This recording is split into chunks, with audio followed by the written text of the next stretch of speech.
I want to say, friends and family members of the church, Andrew, beloved son of, and all the Tusos who are on the stage and speak more about sagantaadhaa oduu jalan qabne iddoo waaqatti kadhan uummata amantiiti iddoon iddannaa waaqa tokko kadhannee seetiin jedha. Ka jedhamu akkana jedha. That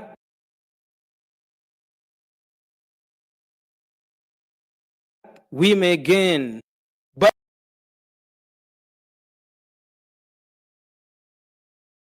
baroonni keessa darbinu kunniin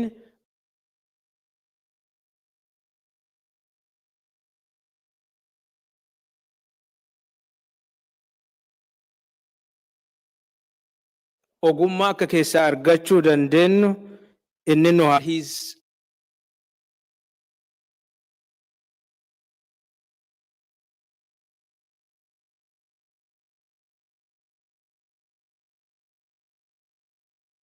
workmanship akkaataa akka saayinsiin faallaa akka nutti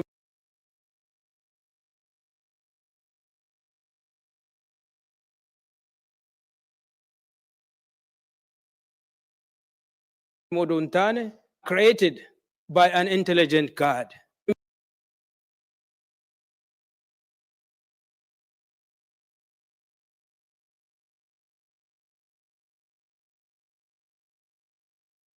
Maaniif yookaan naan immoo gaddii isaan karaawwatu dhuun boodallee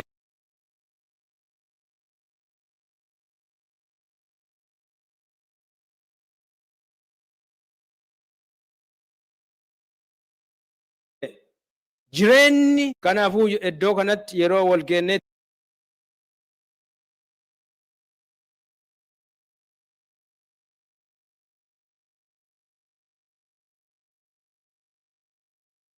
jennu haal akka ta'e wal hubachiisuun iddoo kanatti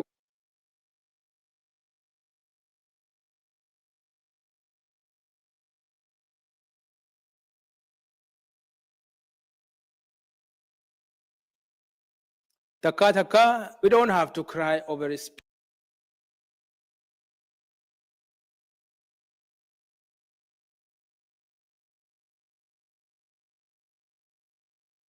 spilled milk of jala kaanii bo'an. No,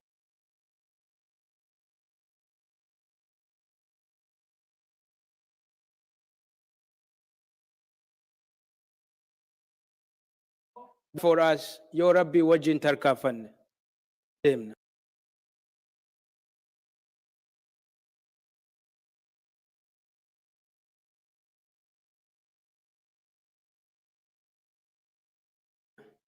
Adeemsa addunyaa kanaa irratti bu'aa hojjetametti rabbiin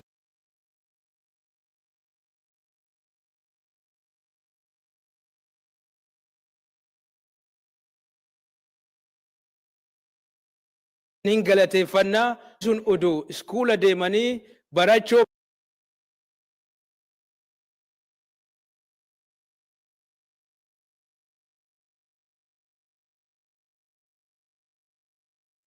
waan isaan hojjetaniif seenaa isaan hojjetan qabnuuf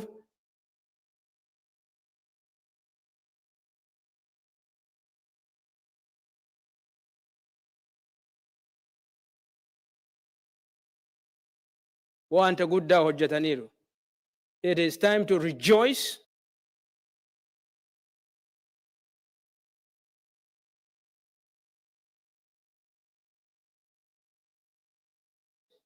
path of our forefathers.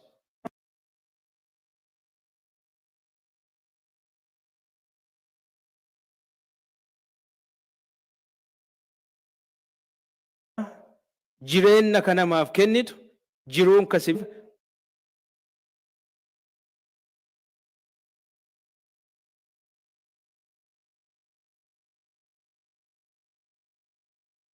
galanni guddaan siif haa ta'u. One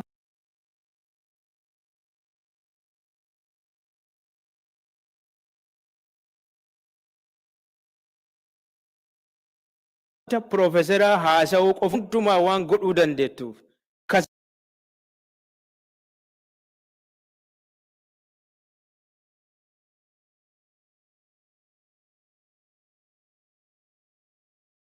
Si kadhannoo. Amen. For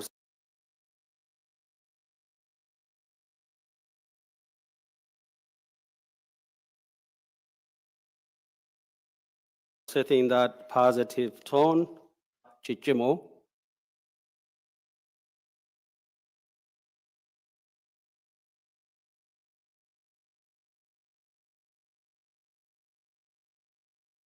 Ummata akka jiruun keenna salphaa taatuuf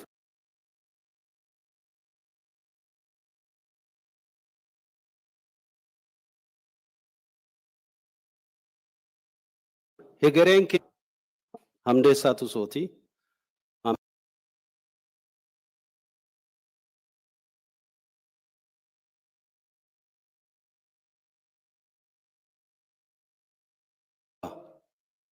Hangafummaan barateet moo kayoo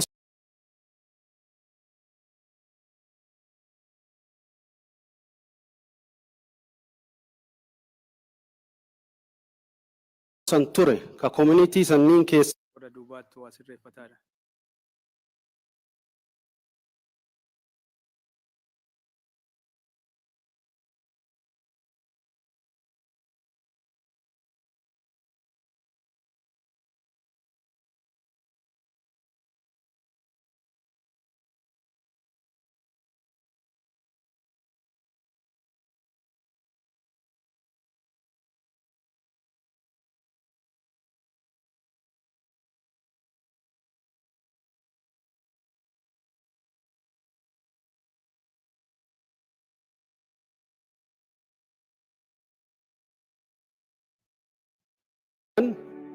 dhaloota keenna kana dhaloota abbootii dhaloota Dr. Hamdeessaa fa'a dhaloota daraboota isaanii warra oromummaa keenna dignitii nama keenna gad utubee world view oromoo keessatti rabbi nama qixa uume tokko tokko caaluu hin danda'u. There is no dominant or subordinate condition for human beings. Qixa oromoon saba kaan waliin jedhee ummata dide resistance didda warra qabsoo dur education akka revolution ititti fudhate. For Hamdeessaa Tusoo, education was a revolutionary act. One of classmates isaa wayii akka kana himte. Kanaaf adda kana celebrate goonanu. Dr. Hamdeessaan hennaa addii kana irra ture cimaa namaa, dhooggataa namaa, didaa namaa, hayyuu hayyoota rabbiin jala beekaa beekota akka ture kana testify godhuuf ajjirra. Warri iskoolaarii, warri family, community members, legacy institutions, kunniin martuun waliin jira kana delivery goone story isaa chronically goone biraa galuuf dhufne. Magaalli Minneapolis kun hundee Oromootaa guddaa. Professor Hamdeessaa maatii qaba. Kasaba keenna maraayyuu haa ta'u malee maatii keessaa baay'ee qaba. Maatii boonaa qaba. Biyyatti illee obboleewwan isaa, gooftii isaa, qe'een isaa qe'ee jannootaati. Inni akkanumaan waan dhalatee ufuma baratee guddatee miti. Ummata jaba, ummata gamna qabu keessaa waan dhalatee education knowledge transfer ijoollummaa irraa abbootii ofiirraa qe'ee ofiirraa barateef waan kana ummata Oromooti godhuu danda'eera. Nu kana dhiyeessuu barbaannaa. Kanaafuu karaa maatiitiin obboleessi keenya Mustafaan message opening statement nu kennu barbaada. Ennaa isaaf kenna.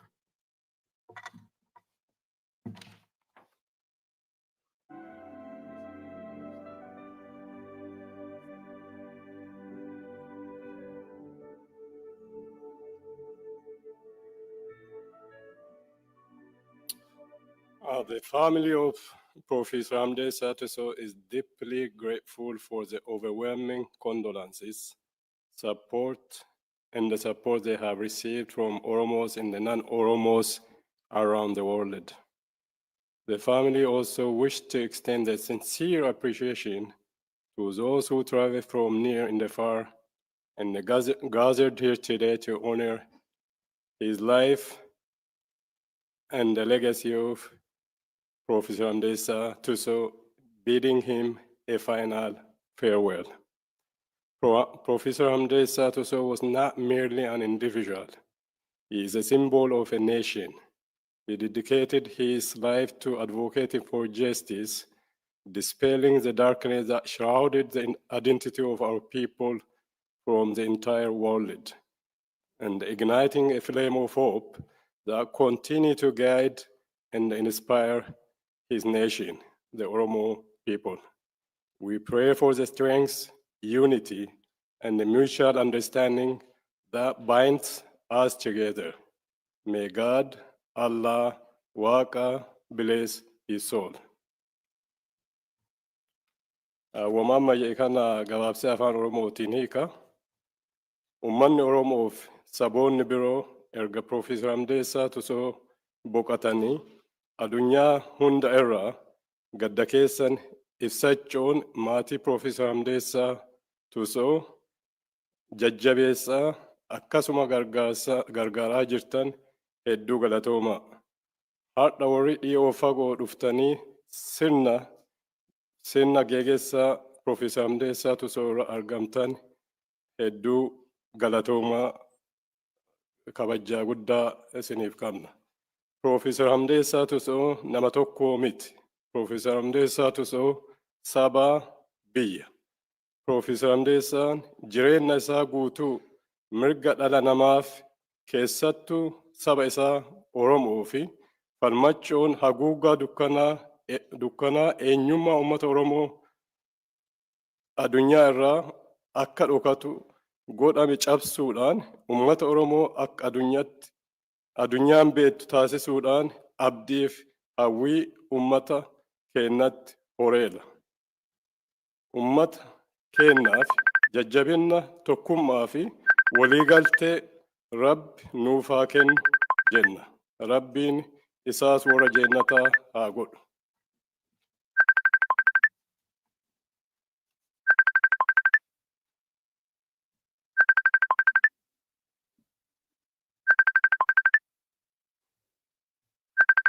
Itanseti, Professor Hamdeessaan, he is a member of Seventh-day Adventist Church. Kanafu Paru Churchi Nudes.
faarfannaa kana baay'ee keessanii beektanii asirratti displee ta'aa waliin faarsinaa. Du'a jirtu Rabbitti amanuu hin diidinaa jedhaa faarsina.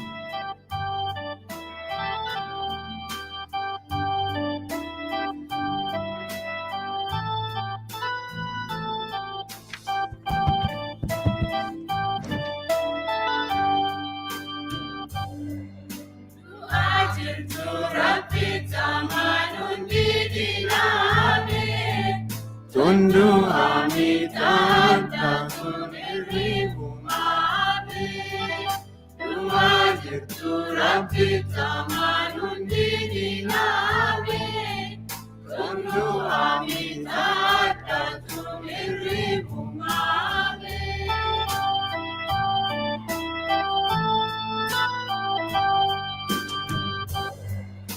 Aku mabokona facaasa gaafas rabbii nafa ol yaasa maruu kaa'ee firdii fudhata kana matsaafatu dubbaa.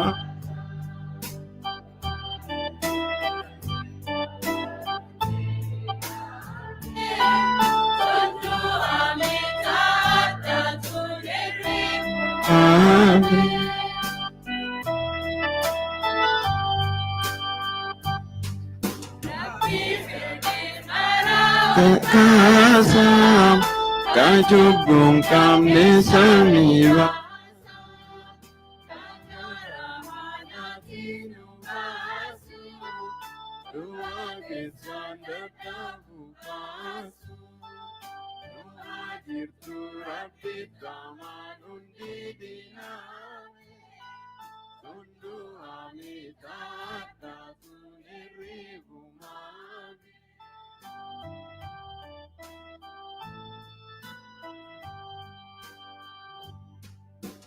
Ijama wamanda tabu Kansami kile saradabu Rabbi jama vikam nasise Abdi disamale dirite Duhajirtu Rabbi tamanun didiname Tundu amitata tuniribu mabe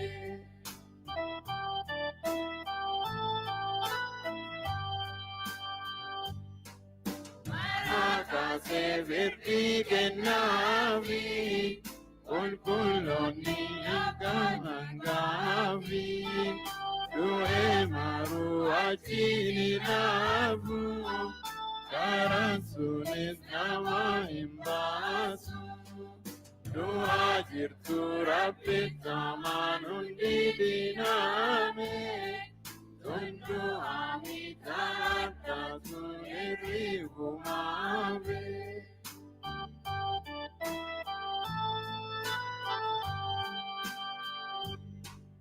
Maruka emirti hudata Tanam mamoningu mata Taata tunamara fifi Tuti gudondurana jirti Doa jirtu Rabbi tamanun didiname Tundu amitata tuniribu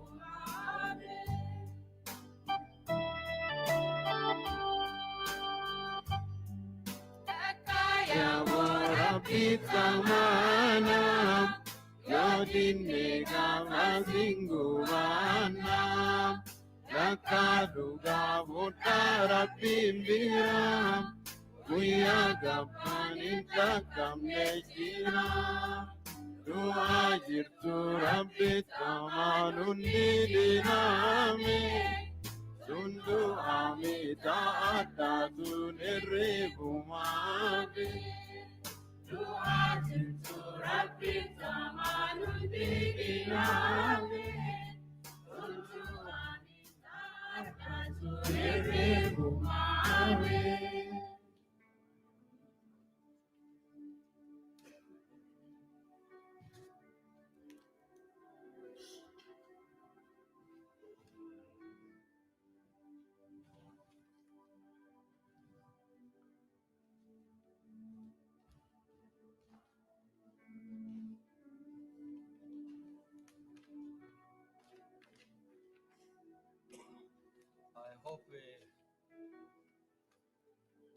Hello. I hope Farooq and Awanjedu want again in a fakata. It's so impressive, Malifi. It's culturally consistent with Oromo heritage. Dua jirtu rabbit amanu hindidiname ta'atun du'umamiti hirrimumabe. Akkuma boqqollaa facaasaa gaafa rabbi lafaa ol nu yaasa jedheeti waan akkanaa tarreessa. Biyya kana keessatti there is what is called the old Negro spiritual. Kunnufi is the old Oromo spiritual. Gaafa missionary biyya keenya dhufte, Rabbi qixa nama uume waan jedhuun dhufan. Oromo world view isaallee dhugaa Rabbi qixa nama uume jedhan. Sila jarri amma dhufe kuni ka qara jarri amma lafa nurraa saamaa jiru kun waan biraa nuun jedha. Agar maaqinaati jedheeti hummanni kun duuba hafa jedheeti waan biraa qabatee dhufa. Silaayyuu faranjii amma dhufte tuni teenuma kaan nuun jedhaarti. Ilma namaa Rabbi qixa uume ka jedhaartu kana walitti galchaniiti. The melodies, their songs was consistent with Oromo heritage. Kanaaf waan boqqollaa facaasaa akka boqqollaa yoo faca'e lafaa yaa'u kanaan dubbatanii faaruu kana generation Dr. Hamdeessaatiin nu katabe. Close to 80 years ago, adhallee isa faarsina. So spiritually, lee isa irraa akka benefitii godhaarru mul'isaa warri faarsitan baay'ee ulfaadha. Keep this originality, kan argitanii hidda keennahan karaa maraanuu warra masgiida illee affeerree turre. I think it's no kana to dikkoo itti ulfaate na fakkaata as nuun geenne. I hope they will make it. Interface prepare gochuu barbaannee turre. Keenna kanu qabnu kana waan qara qabnu madalaganna waan ummata keenna kana karaa adda addaatiin ijaareera. Abboota kana irraa nama akka Dr. Hamdeessaa Tusoo irraa nu ijaareera. Kanaa galata galchuu feenaa. Itti aanseeti biography Dr. Hamdeessaa dhageenyaa kan nu dubbisu Dr. Dasta.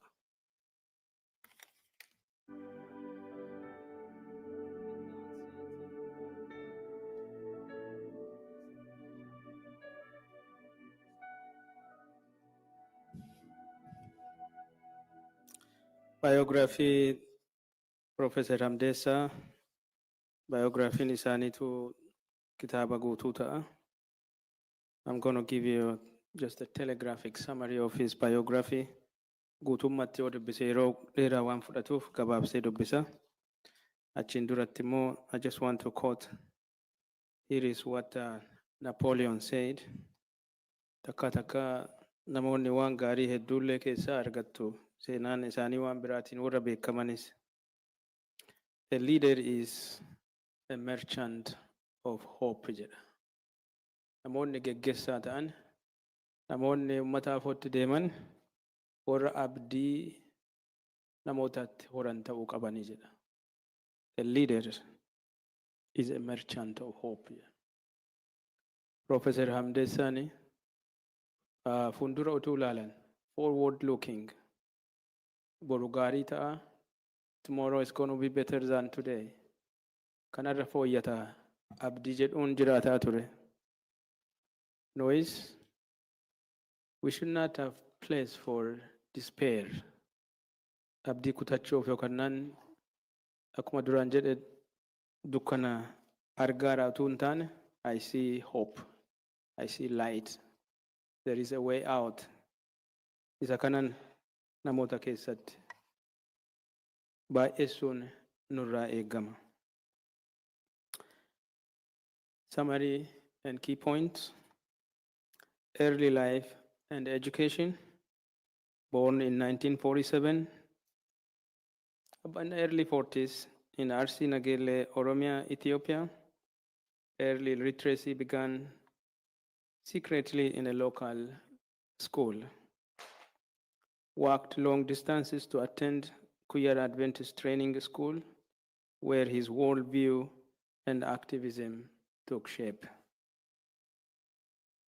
Kuyara jechuuni iddoo jireenya keenya as dhaabannu namoota baay'ee jijjiire inside out.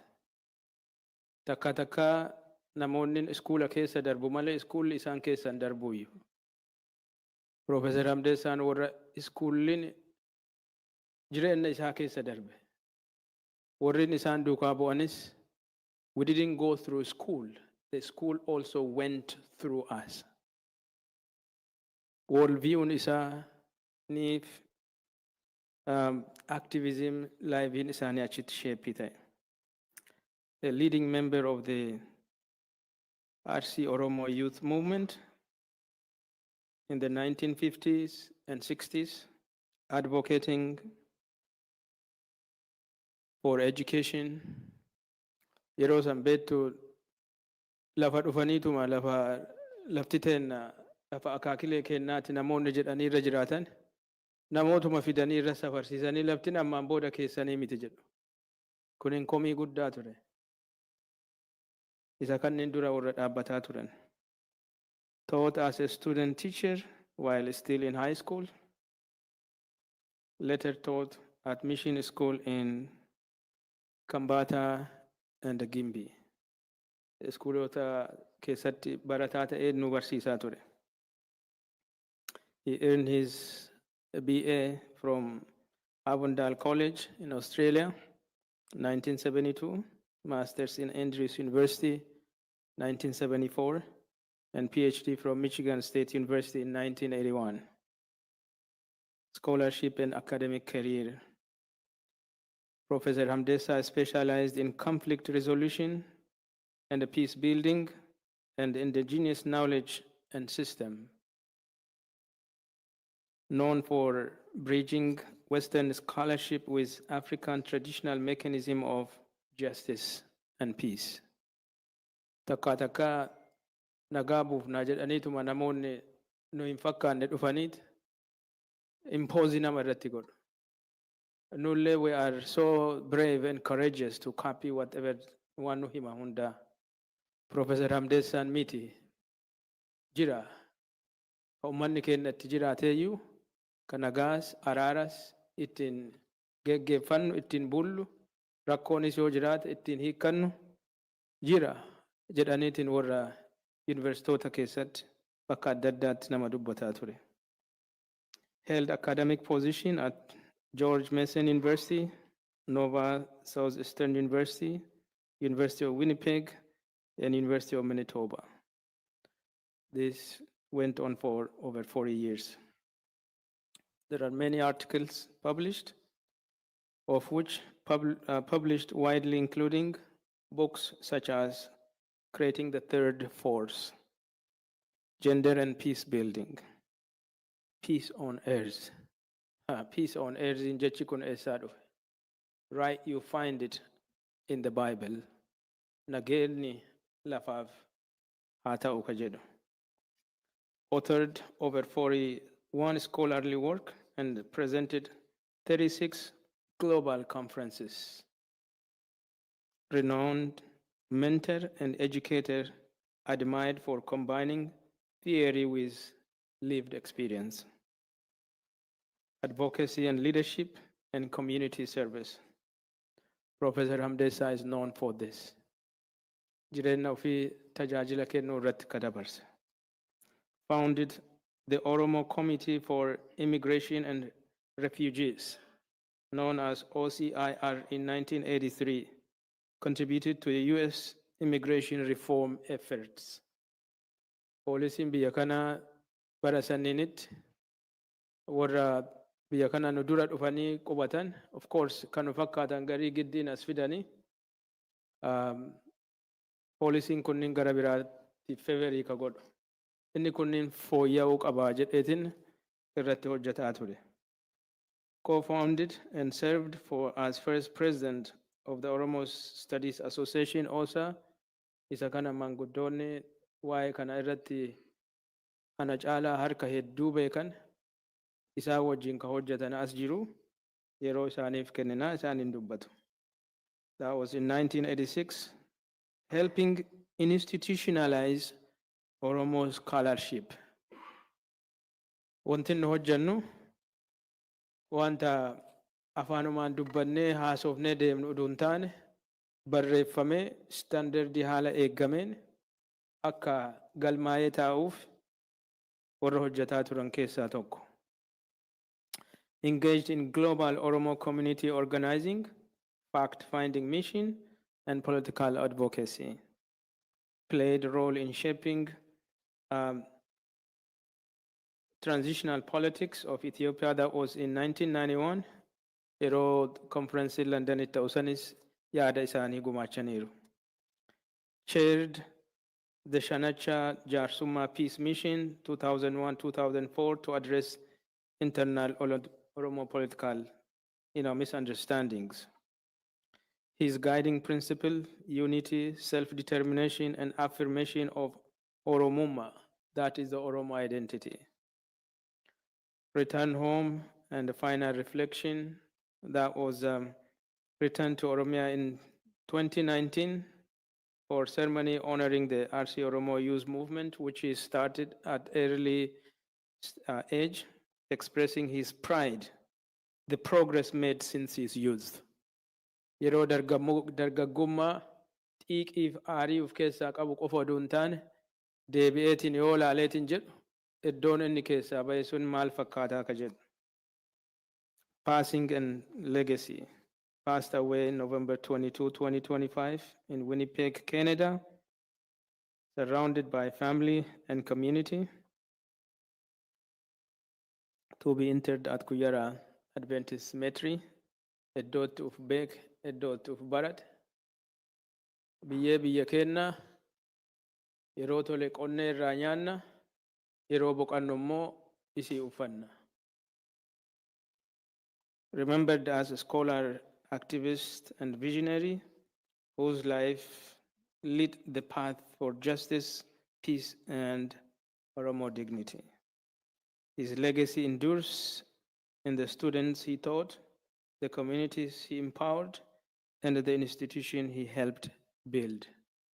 May he rest in peace, and may his legacy live and continue to live. God bless.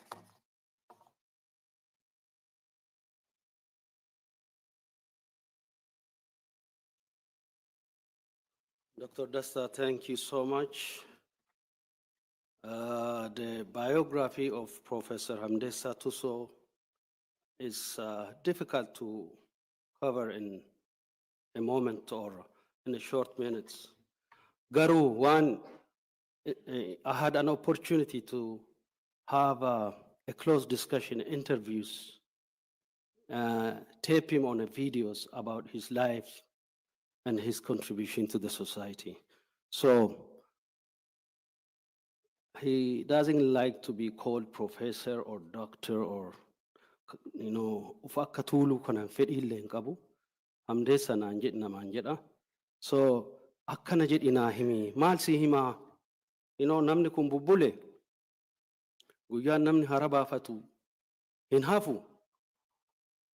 Dr. Hamdeessaa biyya keenya maal jedhee siidhaamaa jedheeti. I put him on a video. Akkana jedhii naan jedhe. Hennaa baay'ee artikuleetii waan ta'eef afaan faranjii baay'ee yuuzii godhu jaalata. Namni yoo cimoomeeti waa argu, namni hayyu, keessattuu namni akka Dr. Hamdeessaa hayyu, waa tilmaama, waa achi ilaala. Waa'ee uumaa rabbii kana waan umurii namaa kenne, one life to live waan jedhu kana hin hubata namni gugurdaan. So kanarraa ka'ee akkana naan jedhe. I have run the race. I have fought the good fight. I have kept my promise to my people. I have kept my faith in God and the will of humanity to survive and thrive. I have seen the fruits of my toil in respectable measures. So when the moment comes, let me rest in peace, knowing that I gave it all, down to the last ounce of my knowledge I possessed, the last drop of my blood, the final drips of my sweat. In this one life, truth, integrity, and dignity in loyalty are the important virtues. Kan arraan socho'ina, dhara irraa fagaadhaa, cubbuun dubbatinaa. Eenyummaa keessan, he added, asirra katabameen jiru, do not sell for the loaf of a bread. Ngurgurina, ngurgurina. You know, awalwale ta'ina. This is a lesson I learned. Akkanama university galet lecture ta'eti baratuti sawalin yo hasa. I had 11 o'clock phone calls every Saturday, Sunday when we could discuss. Dr. Medaso Foge is my witness. We had an opportunity to encounter with this genius.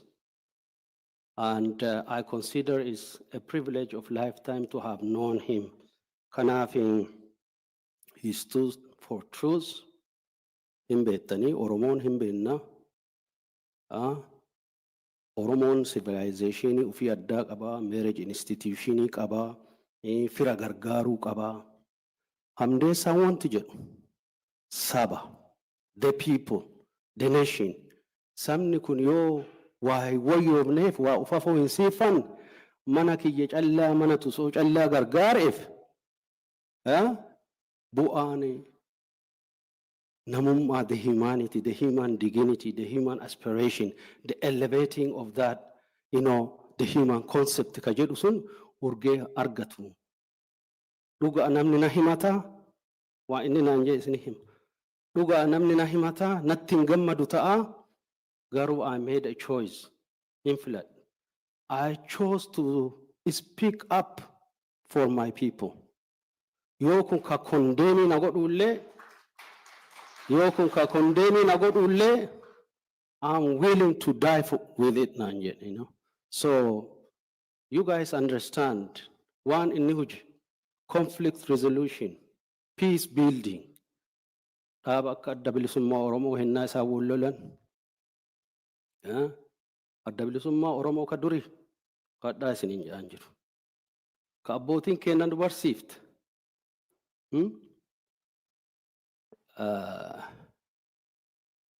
Waan baay'ee keessa deebinee hin qaanne. Warra tumsee gad ijaare namummaa kenna jarri kunniin. Hamdeessaa Tusoo was out early, up front in the diaspora, when the name Oromo was not even visible anywhere in the world. Hojja ofiitti dhaabatee nama opportunity adda nuuttiin boonnu kana nu ijaare. So this is a legacy we want to proclaim. You know, we're not going to say, oh, you know, fira kenna, nama kenna, hayyu kenna. Nujalade mijenne imbon korma dira namat gachina gara, you know, utuba biya kennat inni hin kufne, he rested, he has not fallen, he rested. Namni kufu nama waan duba legacy duba hafu nkam namni legacy ijaare deeme ammo he rested in peace. So kanuma isinin jecho barbada. Like I said, there are so many ways we can tell his story. And especially those who come from the Rift Valley, South Central Rift Valley of Oromia. Okay? The level of oppression that existed in 1950s and 60s, nun dhaqan, nu himan, hin dhageen. Qotee bulaa keenya kamana itti guban. The blue tractor phenomenon anje. Traktorii greeny blue tak. Ka abbaan lafaa qabatee dhufu. Hawwotii akka lagan ijoollee akka gabbaatee loon hin tiffan. Balbala naannessanii itti qotanii yoo isin gabbaate, they train on them at the shooting target. Waan durii deebinee haasofnu jenneer. Haa ta'u ammoo urgee dhufne san yoo hin beekne urgee geennee hin beeknu jechuuf kana kabarii godhaara. Hamdeessaa was one of those guys who stood up and delivered the ideological framework of the Saba Oromo, Oromumma, Biyya Oromo. Kama warri qubee generationii kan mankeen ittiin baratan. You know, some of you are the pilots of Kobe generation are in attendance today. I'm glad you guys are here. And you guys did not just happen. Okay? You are not an accident. You know, you are meant to happen. You were built, you created. So these are our heroes. Hamdeessaa Tusoo was a hero of the heroes. He is a teacher of a teacher. Yeah? He was articulate. Bona nama dhaabate ilala. More Western world kanni mana bineensa. There was like the culture of he wrote about two Ethiopias, the mythical and the real Ethiopia. Ethiopia Oromo argine, sabaf sabalammi argine, tahinjir. Ethiopia kuli dibatte babbarede akidaya non-existent. Kataate kana afod abatet. Enna, you know, somebody was telling afaanuma keenna kana qaaqoon beebe isin hicarra bara jedhanit. Afaanuma keenna kana barattanii qaaquun isin hicarra bara jedhamuttu warra defy godhe resist godhe asin nu gahe. Sorry, isin dheeresse, but I have a lot of things about him. That's why I'm talking. I'm sorry, but Hamdeessaa Tusoo is a giant of his kind. Will go forward and continue to celebrate.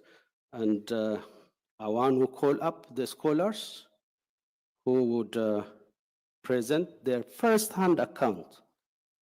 Okay. Thank you, Dr. Dasta. Afaan Oromoo keenna urgee gahaa kennu ofii qabna. Okay?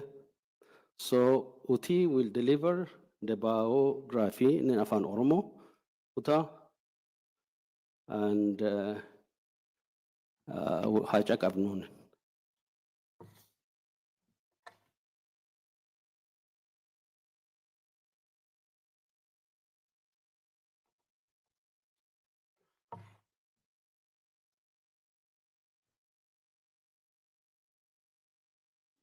Seenaa akkana nama guddaa kana dhiyeessuun ulfaata. Maafi galaana waraabuun nama dhiba. Haa ta'u ammoo yeroo qabnu madaaluun karaa danda'ameen gabaabseetiin dhiyeessuu yaala. Profeesar Hamdeessaan yeroo jireenya isaatiin ture isinii hin fedhuu, kanaaf ammas haala kanaan itti deemuu yaala na uffolchaa. Seenaa gabaabaa abbaa keennaa Profeesar Hamdeessaa Tusoo. Sammuu daandii saaqee fakkeenna hayyummaa kan ta'e Profeesar Hamdeessaa Tusoo abbaa isaa obbo Tusoo Ulaa fi haadha isaa addee Simboo Dullee irraa aanaa Nageellee Arsii Oromiyaa Itoophiyaatti dhalate. Ijoollummaa isaatti barumsa isaa idilee mana barumsaa Kuyyaraa Adventistitti jalqabe. Profeesar Hamdeessaan bara 1950mootaaf 60mootaa keessa yeroo dargaggoo qacalee ture sochii dargaggoota Oromoo Arsii keessatti gahee guddaa fudhateera. Yeroo sana keessatti sirna abbaa irree uummata Oromoo lafa abbaa isaa irraa buqqisaa ture afoo dhaabachuun mormii jajjabeessaa ture. Gama barsiisummaattiin mana barumsaa bu'uuraa buufata Wotaraatti tola ooltummaan barsiisaa ture.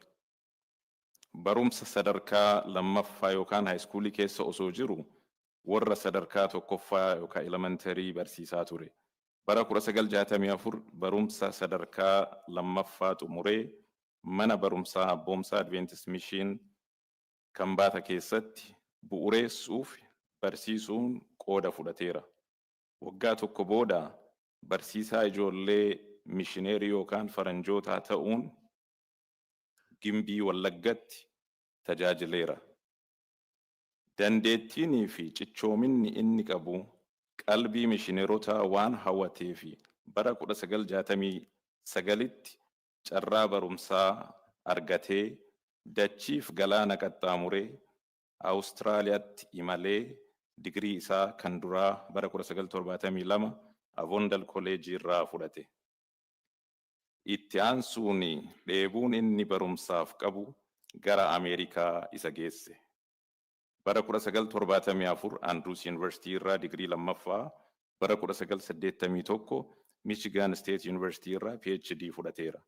Profeesar Hamdeessaan barumsa isaa keessatti barruuleen inni maxxanse irraa waa'ee haqaa fi nageenyaa irratti xiyyeeffannaa guddaa akka qabu agarsiiseera.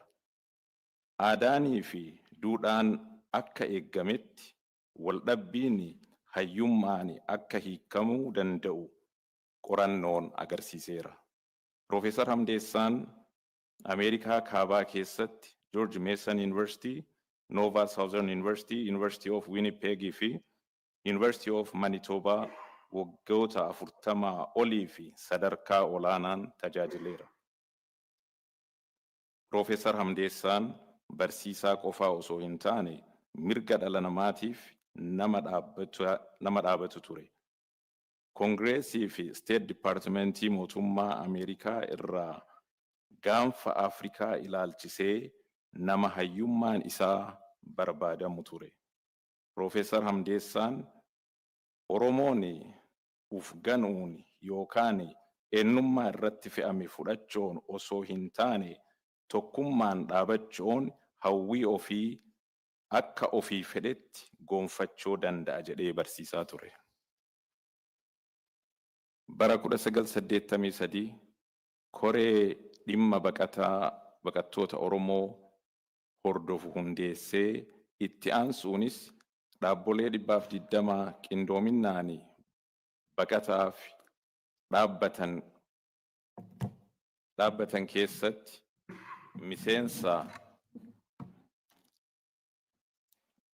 miseensa boordii olaanaa ta'ee hojjateera. Yeroo kanatti ture dhiibbaa isaan taasisaniin murteen mirgaa baqattootaa bara 1986 jedhamee beekamu President Ronald Reaganiin kan mallatteeffame. Profeesar Hamdeessaan barruulee 41 ol ta'an kan maxxanse yoo ta'u, bara 1986 hoosaa hundeessuu keessatti qooda guddaa fudhachuun waggaa 5 pireezidaantii ta'ee tajaajileera. Konfiraansii nagayaa bara 1991 Londanitti adeemsifame irratti gahee guddaa taphateera. Bara 2001 hanga 2004 waldhabbii adda bilisummaa keessa ture hiikuu fi geggeessaa shanacha jaarsummaa ta'ee tattaaffii guddaa taasiseera. Profeesar Hamdeessaa Tusoo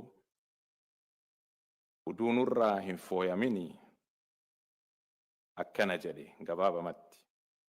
Fiigicha kiyya fiigeera, wal'aansoo gahee ba'eera, saba kiyyaa fi waadaa gale eegeera. Ilmi namaa akka jiraatuuf akka dagaagu waaqa amanadheera. Firii bu'aa bayii kiyyaa baay'inaan argeera.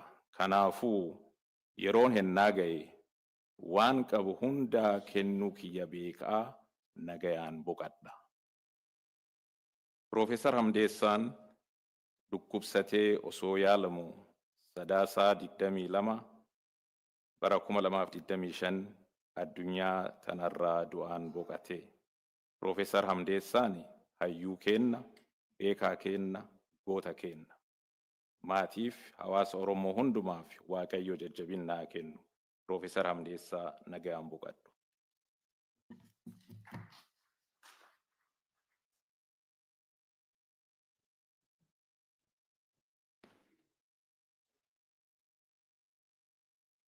Botashite, come up. Come on. We have a special guest among us, the mayor of this city, Brooklyn Park, Mayor Hollis Winston.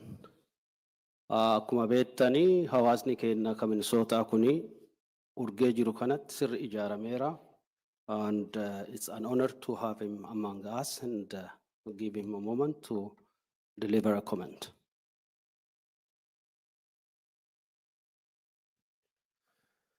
Well, first, I want to extend my condolences officially from the city of Brooklyn Park. The Oromo community is incredibly important to us, and so we extend our condolences and grieve with you when you lose this type of giant. It's not easy for a community to deal with.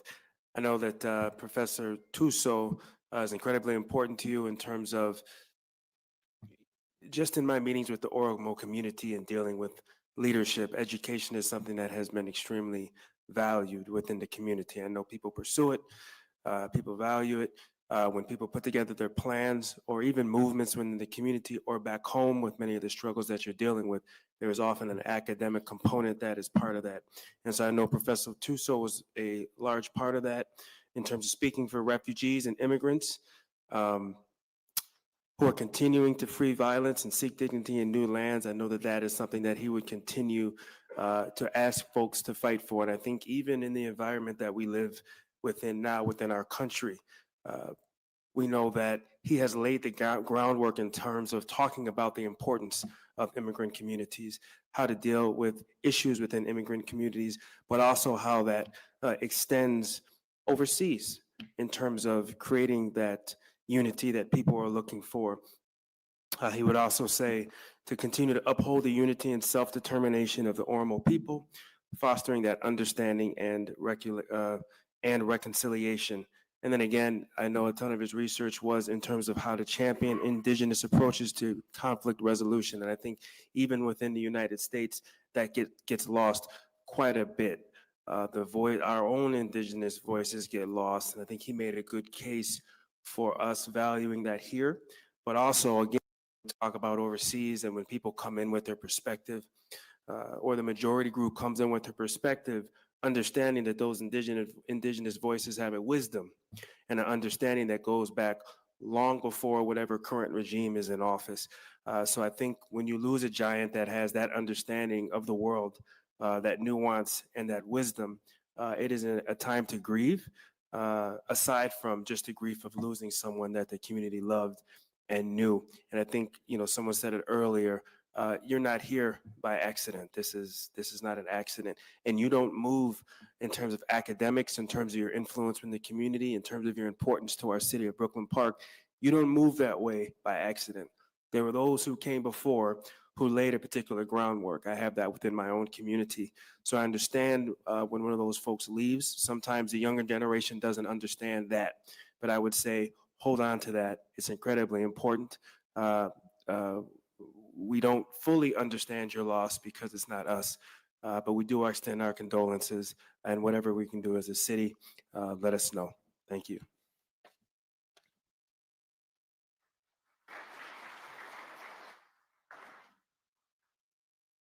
Thank you, Mayor Hollis. Tashiti. Oh, no. Come up, man.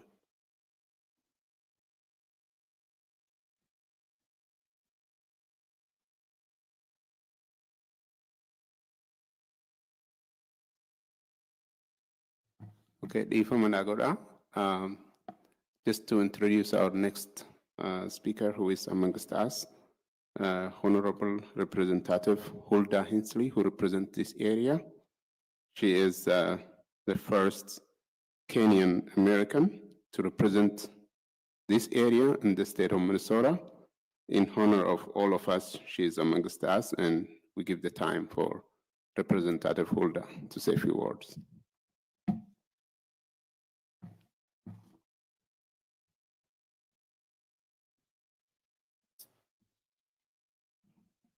Good afternoon.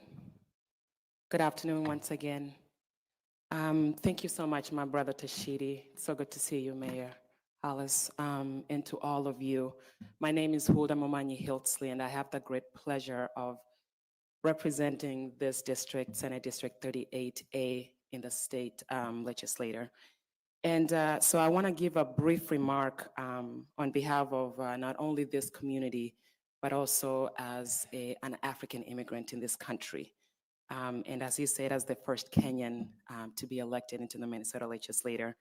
So my deepest condolences to you all, the Oromo community, the Ethiopian community, for the profound loss of Professor Tusoo.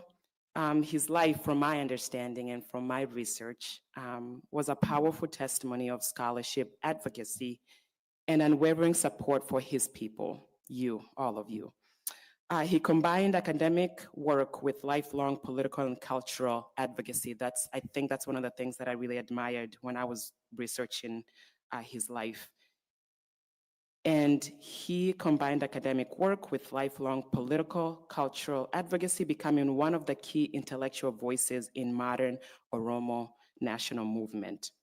Throughout his legacy, he challenged injustice, preserved identity, and he inspired generations to rise up with dignity and love and purpose for the culture and the people. In the moment of sorrow, we grieve together, not only as a community, but also as a people.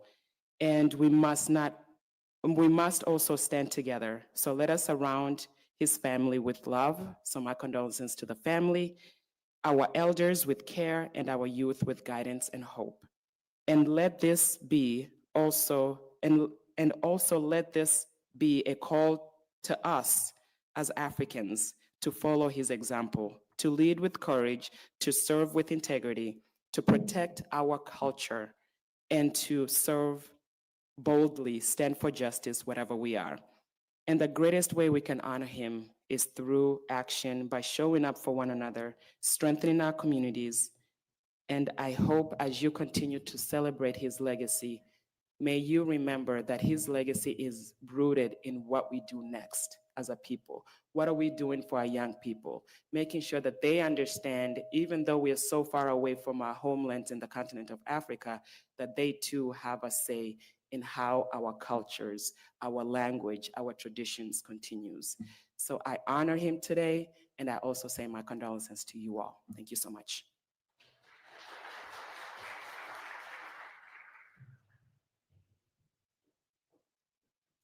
Thank you, both, for your wonderful comments. And we appreciate your presence, and it adds to what we're trying to accomplish today. Next, I'll go to our scholars. These are the people Professor Hamdeessaa spoke of, his friends, his comrades, the pioneers of Oromo and Oromumma in the diaspora. I can assure you they can talk about Professor Hamdeessaa the whole day, but life and time does not afford us that, and I give them about 10 minutes each to deliver the most important thing that the one who passed to us, teach us, educate us about Professor Hamdeessaa. I'll start with Professor Abraham Mosisa.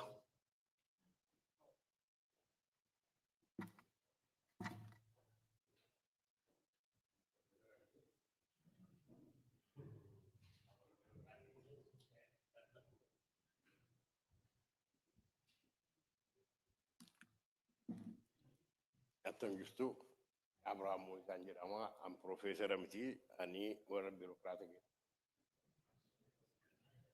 Nagama. Kana? Ah, okay.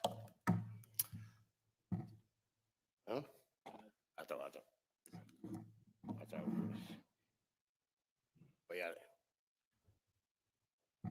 Guyyaan har'aa kuni guyyaa gaddaati. Kanaafi karaa biraa immoo guyyaa gammachuuti. Hamdeessaa fi ani waggaa 40 wal beekna hin caalayyuu tunna. 1982. Waggaan lama biyya kana tureeni Osaa konferansii dhufeen Osaa miti ONA Union of Oromos North America kan jedhamu. Dhufeeni nama dheeraa nama argee hin beekne waa'ee konfliktii nu gidduutti ta'e gara Albaanii community executive committee dhaa fi editorial board gidduutti ta'eeti haasa'aa ture. Araarsuuf. Akkaataan itti haasa'u manguddoo biyya keessaati ta'anii yommuu haasa'anii akka itti haasa'a. Akka itti immoo mammaaka.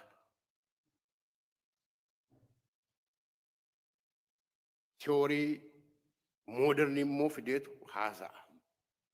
Booda taa'ee maali kun immoo maal haasa'a namichi kun akkamitti immoo akka itti haasa'an taa'ee ilaalan ture. Booda wadhabbiin sun nagaaraan dhume isaa fi hiriyyaa turanii Dr. Maammadii Waabaa lamaan isaanii dubbii kan akka gaariitti nagaa fitanii deemanii. Sana booda ati baqataa haaraadha ati waa dubbadhu naan jedhannaan waa tokko dubbadhee booda taa'ee akka itti gama taa'ee na ilaalaa dhufeetu sassuqee dhufee na bira taa'e. Ati amma dhuftee naan hin jedheen. Si jiraatu barbaada baay'eedha maaliif hin jedheen. Ati baqataa amma dhufte miti haa ta'u jennaa booda wal agarree sa'aatii 5 caraasofne sa'aatii booda. Haa ta'u malee fitoo dadhabne maalii kanumaa jedheenaan baqataanii Oromoo Jibuutii kan jiranii Sudaan kan jiranii Keeniyaa kan jiran kuni lakkoofsi isaanii guddaadha jechuun dhagaa. Kana immoo ani mootii isaan hundumaan qaban ture kana hundumaan itti hime. Jarri kuni yoo dhufan amma nama hin qaban biyya kana. Awurooppaa warra kan nama hin qaban.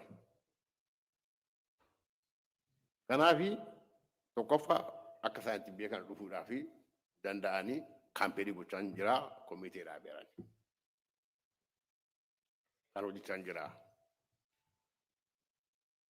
Lammaffaa immoo amma jarri kun yommuu yaa'anii dhufanii biyya Ameerikaanii keessa Awurooppaa dhaqanii nama hin beekan fira hin qaban baay'een isaanii afaanii hin beekan attam goona kan jedhu yaadaa jira jedhe. Kun laalli waggaa 40 dura. Kanaafi akkatti namni keenya kun argee gurumaa barbaadaa. Oromoo Community Organizations kan yaadi argeera asittis nama yaadan jiru kun hundumtu biyya Oromoon dhufanii shanillee utaanii dabnee jalqabu nurra jira jedhe. Tokkoffaa akka isaan biyya kana fidanii komitee dhaabee jira. Akka namichi kun itti yaadu. Yommuu isaan dhufan immoo attam goona jedhee yaadaa jira. 1982 biyya kana namni dhufee harka keessan kaasaa. 1982 dura namni dhufee yookiin gaafa sana eenyu jiras biyya kana keessa. Nam tokko hin jiru jira. Okay. Alaagaa jaallattanii jibbitanii Hamdeessaanii akkas biyya kana dhuftanis kontribuushii guddaa qaba ture jechuudha. Direction. Dhuftanii immoo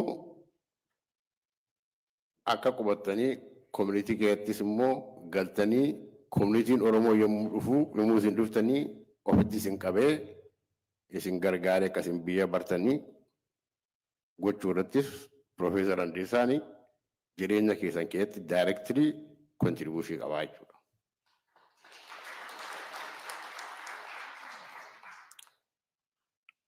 Profeesar Hamdeessaanii dafee yaada gara fuulduraatti practically waan ta'e yaada immoo komitee refuujii dhaabee waa'ee Oromoo komunitii kan immoo deebi'ee haasa'a. Amma immoo maal jechuutti ka'ee ani yommuu waa'ee refuujii Oromoo kana haasa'u yommuu State Department dhaqu yommuu iddoo adda addaa kana dhaqu maa inni Oromoon kun munaan jechuutti ka'anii hin beekan. Lammaffaa immoo keessaa warri poolitikaa kunii yommuu itti Oromoo jettu waa'ee keessan dhageenyeera naan jedhu jedhe. Warri waa'ee keenya isaanitti immoo eenyu Habashaadhaa jedhe. Oromoon kun eenyu? Bineensa. aadaa kana hin qabne. Wal ga'anii si ajjeesuu danda'u. Kanaaf jara kana qabanii dhuma yoo kana namaa gochuun nama sodaachisa jedhanii waa'ee keessan haasawuu nutti himanii naan jedhu jedhe. Lakkii akkamitti. Oromoon nama aadaa qabu, gurupii aadaa qabu, safuu qabu. Kan biyya dhaqee biyya keenya kan dhufeen warra akka jedhee isinitti malee nuti biyya isaanii qabnee waan irraa fudhanne hin qabnu. Saba nagaatii beekaa afaan nu balleessu jedheen tokko tokko nutti mutti ka'eedha. Achirraati gamma zariin Itoophiyaa, limmitikaal Itoophiyaa kan inni jedhee yeroo hundumaa yommuu haasa'u akka ittiti barsiisutti ka'e jechuudha. Waa'ee Hamdeessaa haasa'ameen dafee waan inni godhu nam tokko yaadiin waan inni godhu. Koominitiin dhaabbateera gaammarraa baqataan dhufeeraa boodamaa jechuutti ka'ee nuti Oromoo Iskoolaarri Asooseeshinii dhaabbannirra jira jedheetu immoo yaada kana immoo kaase dafee. Natti haasa'aa ani yeroo sana yuunivarsiitiin ture kan hundumaa naatti mari'an nagaa wal jaalanne amma waggaa baay'ee wajjin turreera. Booda Iskoolaarsiin kun nama baay'een hin jiranii hin barbaachisu kan jedhu yaadni ka'e iddoo biraati. Inni immoo hin taaneef. Profeesar Mahammad Asaras jedhama. Mee nam tokko tokkotti hin katabee gaafa adda jedhee jennaan eewu jaalala qabdaa jennaan Profeesar Mahammadii bakka tabaa jedhe. Foormaalii bakka tabaa taa'eetu ilaa waan akkasiin barbaachisaa kanaafi jedha. Profeesar Mahammad an argeera tuutuun inni ergi pirpoozaalii sana.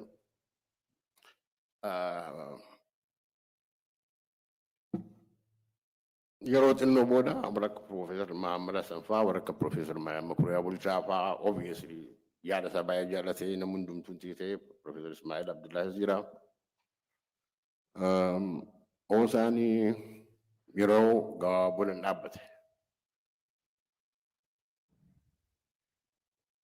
Kontribuushinii waan tokko tokko gufuu ture.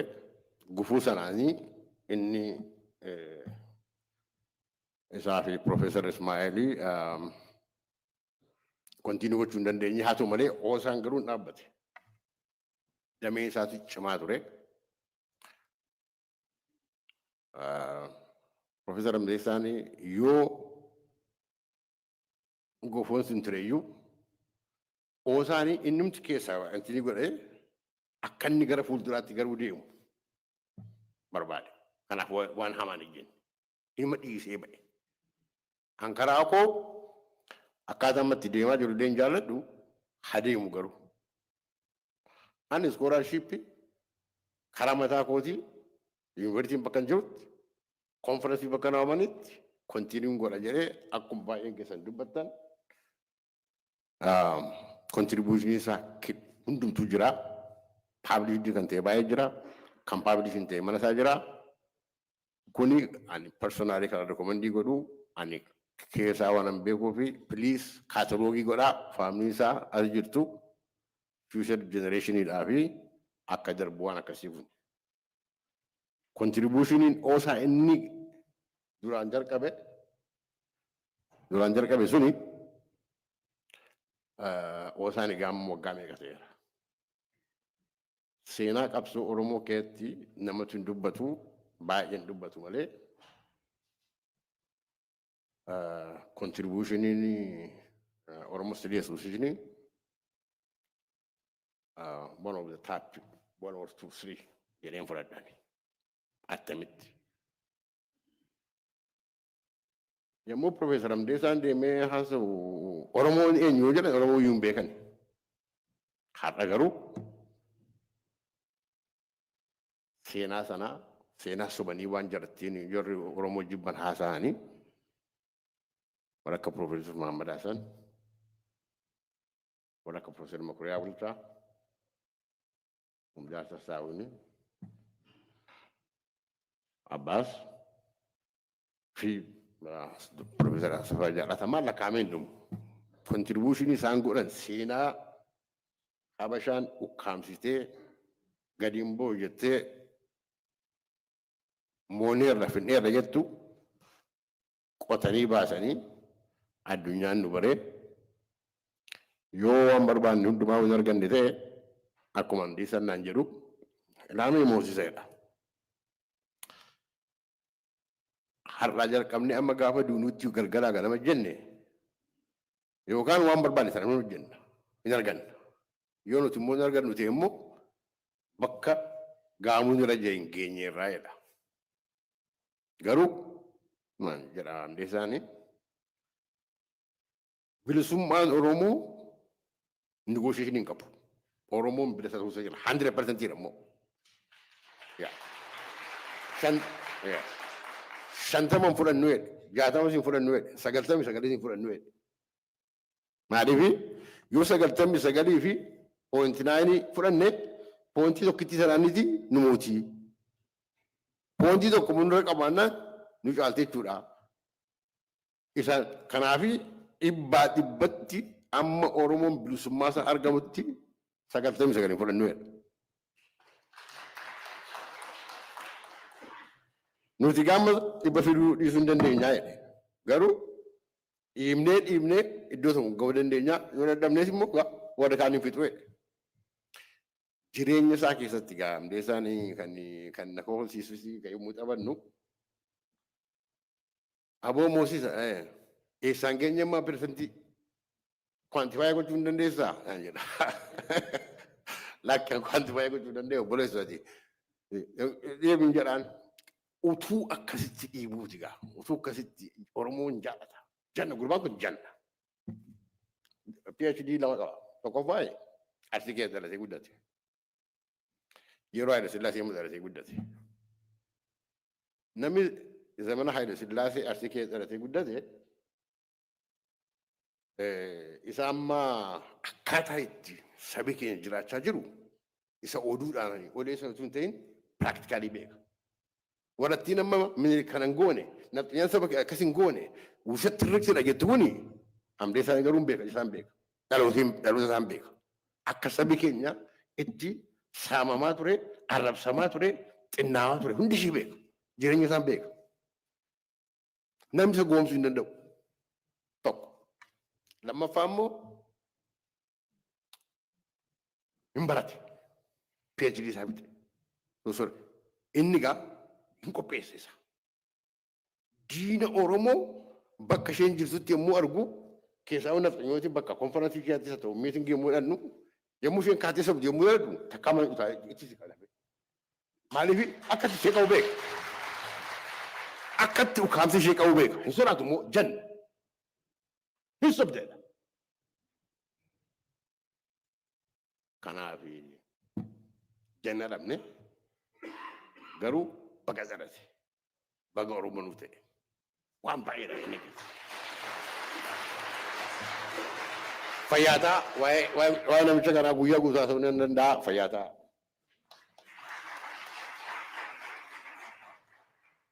Dhageettanii miree jannatu dhalatee baguma Oromoo ta'e.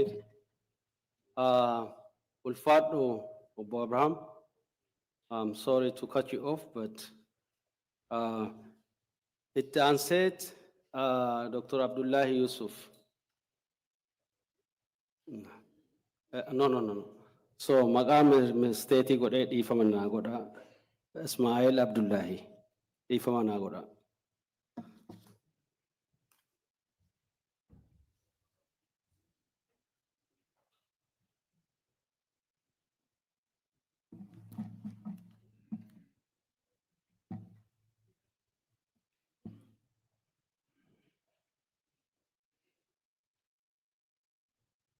Akkam jirtan? Baga nagayaan walitti dhufne. Dr. Hamdeessaa uumattuu waliin dhabne ammoo gaa Rabbiin nu cufaatuufuu ahlii isaatiifis warra isaatiifis sabrii fi iimaana nu haa ta'u. Amiin. Akka ja'anitti akka dhageenyetti Profeesar Hamdeessaan nama xiqqaa miti. nama guddaadha. Waan inni godhate, waan inni godhe hammana jennee dubbachuu hin dandeenyu. Ammoo waa xiqqoo yoo jenne inni nama barataadha. Barnoota dhugaa kan bare. Biyyarraa eegalee, Oromiirraa eegalee, xiqqeenyarraa itti guddate, itti ijaarame, as dhaqqabe gaa. Nama kabajaa guddoo qabu. Nama hayyuu bareensa guddaa qabu. Nama ulfaataadha. Akka afaan Ingilizitti jaanii nama kabajaa integrity qabu. Integrity afaan Ingilizitti means the state of being completely unified. Namni tokko kabajamee kabajaan isaa takka taate jechuudha. Integrity is about elements of good character. As Gilbert Beer says, a person with integrity is one who established a system of values which all his life is judged. Amma nuti akka godhu jirru akka haasa'u jirru kan ta'e jechuudha. Professor Hamdeessaan akkanatti jiraate gaa yoo dubbanne. Waan inni ja'uu fi waan inni yaadu tokko waliin dhaabbata. Jaalalli isaa Oromiyaaf fi Oromoo guddaadha.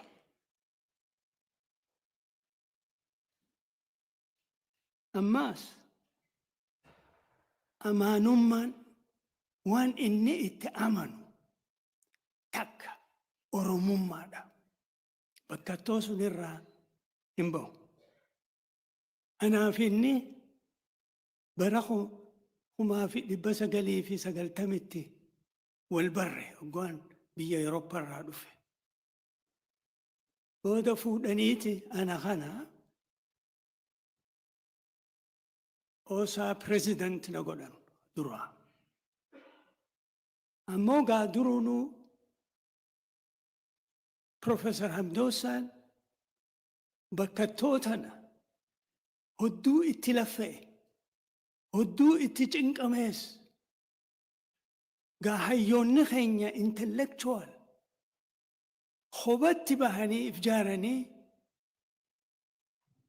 bilisummatti yaaduu isaan feesisa jechuutti hodduu dubbachuu ture laffa'u. Hogguun ani dhufe maal je'eniin yaadadhaa? Haa jedhe kana fakkaatu dhufe jedhe. Maaliif yaadni keenya tokko ta'e hodduu gammadee jechuu hin. Ammoos rakkoo hodduu keessa dabarre hoosaa ijaaruuf. Dhumiinsatti immoo caallee jaarre. Amalli isaa kan nama gammachiisu. Ho Oromummaarraa dhalate. Ka'e. Karaa aadaa Oromoorraa kan bilchaate. Maaliif hogguu isaa wajji dubbattu ni arkitaa bara. Dhagayuus hin feessu ni arkita. Sitti dhagayama. Akka Oromoo qulqulluurraa dubbatu qalbiin isaa dhuftu. Yaada hodduu qaba, yaada adda addaa qaba, yaada babbareedaa qaba. Ammaas banaadhaa yaada birootiifis. Yoo yaada isatti ati hin taane sin ari'u, sin jibbu, olola sittin oofu. maaliif aadaa Oromoo qulqulluu kan qabuuf si beekuu fedha. Siif hima hamma walii galtanii akkana gaa inni. Kunis maal kanneef rakkoo hiikuu dandayu conflict resolution kan jaaniin konfliktii hin uumu ammoo ni hiika ta jiraatte. Kanatti gaa barnootni isaatis akka dhageenyatti guddaadha. Jaarsummaa tana uumuu fi akka Oromootti jaarsummaa tanaan dalaguuf tattaafata hedduu godhe Oromoo keessatti. Qooqni isaa si gammachiisa. Qooqa Oromoo qaba. Hogguu dhageessu, hogguu dubbatu, sunirraa dubbata jechuudha. Qalbii isarraa dubbata. Qalbii isarraa yaada. Si mirqaansa. Si jajjabeessa. Yoo jettan. Gaa humna akkanaa qaba jechuudha. Wanta baatii miti. Humna guddaa qaba. Kunis madda aadaa Oromoorraa kan dhalate. Ammaas haqaaf dhaabbata. Hoggoyyuu hoggaa dubbatus hoggaa waa godhuuf haqaafi dubbata. Waan haqa ta'eef nama haqaaf namni kun akka haqaa argamuuf dubbata. Tanaaf dhugumattuu beekumsa guddaadha. Nama cinqameef ha dhaabbatu, ha dubbatu, hoggoyyuu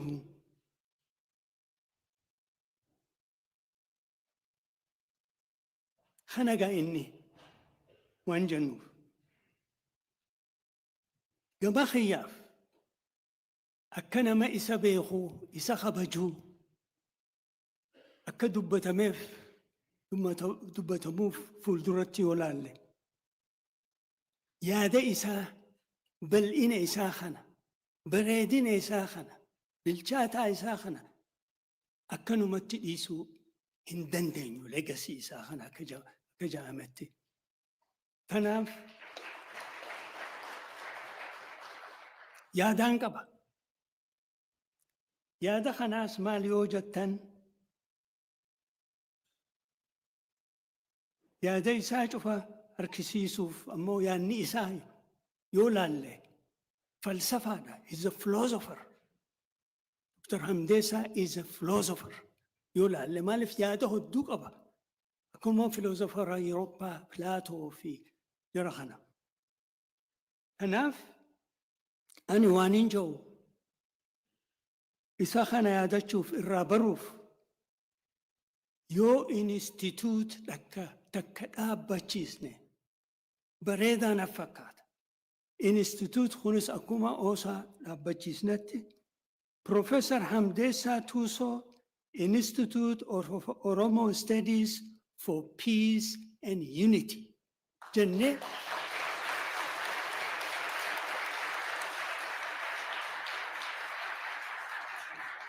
galatoma yoo jennee dhaabne inni halkanii guyyaa amatuu cufa hoggoyyuu nu bira jira jechuudha.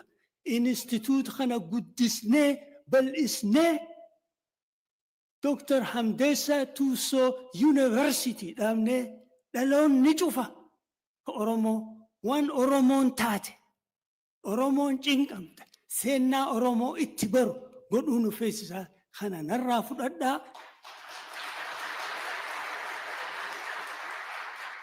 Dafnee koree takka boordii tokko kana qopheessu haa dhaabnu. Ani Zoom link kanatti tolchee dhaabbachiiseeti haa qophaa'nu odoo asii hin deemne. Galatooma.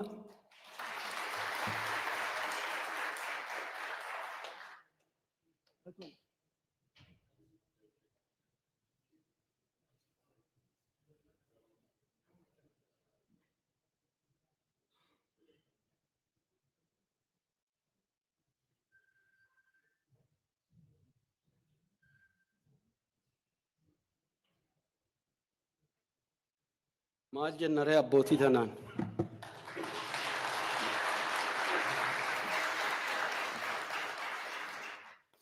Kuni filannoota kennaati miti. Filannoota Dr. Hamdeessaati. Namni itti aanee nu dubbatu Professor Mohammed Hassan, Professor Mohammed, Dr. Hamdeessaan istirii Oromoo tokkoffaa abbee haatee gaafadhu. Irra aanee ammoo gabraa gaafachuu feete Professor Mohammed Hassan qunnamiinaan jedhe. Kana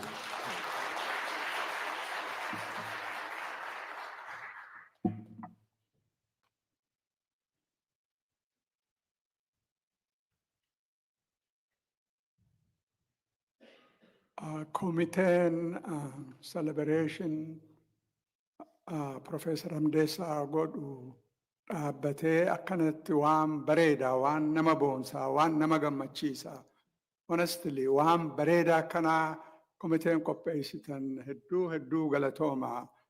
Namni keenya waa organize godhuu yogguu danda'e wanni sanii ol nama gammachiisaa hin jiru. Waanuma gabaabaan dubbachuu barbaada waan Professor Hamdeessaa Tusoo madda lamarraa hin information qabaata akka ji'a 3 dura matsaafa Dr. Gammachuun fixe hiree harkadheetiin cufalleen dubbifne hanqata keessaa dubbisee waan early rooli Dr. Professor Hamdeessaan biyyatti nama keenya barsiisuun waan inni godhe isaanirraa hin baree sanumaan gabaabsee isin wajji sheer godhaa. Talamaddiitii kontaaktuma kiyya isarraa isaa wajji yeroo walgarree haasofnu sanumaan waa xiqqoo dubbachuu barbaade jechuu barbaadeeti. Akkuma duraan dubbatamatti Dr. Hamdeessaan Kuyara Adventist Schoolitti barate yogguu inni 9th grade fixu yeroo san isaa fi nama tokko jira. Isaan lameen the most educated RC jedhaniiti designated tahan. Tana maaliif hin dubbadha seetan hammam takka yeroo san ummanni keenya barnoota ala akka ture. Zamana Haile Sillaasee manni barnoota magaalaa qofa keessa jira, baadiyyaa keessa hin jiru. Eenyu ka magaalaa keessa jiru walitti himuun nu barbaachisa. Ummanni keenya magaalaa keessa ture hin ture. Ummanni keenya yeroo san possibly 95 more than 95% baadiyyaa keessa turanii access hin qaban barnoota jechuu barbaadeeti. Warri dura kun jijjiiramuu qaba jedhee 9th grade irraa kaasee barsiisaa eegalee barinni. Just imagine 9th grade fixee barsiisuu eegalee karaa saaqe jechuu barbaadeeti. Hamdeessaa belongs to the first generation of leaders. Amma waan Dr. Gammachuun je'een koot godhuu barbaada. Tanaafi wanta je'e RC Basic School Movement laal nama xiqqaatu namni educated tahe nuti barannee ummanni keenya barnoota hin qabu, ummanni keenya baadiyyee jira, barnoota isaanitti geessinaa yaanii lafaa ka'an jijjiiraa guddaa fidan jechuu barbaadeeti. Kalchara ummanni keenya baruu qabaa rural area keessatti planti godhan gadhaaban.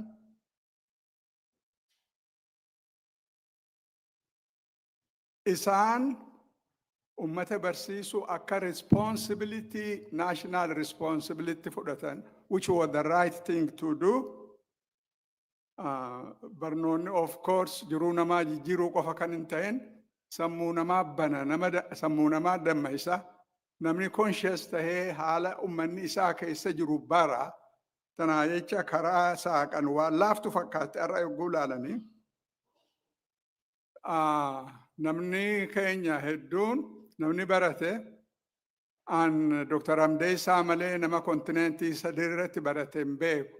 Hedduun jiraachuu danda'an ammoo kaniin hin beeku isuma. Maaliif hin tana jaa biyyatti dura elementary school, high schoolis odoonuma barsiisuu fixee akka reefu dhageenyetti kan baataa keessattis ture, Wallaggatti illee ture, gamaa gamana Arsii qofa kan hin ta'in addayyuu deemee hojjete jechuu barbaadeeti, nama barsiise jechuu barbaadeeti. Waaniin isarraa dhagahee fi waaniin dubbiserraa namuma dhugaatti barnootaaf dheebotu. Dheebuu barnootaa saniitu Awustiraaliyaa isa geesse achitti first degree kan harkate hin quufne. Namni tokko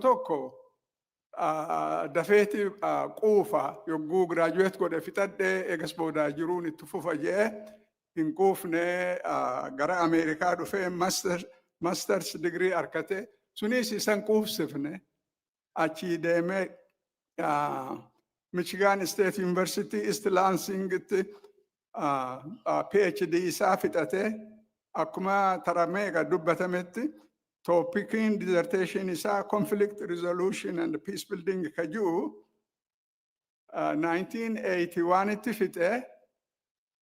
1981 yeroo Ethiopian Studies Conference at Michigan State University irra godhame ture. Harold Marcus nama jedhaniin Professor Harold Marcus yaanni isaa akkuma Habashaati. Konfiraansii san qopheessee gargaaraan isaa assistaantiin isaa akka ayyaana Dr. Hamdeessaa ture. Tana torbaan dabreen bare. Boonii holkoon biraa hin bare. Laal in 1981 Boonii dalleessi isaa ibsa obbo Lubeen paanaala tokko wahuma Oromoo ishuu maqaa Oromootiin xalaayaa dhiheessuu barbaadanii abstraaktii ergan.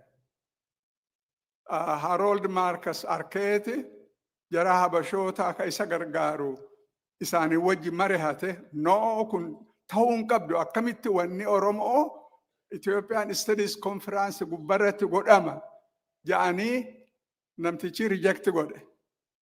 Hamdeessaan kan hin aarin kan hin hifatin guyyaa meeqa itti deddeebi'ee Tigray study Tigray language literature, Amharic language literature ni dubbatama.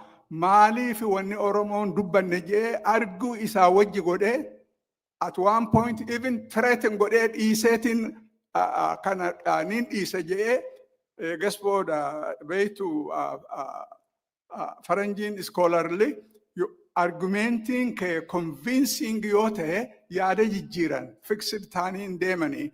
Tanaa jecha Hamdeessaan yaanni akka jijjiiramu goosisee taraa duraati Ethiopian Studies keessatti paanaalli tokko akka Oromoo finxabahe jechuu barbaadeeti. Dr. Hamdeessaan waldayaa qorannoo Oromoo dhaabuu keessatti hanqaan an beekutti he had really a giant role. Lines share qaba tun shakki hin qabdu. An yoggaa lama 1985 in dura Union of Oromo Students gaafa saniin gama Ameerikaa dhufe hojii harkadhee Ameerikaa dhufe. 1985 Union of Oromo Students in North America konfiraansiin yogguu gaggeeffamu issuun guddaan discussed ka tahe waldaya qorannoo Oromoo dhaabu nu barbaachisa. Namni personally volunteer godhee baayiloo isaaniin qopheesse jee Dr. Hamdeessaa Tusooti. Any organization ta baayiloo hin qabne bakka takka illee dhaquu hin dandeessu saniif isan qopheesse.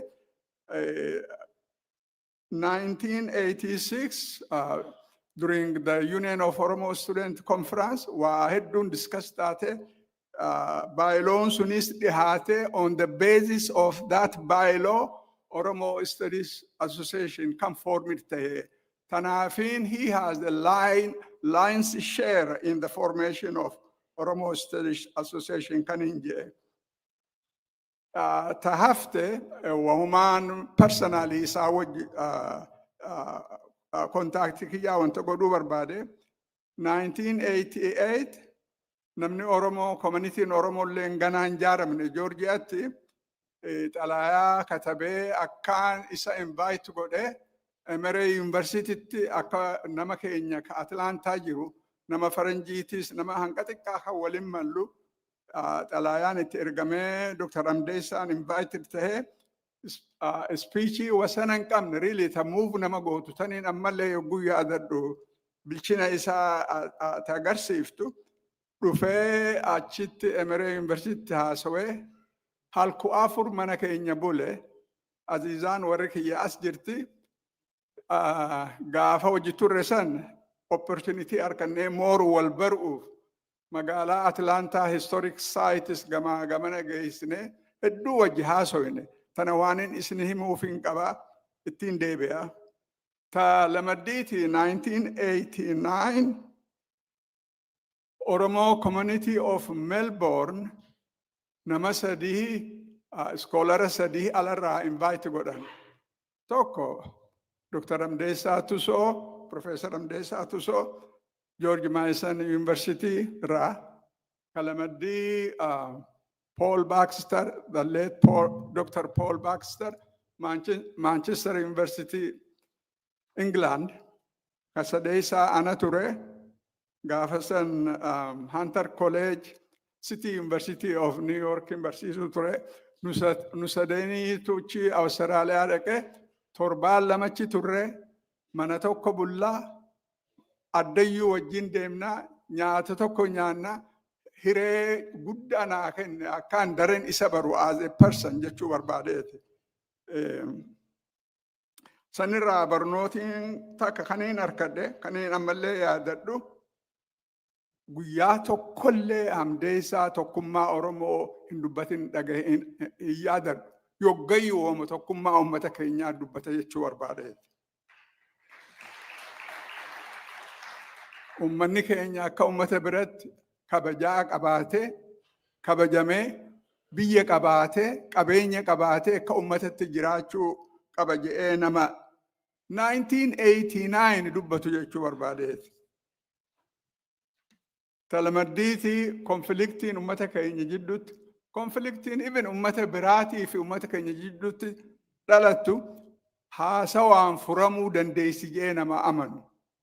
Trainingiin isaatis conflict resolution peace building waan taate jecha sana galgalaa ganama gaccimsee dubbata jechuu barbaadeeti. Odoo maaseeja isaa gara fudhannee dhageenye konfliktiin community teenya gamaa gamana biyyattis alattis tajirtu haasawaan furuu ni dandahamte. Beezikaan ni danda'amte jechuu barbaadeeti. Cufarraa hawta surprised na goote waa lama. 1991 gaafa London conference at his own expense jara kana underline kisha isaatii baasee achi dhaqee at least yaadaan liidaroota abaa'oo yoo kan barbaachisu taate yaada kiyyaan isaanii wajji sheer godha jeetichi dhaqee sammuun naa qabadha. Talamaddiitii gaafa konfliktiin keessaahuu gaafa liidaroonni abaa'oo asmaratti wal gahan dhaaba shanacha jaarsummaayuu tara lamachi deebuu isaanii yaadadha at his own expense. Kana cuftinuuhuu maaliif godha dhaqee dubbatee akka wajji haasawan ilmi namaa laal rakkoo ka uumu ilma namaati ka furuus ilma namaati. Karaan furamuunis haasawanii waan duraan arguu hin dandeenye namni yogguu haasawe dur ummanni keenya maal jechuu turan yogguu dubbiin hammaate dubbiin haa bultu sirna gadhaa xiqqollee yoo namni beeku ni beeka kana yogguu dubbiin oowwite haa bultu jedhanii biraa deeman. Har'aan tana saniitu hin jirre dubbiin yogguu bultu even asitti Ameerikaan saneet maal wanni godhan as biyya tana keessa jirraami yogguu dubbiin hammaate ni tursiisan. Eegas booda haalaa jijjiirama yaada namaa kanaa jijjiirama. Hamdeessaan nama yogguusan already kana baree effartii cimaa godhe jechuu barbaadeeti. At least wajji dubbachuu akka danda'an.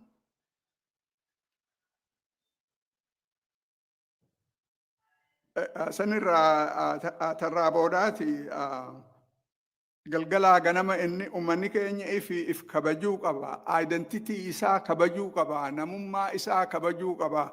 Je'ee nama galgalaa ganama dubbatu ture. San godhuun dirqama keenya. Laala addunyaa tanarratti nama if kabaju namni biraa kabaja. Yoo ati if xiqqeessite namni si xiqqeessa. Basically kabajaan ifirraa dhufte. Aadaa teenya namummaa keenya. Ar'aantana Oromiyaan on the verge of officially dissolve godhuuf waan as deemu waan dirree bahe irra guddaa nama waan kanaa keessan beeku ammoo identitiin ummata keenyaa akka ummatatti walitti qabamnee anfixee huwe akka ummatatti walitti qabamnee Oromo jennee addunyaa irratti illee beekamne ar'aantana izeemaan dokumentii isaan baasan tokko yoo hiree harkatanii kan dubbaftan taate Oromiyaahu wanni ju'un jiru. Iskaatar godhanii waa takka illee hin jiru jechuu basically. Tana diigamuun qabdu Oromiyaan diigamuun qabdu jennee karaa dandeenyuun nu cuftunuu wanta godhuu barbaachisa. Maaliif uummanni tokko yoo diigame deebisanii jaaruun yeroo it costs a lot. Tanaa jecha Oromiyaan odoon jirtu akkan diigamne godhuu nu barbaachisa. In fact, akka kiyyatti legaasii Profeesar Hamdeessaa daranuu jabaatee akka gad hidhattu yoggayyi waan Oromiyaa waan dubbatu jecha Oromiyaan diigamuun qabdu jennee jabeessinee karaa cufaan dhaamsa dabarsuu nu barbaachisa. Isin cuftinuu hedduu galatoomaa jechuun barbaada.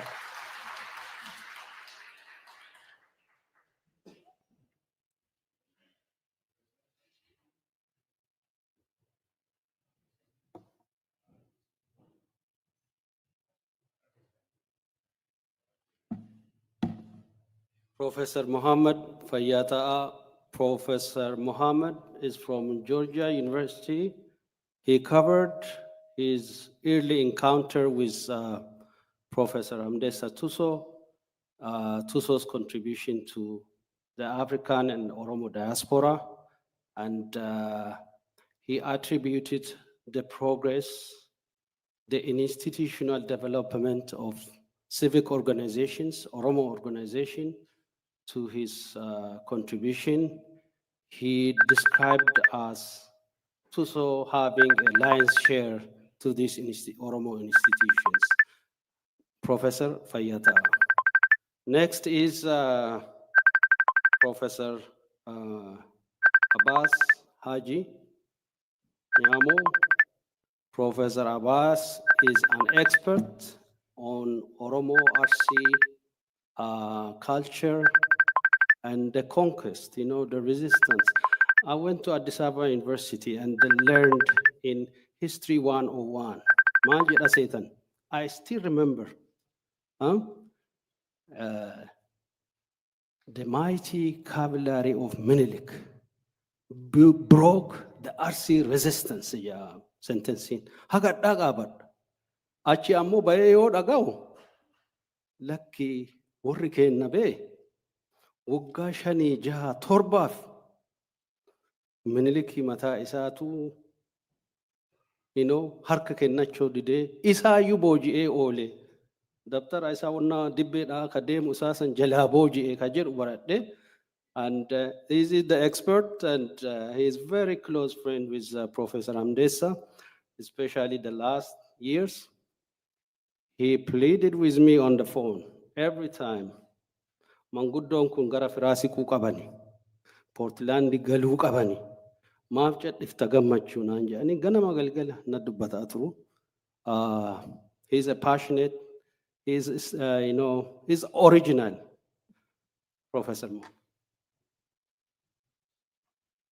Akkam ooltan. Baga jiraattanii baga isin argine magaalaa kana keessatti waa hedduu kabajaa turre, wal faarsaa turre. Amma immoo gaddaaf wal agarree gadda kana Profeesar Hamdeessaa obboleessa kiyya hangafa kiyya rool moodeelii kiyya yoo dhabu isin biratti dhufee wajjin geggeessuu kiyya asitti dhiyaadhee kana mee waan beeku tokko isin yaadachuu barbaachisa jechuu kiyya. Wanni an dubbadhuuni wanni an barreessin afaan Ingilizitti illee waan ta'eef takka afaan Ingilizi illee itti makuu hin danda'a. Yookaan immoo afaanuma Oromoo ka dur biyyaa yoo bahu dubbadhu san dubbadhaa jechuu kiyya afaan Haroon beeku.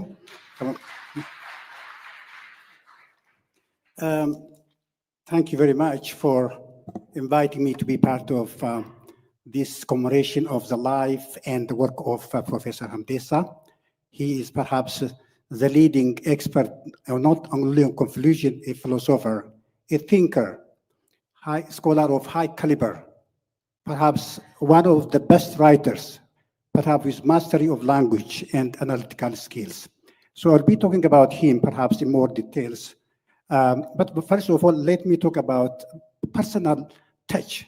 I know you all talked about academic contribution. Professor Mohammed, Professor Ismail knew and worked with him. And also, Obro Abraham, whom he appreciated actually, he told me that one of the people he appreciated working in Washington. So they talked about his contribution, so I cannot say more than they did. So let me talk about personal touch, which is simply, you don't know Hamdeessaa, really real Hamdeessaa. You may think that he is private, sometimes aloof, sometimes more autonomous, who has less interest with people. But if you see clearly, very closely, you can appreciate the quality of the man, the heart of the man. Waan tokko afaan Oromootis hin taa'imu, waan isaa waan yaadadhu. Namni asii kun baay'ee beektanii nama guddaa tokko dhabne waggaa gara 1718 dura. Maqaan isaa Mi'eessoo Dhanqoo jedhaniin. Mi'eessoo Dhanqoo beektanii miti. One of perhaps the rising star, perhaps world class scientist in computer science. We lost him at the age of 42. You know, we tried to save him, taking from one hospital to another with no avail. He died. Wanni isin jechuu barbaade Professor Hamdeessaan gaafa tokko dhufee gurbaan kun eerpoortii fuudhe. Mana isaa bulee guyyaa asii achi argisiisee nu bira fide guyyaa tokko nu wajji oole. Gurbaan kun du'ee jennaani amma itti telefoona godhee itti hima. Namni biyya keenyaa kun firuma gara addaan qaba beektanii bara hedduu firoomaan isaan qabatan addaan hin beeku. I don't know the relationship. Amma itti himee mi'eessoon jiruu jedhaan. Mi'eessoon jiru jennaan hin du'e jettaanaan jedha. Hin du'ee jedhaan. Sekondii 15 ture raawwatee ana maana ajjeesuu didee naan jedha. Ana maana ajjeesuu didee maana irraanfatee naan jedha. Jechuun agartanii namichi kun shidindaa'e anatu du'u narra jira. Ani jaarsaa inni geesse inni garaa namichi kun ijoollee 3 qaba. Reefu kararii calqabe akkamitti du'aa waan jiru irratti. Hamdeessaan nama akkanaati jechuu kiyya nama ani maaliif hin duune namichi gurbaan dargaggeessu kun maa du'e ka jedhu agartanii kana nama hin jedhu. Hamdeessaan immoo karaa biraatiin wanni inni godhu yoo jiraate maatii isin gaafata. Dura inni gaafatee dura jiru ijoollee kee gaafata tokko tokkoon maqaa isaatiin gaafata. Kaamee waan tokko isinitti hima. Namni baay'een Hamdeessaan ijoolleen qabu jedhee yaadanii hin fuunillee ijoolleen qabu maama jedhee ijoolleen gaafannaan amma insaalfannillee dalga deemee maa ijoolleen qabda namaan hin jettuumi. Maa ijoolleen qabaanni namni dhiisuu danda'a jennaan sila kee yoo jennaan anillee bara ijoolleen qabaa naan jedha. Waggaa 20 dura I have a son, his name is Andrew naan jedha. It's the first time I heard that he had a son. This son is Andrew with us, I think. And of course, we are happy to have him. Nama keenya biyya keenya keessatti ilma dhiisuun waan guddaa. Wanni fuudhaniif ijoollee qabaataniif namni yoo du'u ilma dhiisee jedhanii yoo dubartillee ilma dhiiftee jedhanii kana jechuun ilma nuu dhiisee kana achitti gaafsan irraa dhaga'e jechuu barbaade. Andrew nu bira jira. Where is Andrew? I don't know where Andrew is. Okay, so Andrew isuma fakkaata. He looks like him. He is represent. He is to leave. Andrew, stand up. Andrew. Hamdeessaa dhaabatee deema. Hamdeessaa dhaabatee deema fakkaata. So Andrew, you are part of us. You are part of our family. You have big family, not only here in Oromia. So it's incumbent upon you to keep the legacy of your father. And we are with you in all the way what we want to do with this. Thank you. It's good to have among us. Thank you. Okay. Karaa biraatiin wanni jedhu wanni jechuu barbaadu Englishin barreesse wanna kana diqqoo. I read his books, his articles. I have the privilege of reading all the chapters he wrote for the last 30 years, manuscript. He was sending me manuscripts. And he also sent me the books he wrote. So I have a privilege of assessing and saying, but this is not an academic fora to discuss what he wrote. So let me put some few words about him. So I am here to share my recollection about 30 years of warm friendship based on mutual respect and trust with Professor Hamdeessaa. During these long years, we corresponded frequently on a host of issues, held incalculable hours of conversations, both draft, and he shared with me his wisdom, his writings, both drafts and published generously, which allowed me to know and appreciate this wonderful human being with unshakable moral integrity and clarity. Professor Hamdeessaa was humble and gentle, but strong, principled, consistent with his thought and action. I think this is the thing that speakers alluded to. He is consistent. And the example he gave me is Mandela. Why Mandela? We talked 3 or 4 times about Mandela. Do you know what he did? Mandela was arrested in 1963. He just committed a crime by saying 1 person and 1 vote. 1 person and 1 vote. Equality. So they brought him to the court. And he said, why I'm going to jail? Because you said 1 man and 1 vote. That was not acceptable in the apartheid system. So he said, if I have to die for this, I'm ready to die. If I have to live, I will live for this. So they put him in jail. Every year they came with a new idea to free him with some kind of concessions. Always 1 man and 1 vote. Another year they came, 1 man and 1 vote. So he had to wait for 27 years. And then they came to him, now he will give you what you wanted. That means equality, the right to vote for every South African. So eventually this great man was perhaps the greatest of all. He said, I don't want to punish the white for punishing me. We will reconcile, we will make peace. You see, this really beautiful story of South Africa. People were alienated by South African racist regime. The guys sat down with them and we can live by simply forgiving one another. So Hamdeessaa's model was him, but Hamdeessaa was a believer in Oromo freedom, in Oromo independence. Don't forget, he didn't change that a single day, because deep down, he felt the best way for the Oromo people is simply to be free in their own land. So I don't want to really mention about Hamdeessaa was also another quality, which is telling you what he thinks about things. So he doesn't hide you.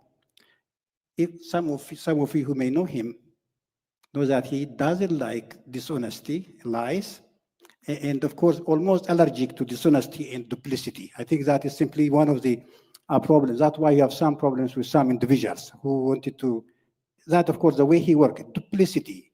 And so that's of course the way he was working. So when it comes to discussing his work, I think we can divide into three stages. The first one is, I think, Professor Muhammad and Ismail clearly described this from 1980s to 1990s, the time of rebuilding Oromo community, talking about refugees, and of course, campaigning for Oromos. That included what you call creating the survival of Oromo nation. I think there are great historians amongst them. He's not alone. Many people are struggling to simply to change the name of Galla to Oromo, Oromoma. So they were teaching what we call Oromo nationalism. So he was one of the major. By the way, one of the things we have to know, 30 years ago, just you cannot self-identify as an Oromo. You are scared, even in diaspora. You have to simply find a way to say something else.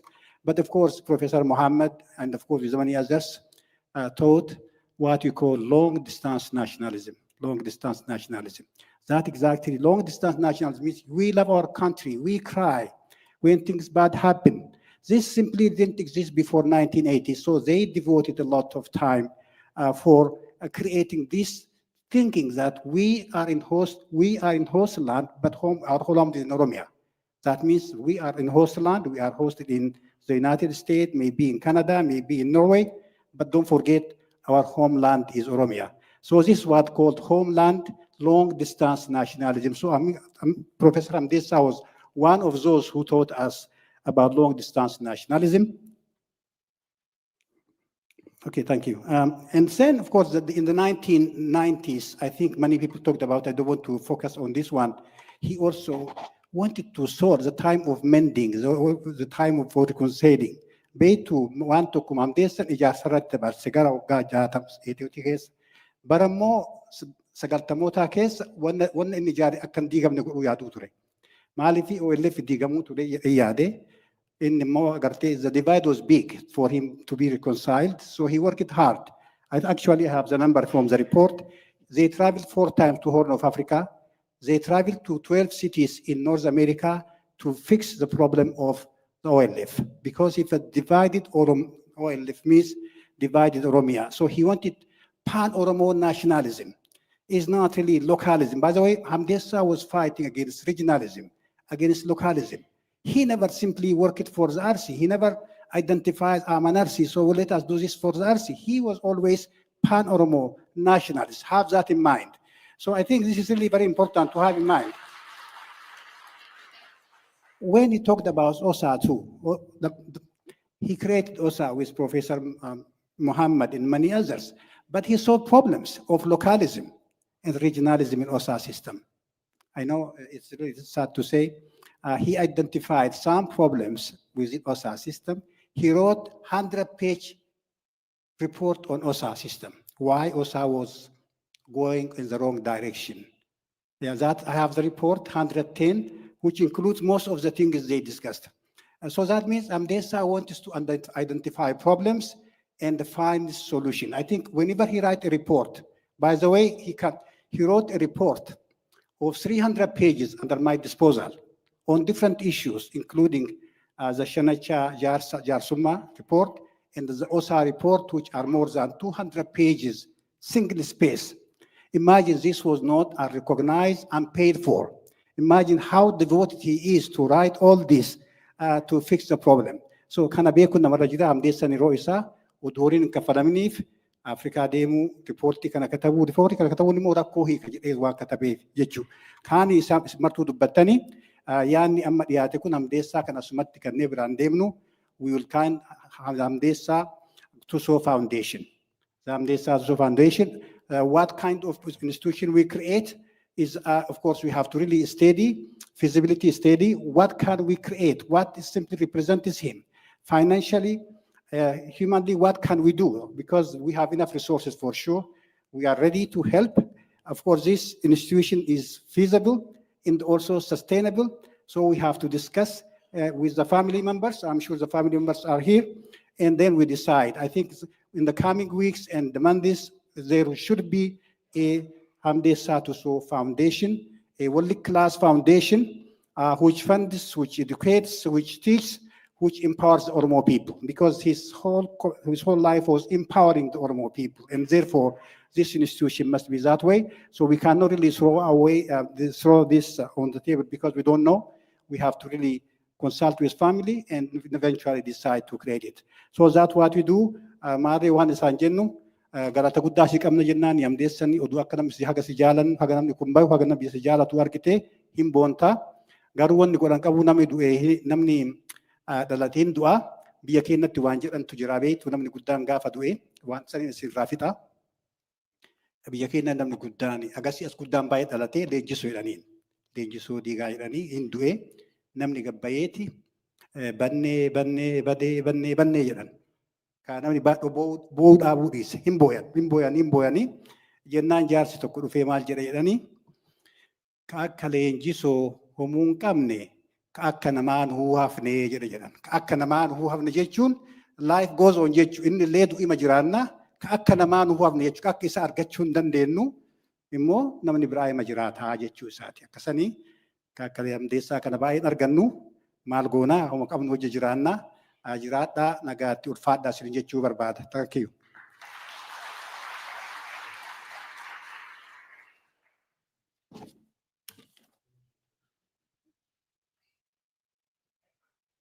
Thank you, Professor Abbas. That was passionate and ulfaadha jechuu barbaadan mallee. So all of these scholars were mentioning about Shanacha Jarsumma. There are some few people who know Shanacha Jarsumma in detail. And veteraanin adda bilisummaa Oromoo obbo Xahaa Abdii nu bira jiru. Chance isinii kennina. Please warri seelfoonii keessan yookiin vibrate irra kaaya yookiin ofirraa cufaa. This is sacred moment. Let's give respect. Telephone keessan turn it off or put it on vibration, please. Obbo Xahaa Abdii of the original adda bilisummaa Oromoo.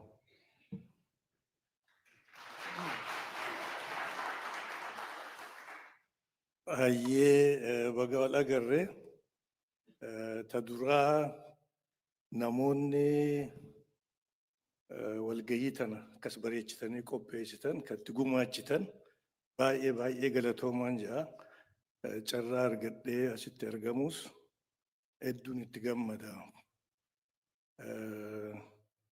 Ani egaan carraa kana argadhe waa'uma akka namaa yeroo gabaabduu Dr. Hamdeessaa wajji qabaadhirra hin haasa'u malee tashanachaa hin haasa'u. Dura akkatti gaafaan isa argeen yaadachuu barbaada. At human level. Adda bilisummaa Oromoo bakka bu'eetiin walgahii Oromoota Awurooppaa jiraatanii dhaqee akka bara 1987 na fakkaata. Yeroo duraatiifiin jaarmaa bakka bu'ee bakka walgahii nama keenyaa dhaqee namoota lamaatu achitti gurguddoon dhufanii haasawan. Ka miseensa keenya hin ta'in. Isaan keessaa tokko Dr. Hamdeessaa Tusooti, kun Dr. Ismail Abdulleeti. Waan ajaa'ibaa haasawan. Achi dura namoota akkasii argachuuf carraaqaa turre. Jara san argachuun achitti haasofni isaan dhiheessan baay'isee nama gammachiisa, nama hamilchiisa. Humna ajaa'ibaan nu tahan baay'een gammadee booda jarri bizii nu godheeti warri walgahii qopheesse yeroo haasofnu arganne Hamdeessatti dhiyaadheetiin dhabboo silaa yaanni isaa baay'ee bareeda wanni dhiheesse kan nama mirqaansu inspiring. Odoo akka namaa immoo teenyee haasofnee fedha jennaan yeroon hin jiru achi bizii nu godhanii. Walgahii biraati tufanii ammas dhaquu deemu jira Washington.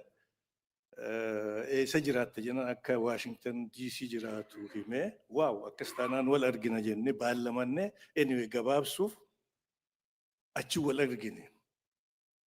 Guyyaa tokko qabannee akkasuma akkuma namaa gatteenyaanis kanumaan barbaada jee. Yaanni isaa wanni walgahiirra dhiheesse waan nama shakkisiisuu miti. Biyya afaan Ingiliziitti connect goone jechuudha akka boondit taate. Uumaa waan hin shakkuun qabu namni kuni waa'ila qabsooti tahaa haasawa isaa sanirraa naa gale isaan lachuu.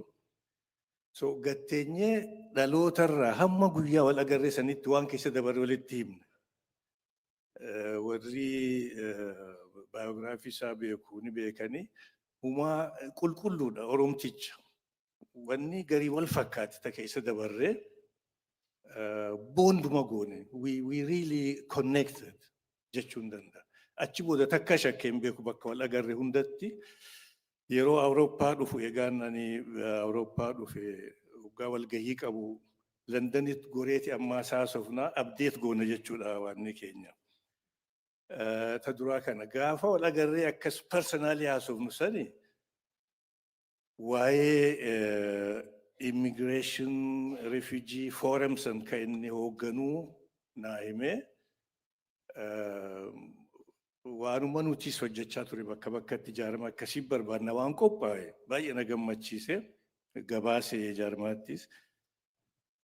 Isa dubbannee dhimma hawaasa guutuutis haasofnee nama akkamii gabaabsuuf nama waan itti amane hojjetu duukaa bu'ee nama kaayyoo qabu nama murtii qabu ciniinnatee bakkaan gahu ta'uusaa isaan arge. Dhimma hawaasa guutuu immoo ka naannoo san jiruu fi ka Oromiyaa ka Oromoo guutuus yoo haasofnu waan biyya teenya nama waan itti amane ciniinnatee bakkaan gahu ta'uu arge. Santu keessaa mul'ata ture.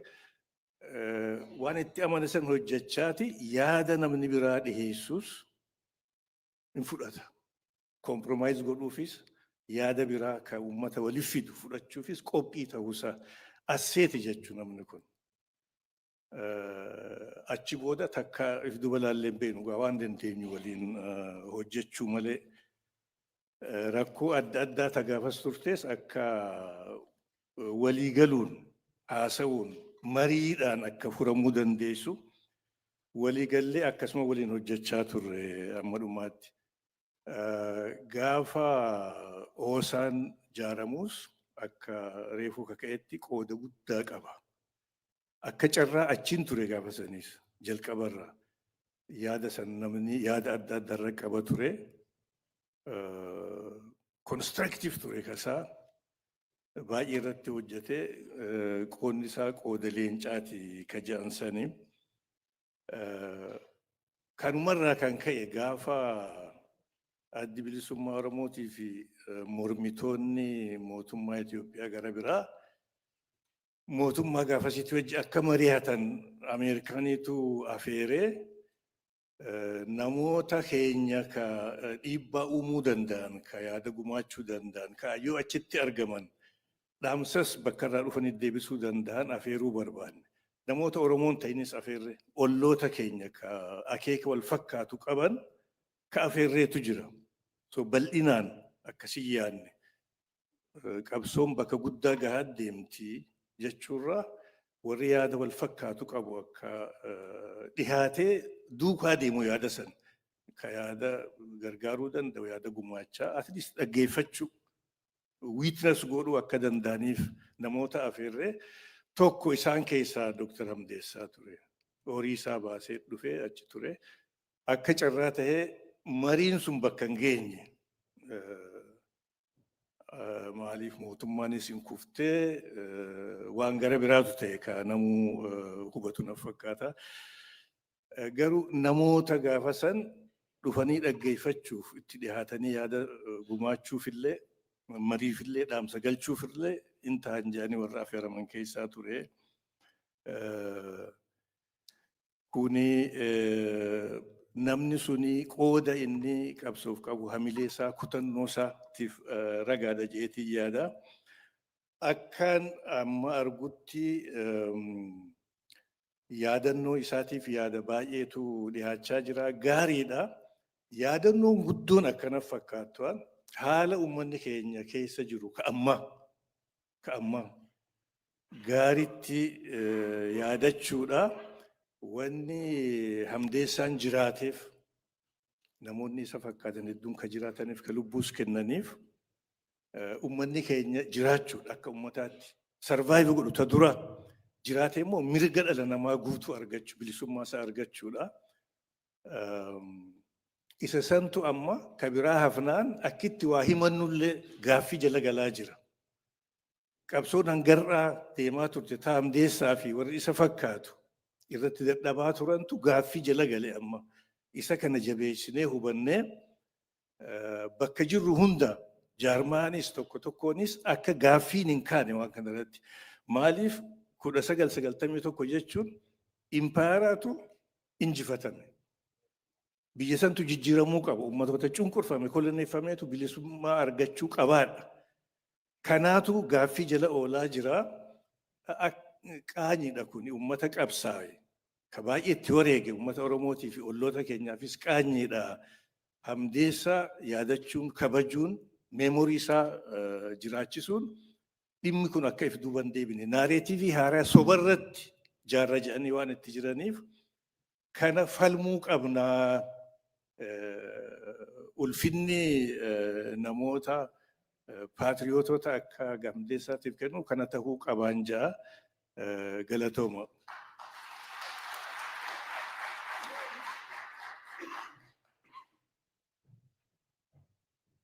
ulfaadhaa.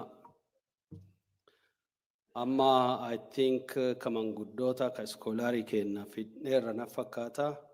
Namoota baay'ee referaansii godhanii Profeesar Hamdeessaan namoota isaan prifeerii godhan keessaa nama hagoo fiduu dandeenyeerra namoota hedduutu hafe.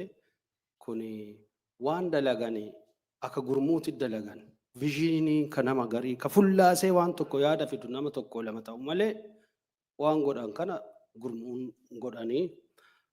Now we're going to just shift a little bit. Beektu wanti kun continuity qabaachuu qaba. Abbootiin keenya kana godhanii, haawwotiin keenya gadoo godhanii, dhaloonni lufe kana godhanii. Wama durii callaa ilaaluu uduun taane amma hoo maaliif jirra ufafoo ammoo tilmaamni kenna. Maari abboota tanarraa maal baranne? Profeesar Hamdeessaan dhaloota ammaa kanaaf maali? Where is the bridge?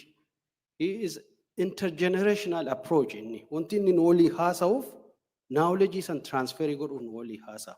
Knowledge sun transfer ta'ara. I think one of the most prominent individual baroota gabaabaa kanneen keessatti whether you agree or disagree, there is one person among us. I like to invite Jawar Muhammad to the stage and deliver what Tusoo means for his generation.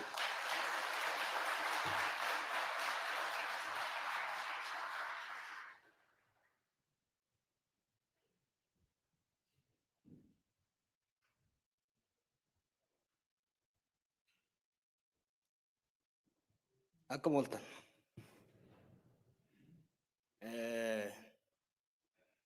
Warri Profeesar Hamdeessaa seenaa isaa beeku. Asa wajjin seenaa hojjetee nuus asiin nu ga'ee dubbate isaan booda waan hedduu dubbachuun ulfaataadha. Waan muraasan dubbachuu barbaada. Tokko it makes me emotional. Hawaasni keenya sadarkaa maturity warra isaa galata godhe warra isaa lubbuu isaanii guutuu umrii isaanii guutuu aarsaa kenne galata san beekee qophii kabajaa guddaa akkanaa kana gaggeessaa akkanaa kana qopheessuunsaa torban dabre Profeesar keenya Profeesar Muhammad Hassan Atlaantatti bifa miidhagaadhaan qopheessitan. Har'a immoo abbaa keenya kan nu biraa dabre galatoomi jechuu qopheessitan. Ka dabrellee galata keessan hin dhagahu. Profeesar Muhammadis galata keessan irraa wanni fayyadamu hin jiru. Ka fayyadamu nuyi. Ka fayyadamu warra boru isin tajaajilu. Warra kareen isin tajaajile galateeffachuun warra kalee isin tajaajile ulfeeffachuun borullee ilmaan teessan ijoolleen teessan dachaan kana daran akka isin tajaajilaniif akka isin guddisaniif akka maqaa isin toraniif hamilee waan kennuuf hedduu galatoomaa na boonsitanii thank you community minister jechuun barbaada. Qabxiin biraa just theoretically Profeesar Hamdeessaan Profeesar Muhammad hayyoonni keenya shoora isaan qabsoo keessatti godhaman. We underappreciate. Dr. Rahmu Jiree Fawasayaan ture. National struggle keessatti qabsoo sabummaa keessatti shoorri hayyoota kan loltootaa caala kan jeneraalotaa caala. Maaliif? Ummanni cunqurfame, ummanni cabe, ummanni bittinneeffame keessattuu akka Oromoo kun deebi'ee qabsaa'uudhaaf kabaja ofii horachuudhaaf biyya ofii irra dabbaa ta'uudhaaf hojiin dura eenyummaa waloo deebisanii ijaaru. Eenyummaa waloo qawween hin ijaaramu. Eenyummaa waloo sammuudhaan ijaarama.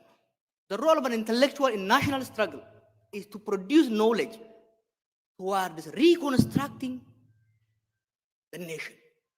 The nation not on the ground, But in the mind first, in the mind. When Professor Hamdeessaa Tusoo, Muhammad Hassan, Asfaa Jaalata, Professor Ismail, Abbas Ganamoo, godhanii Oromoo, Oromiyaa, Oromummaa kanarra alagaan ittiin nu doorsisuu yookiin ittiin nu sodaatu. Ka hedduun keenya ittiin boonu, ka hedduun keenya ittiin qoosnu kana bakka hin jirrerraa in a short period of 50 years. Dheeraa isin fakkaata. Dheeraa miti yeroo gabaabaa keessatti. By the way, there are no more than 10 people. In less than 10 people, Rabbiin nuu kenne ibidda keessaa carraa argatanii baratanii warra akka Professor Hamdeessaa Tusoo kun Oromiyaaf Oromummaa akkamitti? Tokko hojiin dura seenaa jallataa. Seenaa Oromoo ukkaanfame, caba Oromoo awwaalame, Oromiyaa facaate san dhaara keessaa laqaaqanii haqa Oromoo dhaara keessa, dhaara impaaraa keessa laqaaqanii baasan. Kalammataa seenaa sirrii dhugaa ummata kanaa akkanatti ol geessan kanaa ni miti. Nama 5-6 gandarra deemanii, yuunivarsiitirra deemanii, charchirra deemanii Oromoo waan jedhamu kana nuu ijaaran jechuudha. Kanaaf Professor Hamdeessaanis, Professor Muhammadis hundi isaaniitu waan ummata keenya isaan godhan guyyaa guutuu himamee waan dhumu miti. Wanneen abbaa keenya irra geggeessinuun jedhuu barbaadu.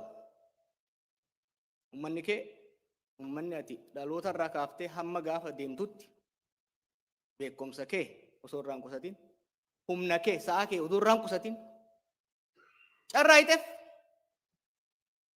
bakka ati hawwiteef hin geenye, bakka ati irraa kaaftetti garuu nafne, bakka ati hawwiteef hin geenye, bakka irraa hafte, bakka ati itti eegalte san immoo hin jiran. We have traveled far. We have a lot of disappointments today. But if we look back, we have come real far. Waadaan dhaloota kiyya bakka bu'ee Professor arra geggeessinuu fi warra jiraniifis kennu barbaadu waan isinirraa dhaalle waggoota nullee xiqqoo jaba baafne kana keessatti xiqqoo shukumsine xiqqoo achisiisine jirra. Taafte immoo ciniinnanne itti ijjanne ni dhiibna. Yoo dadhabne immoo akkuma isin guddiftanitti warra jalaa dhadhalchinetti dhaalchifna. Professor keenya Rabbi warra jannataa si haa godhu, hawaasni keenyallee ulfaadhaan jaa nagaan na bula.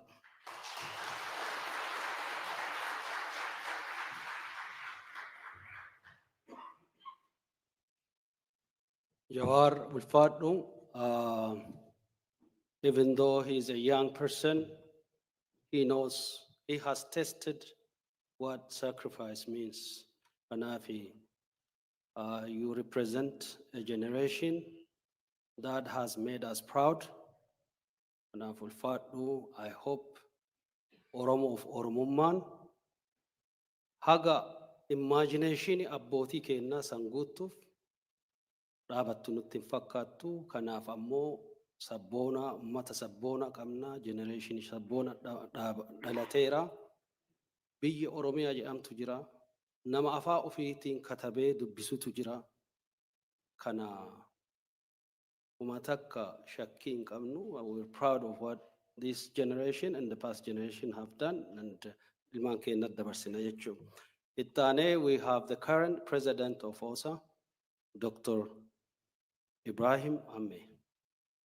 Please.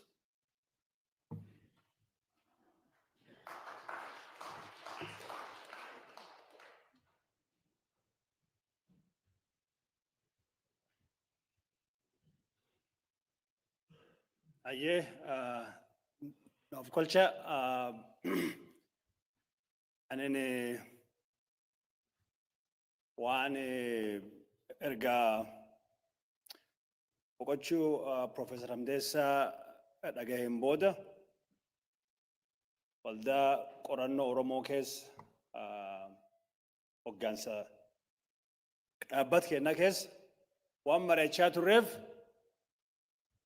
jiruu Professor Hamdeessaan jiraatirra ammoo waan dhagaheef waan warra amma yaadannoo kana dhuftanii hirmaachuuf as jirtan waan akka isan beektan fedhu jira. Wanni guddaan hiikennatti angarboonaa dhufee yoo dubbadhu wisdemiin kiyyalleen akkuma namni tokko Profeesar Hamdeessanii digirii lam qabaa jedhanii PhD'n tokko naannoo Arsiitti dhalatee tokko ammoo ka biyya alaa deemee PhD ka barnoota tokko ka guddaan ka dhalootan ka ummat beekumsa ka ummat inni keessa bahe ka inni keessa argatedhan. Egaa alleen dhalootan garbooranaa dhufe yeroo hedduu namni hayyootii Arsii waan garbooranaa kan namni wal qoxxisuulleen hin jirti. Ammoo hayyooma waan aadaa barachuu kan yoo garii keessa dhalattee baratta yoo garii ammoo itti deebiteellee baratta. Ani wannan dubbadhu warri kenna waan jedhani du'a na qajeelchadhan. Du'a jechuun namni kun gaafa du'u tokko akkati jiraattu tokko ammoo akka namni siyaadatee itti si gaggeessu.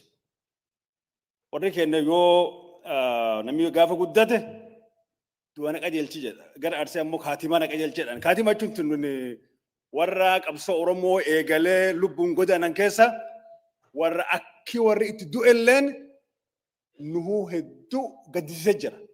Akki namni keenya itti yaadatu warra kaatimaan isaanii hin qajeelin jira. Warra ammoo an arda yoo nama as dhufee maanguddichi kana hayyuu kana goota kana yaadachuuf as dhufe yoo agarru integritiin waa reefu amma jiru inni jiraata. A life of integrity, a life of service, serving these people and the cause that he believed in with integrity. Wanti sun wanni inni uumu gaafa inni addunyaa kan irra godaan akki nu amma isa ulfeessine ka armi jirru isa itti gaggeessinu ka biyya ammoo jiru reefi isaa simate du'a isaa qajeelcha jedhu warri keenya du'a qajeelcha jedhan du'a Profeesar Hamdeessaa qajeelchitanii hedduu galatooma jedhan. Kalamaffaa waa'ee legacy isaati. Dhaabbata qorannoo Oromoon keessatti guddoo gahee leencaa qaba jechaa turan. Warri hooggantoota dhaabbata kennaa gaheen isaa akkam ture jedhanii wal gaafatan. Akka lama jira. Nama dhaabbata tokko dhaabuuf bu'uureessuuf guddoo dhama'e waan cuf godhu. Ka ammoo yoo gari in the formative years where there was a that mixture between scholarship and kagari ammoo siyaasa kagari ammoo achum keessatti namni wal ijaaruun hoggansa mi'eentu nu hoggana akkamiin hogganamna waan sun keessatti ani akkamiin asitti dhufee jedhee yoo fayyada the tale of two or three types of leadership in OSA. One is just me, that was asked to come and serve by Professor Muhammad Hassan. I have never had a vision of serving in OSA. I'm a physician. Maybe I tried to study history and sociology, and that is maybe what I had to do to fill the void that I felt there was in the Oromo studies and history and etc. Nam Gaggeessaa. So anin warra dhufee quote to serve naan jedhan quote to serve godhannaan hayyee waan Oromoo irraa naafu jedhe warra dhufe warri ammoo namummaan dhibiin ijaaree namni kun nama kennaa haa dhufee arma taa'u jedhanillee hin jira. Ka gari ammoo ka inni dhufee hoogganuufillee odoo fedhu warri sila isi duub dhaabachuu qaban fuula deemee dhaabbachuu qaban sun dhaabbachuu dhabuurra. I did not feel that Professor Hamdeessaa was in the first president or the second or the third. When he was asked to come and serve in OSA, there was already a lot of organized entities within our organization, right? And he came and he stood for election. But what I wanted to actually leave as a legacy is that if this professor, this giant intellectual served the Oromo cause and his people, akkinu itti siyaadannu akkam ta'uu qaba wan hagarra diqqaa waan xiqqoo tokkorraa wanni nu godhu qabnu maal jennaan, I wanted to make sure that me as a president and the OSA board chair, Dr. Moa is here, I had to talk to him and say, we need to dedicate one of our conferences to remember his legacy, the legacy that he left behind, a legacy of scholarship.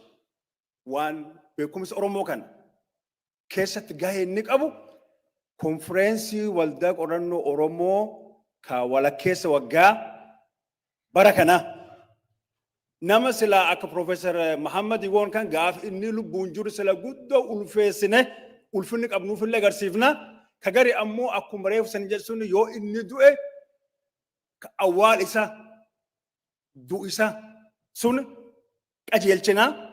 So I wanted to make sure that we have a conference that is dedicated to remembering his legacy, cementing his place in Oromo scholarship. That was the first decision that I have the prerogative as the OSA president to make that call on my own. But I wanted to run it with at least the president, the board chair, and with some of our friends and colleagues. And the idea was welcomed. And in that conference, I thought that by the time we have that conference dedicated to remembering his legacy, we will have within a year 2-3 books written about his contribution to the Oromo cause and to the Oromo scholarship. And Kanav conference, I hope by that time we will have a house maybe twice as size bayini nama hag am jiru kan irra lama sadi ummati keenya diqqa guddaan Islam of Kristaani waaqeffatan hunduma hin dhufanii gaafas jedhee yaada hayyooti keenya. And Kabra, I came to OSA, by the way, for the second time. The second time I did not come with an organized entity. I did not come called to serve.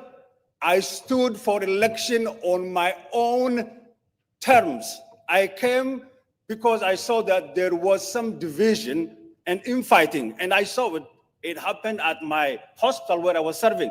I said, I'm gonna run for election. And I did run, and I came back. I came back for a second time, only because I felt that I have a duty to come and serve and right the wrongs. The wrongs, it is these people, the cause of our people that we serve, the cause that Dr. Hamdeessaa lived for, Tokkummaa Oromoo.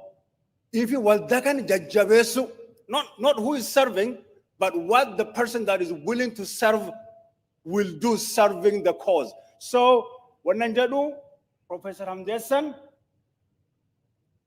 Jirugari Jirat, Nama Ummata Ufitif Jirat, what became Nagaf in Midalat, Mangudoti war Ebisan, Daim Dalat Ebisan, Bija Wabay, Lafa Wabay, Gosteti Wabay, Warreketi Wabay, Ufi Wabay, Yo Ufi Wabadat Abdi, do Badidan.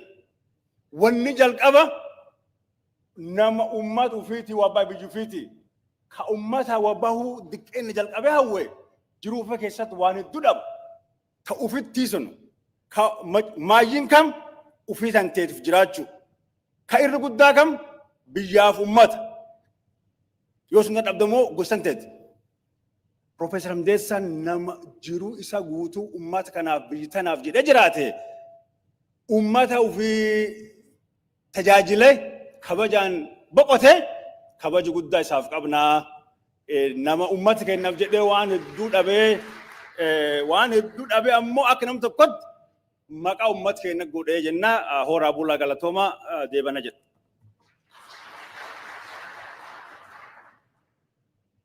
Marre public promise gotani doctor isin hordofna mid-year OSA conference maka Professor Hamdeessaa Tusootiin akka organize ta'u abdii qabna.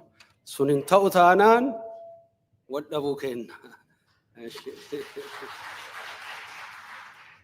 Okay, waawway godhuu barbaada Professor Abbas Qaranna Firrisee haa ta'u I just want to irra deebi'uu barbaada waawway. Biyya keenyatti manguddoo akkanaa kana maatii qaba, ilma qaba, horeera maaliif haala kenna ka heritage civilization nu qabnu jedhanii gaafatan. Baay'ee nu gaafatu warri biyyaa waa'ee Professor Hamdeessaa ilmaan hagam qaba, horeeraayyuu jiraayyuu. Nu laal'aaranii viidiyoo kanaan haa beekanii barbaanna. Ilma hin qaba, ilma jabaa qaba, ilma akka isaa qaba. So isa introduce godhu barbaada na obsa. Andrew, the only son of Professor Hamdeessaa Tusoo, shares with his father a deep commitment to education, an enduring value held in the highest regard by the Oromo people. Professor Hamdeessaa devoted his entire life to building a better world through justice, peace, and preservation of human dignity. In honoring his father's legacy, Andrew has respected the Oromo tradition by ensuring that Professor Hamdeessaa's send-off event is marked with dignity among his people. He graciously allowed us, underline, allowed us, we the Oromo, his people, to take the ownership of organizing a memorial event for his father. And this is a reflection of our collective consciousness, our collective identity as a family, as a group of people, as a nation, the Oromo nation, to say, job done to your father, Professor Hamdeessaa Tusoo. We deeply, I just want to express that in public, we deeply appreciate and value the cooperation and the willingness for him to ask for the tradition and go along with the tradition. And not that, only that, he facilitated every step of the process of preparing and planning to send his dad's body to his homeland, Oromia.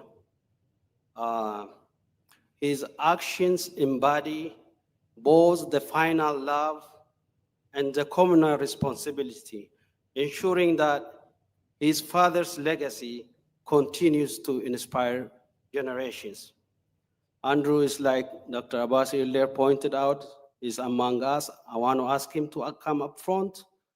And gurbaa kana nama biyyana dhalate biyyana guddate hawaasa kennaan badna wal arguun adda. He is truly our brother. We want Andrew to know this. And going forward, even though his father is not here, we are here for Andrew as our brother, as our young man. So Andrew, these are the people Professor Hamdeessaa labored day and night to liberate, to empower, and to be visible and exercise their human dignity in the world. So I want you to meet them, see them from the pulpit up here, and know that you're not alone, okay? It used to be just your dad out in the world, but now your dad is multiplied, not in thousands, but in millions, and we want to thank you for allowing us. You could have said, no, I have my dad. You guys are relatives or friends or cousins. I could do whatever I wanted and go through that like just typical Americans do. But you ask, what's the tradition? We told you this is the tradition. You said, I'm going to do this. And for that, on behalf of this congregation and the entire Oromo nation, I want to say thank you for your understanding and making this possible.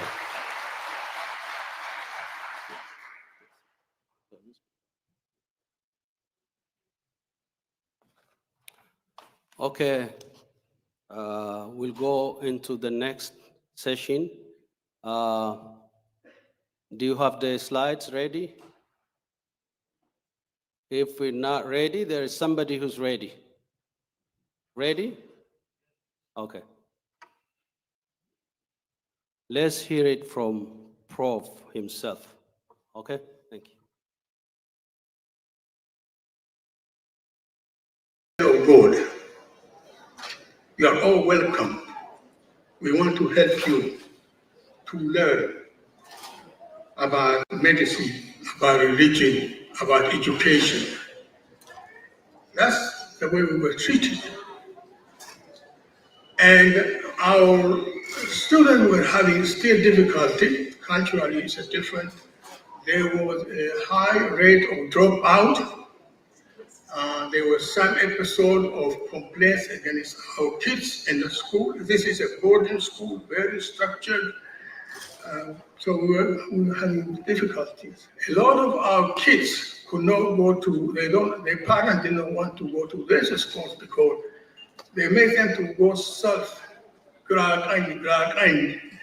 If the kids make any mistake, they beat them in public, in front of many people. And RC does not like his children to be beaten in public. So they stayed away. But in Panyara, understanding difficulty, Pastor Gamka Falama, we used to call him Gabriel.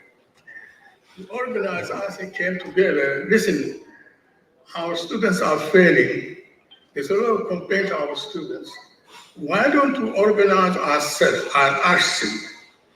These are historical connotations. We will say we are RCs. As RC, we have to do these things.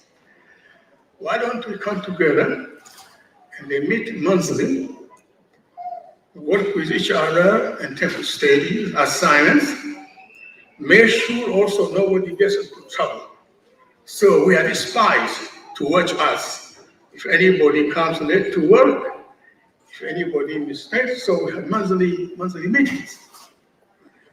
While this was happening, we had the news that the Orthodox Church leaders and also the governors of the Rift Valley got together, went to the emperor and said, we want you to school here, we want to school, close out school. And apparently the emperor declined to do that. Then these guys gathered together, came to the school administration, and they said, look, the emperor does not want to close this school, but there's something we can do.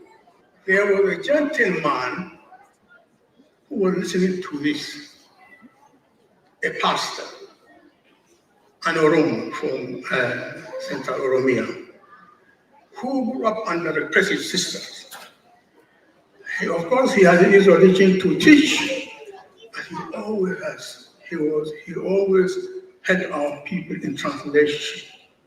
They came to his home for counsel. They gave him a new name.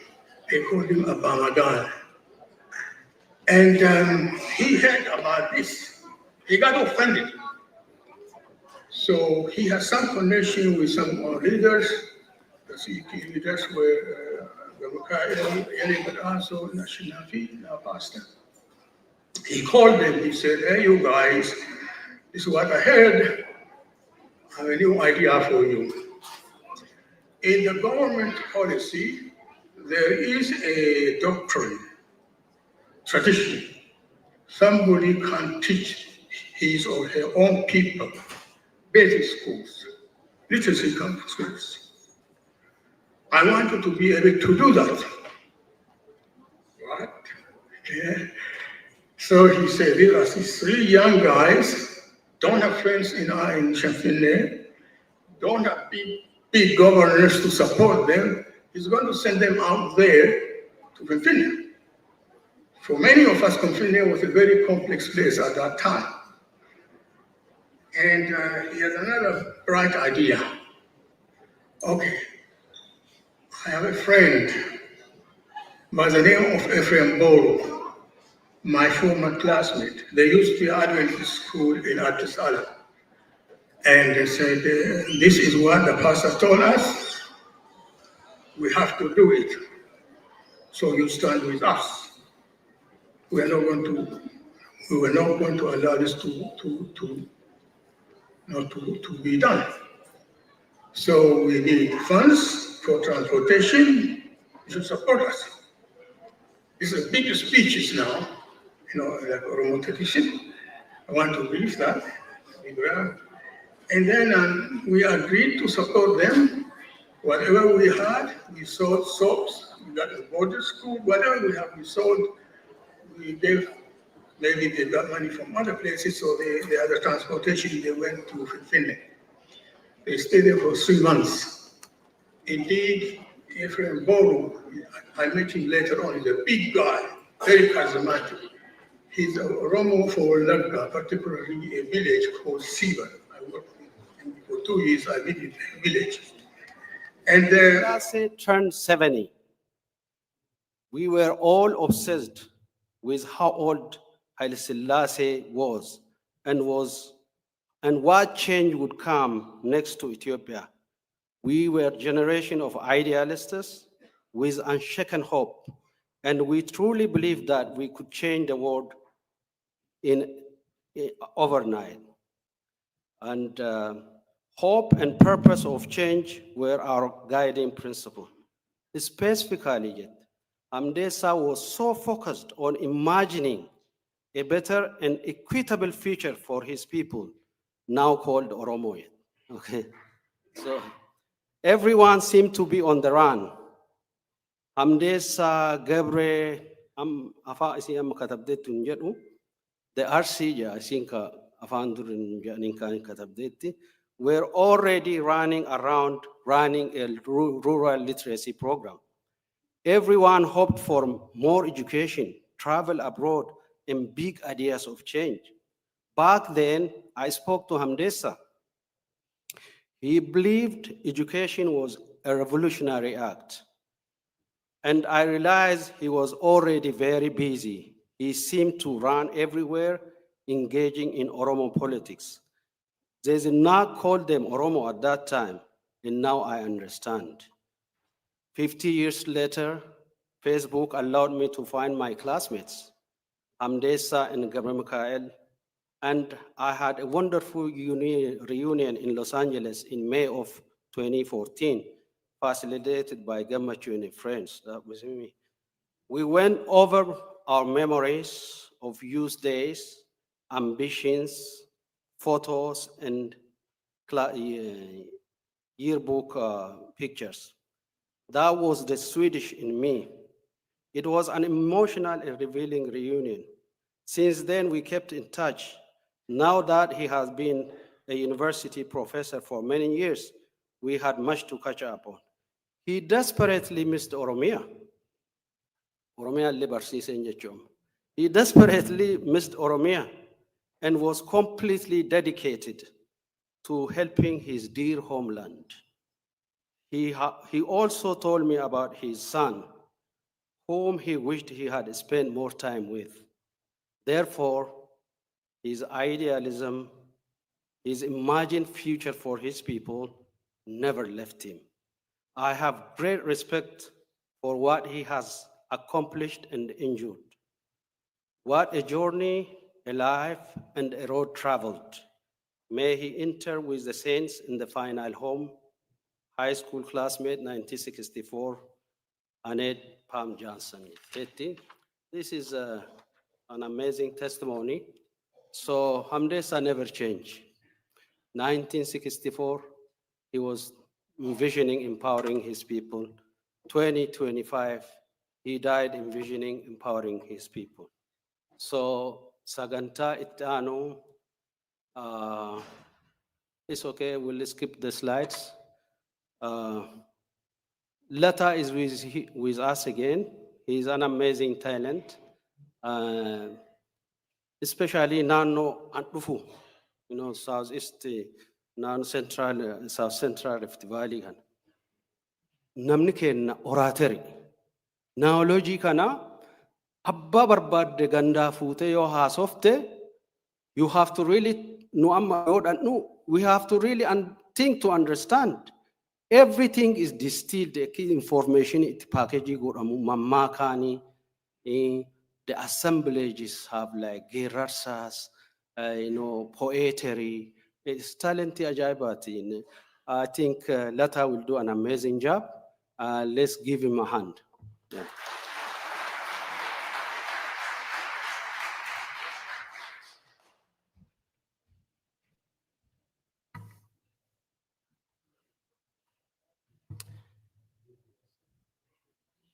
Seenaayyuu guddaa kanaa walaloodhaan barreessuuf erga yaadirraa qabe sammuun koo bakka lamatti ramee falmii guddaa jalqabe. Sammuun koo inni tokko akkas jedha, maal gochuuf barreessitaa? Maaliif waan bu'aan qabneef yeroo keessa balleessitaa? Ofirraa baasuuf malee sitti taanaan amala nama du'e obbaafatee reeffa saanduqa ciisu faarsuun kee maal dabala? Jecha kuultee sarartee maaf deemtaree dhama'u? Innoo silaa du'eera gurra isaas cufateera walaloo keen dhaga'u. Maqaan isaa bakkee ture nama kana ni beekta. Otuu jiruu jajjeetta. Ulfinaan kabajjeetta. Waan Oromoof hojjetteef galatoomi jetteetta. Har'a erga karri cufame erga waan marti taree. Reeffa awwaalchaaf qophaa'etti haasa'uun maal fidaree? Abbootiin keenya durii waan yeroo malee godhamu gaafa ibsuu fedhani erga waraabessi dabartee sareen duttii jedhan. Yoo feete jaji faarsi geerari dibbeerree rukkutadhu garuu jiruu nama kanaatiif oomaa dabaltuun qabdu garaa kan kee kutadhu naan jedha sammuun koo tokko. Sammuun koo tokko immoo akkas jedha, lakki lakki barreessi. Tokko lamaan lakkaa'ii gootummaa isaa tarreessi. Ni darbe jetteen dhiisiin dhiisi amma ni ga'u. Ni darbe jetteen dhiisiin himi amma ni ga'u. Akka dhaloonni boorii eenyummaa isaa dhaga'u. Yeroo fedhettis ta'u. Seenaa gootaa dubbadhu in dhiisiin ijibbaataa namni sabaaf waa godhe. Foon isaatiin otuu hin taane maqaa isaatiin jiraata.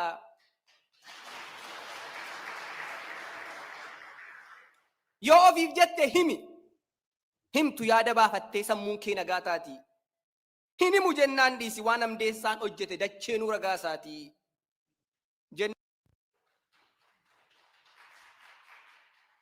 Jennaan tole jedhee fudhadheen waa barreessuudhaaf ka'e.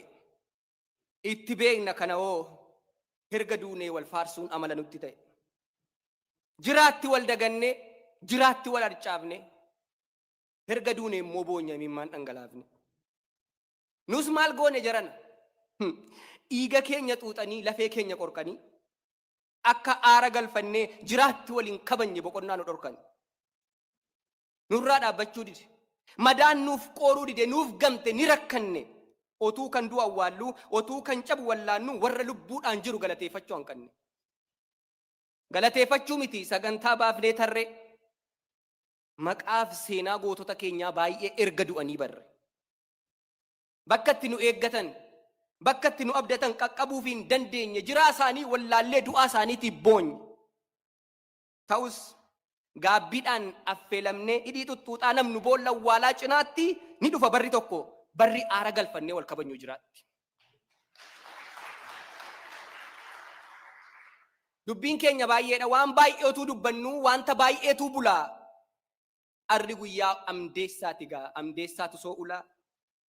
Jabaa Oromiyyuu beektu qaroo qaroomni danuu kan saammoo akkamiin hafaa Hamdeessaa abbaa bardootaa, Hamdeessaa abbaa beekumsaa, Profeesar hangafa. Diddaan guddate kan eenyuun dhoofne dibbe, kan ijoollummaa kaasee qe'ee abbaa isaa keessatti alagaaf roorroo jibbe. Bara warri fiudaalaa ajajanii jiraatan bakka taa'anuun kaane eenyummaa kan kee gatii, eenyummaa koo jiraadhuun Hamdeessaadhaaf hin taane. Barattii bara sanaa bara Oromummaan cubbuu, bara isheen nama baasiftu gatii qaalii haga lubbuu. Bararree of tuulummaatiin morma nama micciiran, bara qixxee namaa taa'uufuu maqaa nama jijjiiran. Kunoo bara sana warri eenyummaa Oromoo muranii gatuu fedhan Hamdeessaa maalii tati Hamdesaw ta'i jedhan. Hamdesaw ara ta'u maamna irratti jibbitee maqaa ulfaataa akka tullu ani ilmasii koomandooti Oromticha qulqullu. Situ na baata seete ofiin deema karaa koo. Lafa sitti dhiphise moo maaf jijjiirta maqaa koo? Qixxee ati teessu ta'uuf yoon dhabellee teessuma Hamdesaw kee hin barbaadu Hamdeessaan Hamdeessuma.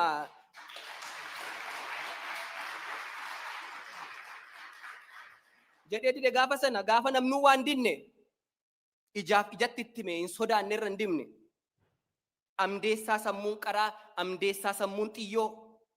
Si'a meeqatti gaannaan qabanii galchuuf kiyyoo. Beekaan ganama sanaan Oromummaa dhamdhame yoom gaaf tokko dagatee bakka kosiitti argame.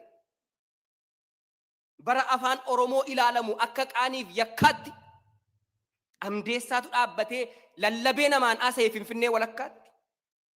Mana murtiirra deemee bakka dubbii naanna'ee tolaan afaan hiikee fi warra sababa afaaniitti dhugaan jaraa jallatteef aara galfannaa ta'e. Dhagaa'us sudha dhagayii gaafan dhugaa dubbadhu. Shuumiif qoroof gugguufee jilba namaan dhungadhu. Warra lafa nu saamtu kan qabeenya nu saamtuuf hin kennu mirga kiyya anaaf Oromoo nu sabadha Oromiyaa nu biyya jedhee xiiqiin qabame diddaa Oromoo keenyaa diddaa uummata isaatti dargaggummaan makame. Guddaaf jabina ta'e xiqqaa karaa qabsiise. Oromoon akkam baranne utuu dhorkanii mana barnootaa jaaree keessa deemee barsiise. Bakka Hamdeessaan ga'e yaannoof tuulummaaf tuffii quucaree gabaabbate barsiisaan maaster jechuun barataa uleen reebuun guutummaatti dhaabbate. Booda karaa barnootaan Awustiraaliyaa deeme carraa argate hundaatti bakka argate hundaatti dhugaa Oromoo hime. Achiis barnoota taanuuf Ameerikaadhaan ba'ee Michigan State Universitytti gaafa dooktarii ta'e. Oromoo qofa miti. Gaanfa Afrikaa guutuu mata duree godhatee karaa nagaa dhaqa qabeessi uummataaf dhufu irratti wanta guddaa qorate.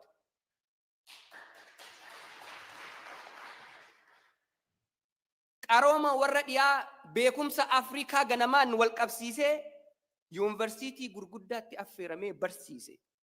Warri hubannaa isaa xiinxaltee beekumsa isaa argite gurraachaaf adiin marti dareen ni jiru seentee irraa barachuu hawwite. Dur gaafa Hamdeessaan dhufee Ameerikaa qaqqabu. Waa'ee Oromoof Oromiyaa biyyi kun quban qabu. Guddaan gaafa Afrikaa sabni duudhaaf jaalalaa dhugaan isaa dhokatee ture addunyaa guutuu jala. Kunis Oromoon beeku Oromoo quban qabu. Sunis Oromoon beeku Oromoo quban qabu. Gaafa kana Hamdeessaa irriba maal ta'aa qabu. Xiiqiidhaan affeelamee dungoo seenaa qabsiise. Adiif gurraacha waamee duudhaa keenya ittime sirna gadaa barsiise. Kunuu garaa ga'uu dinnaan kaayyoo guddaaf murteessee koree godaantotaa buqqaatota Oromoo jedhee biyya kanatti hundeesse. Jaalala saba isaatiif haqa uummata isaatiif akka ta'u wallaale. Oromoo faffacaatee gaaddisa tokko jalatti walitti fiduuf yaale.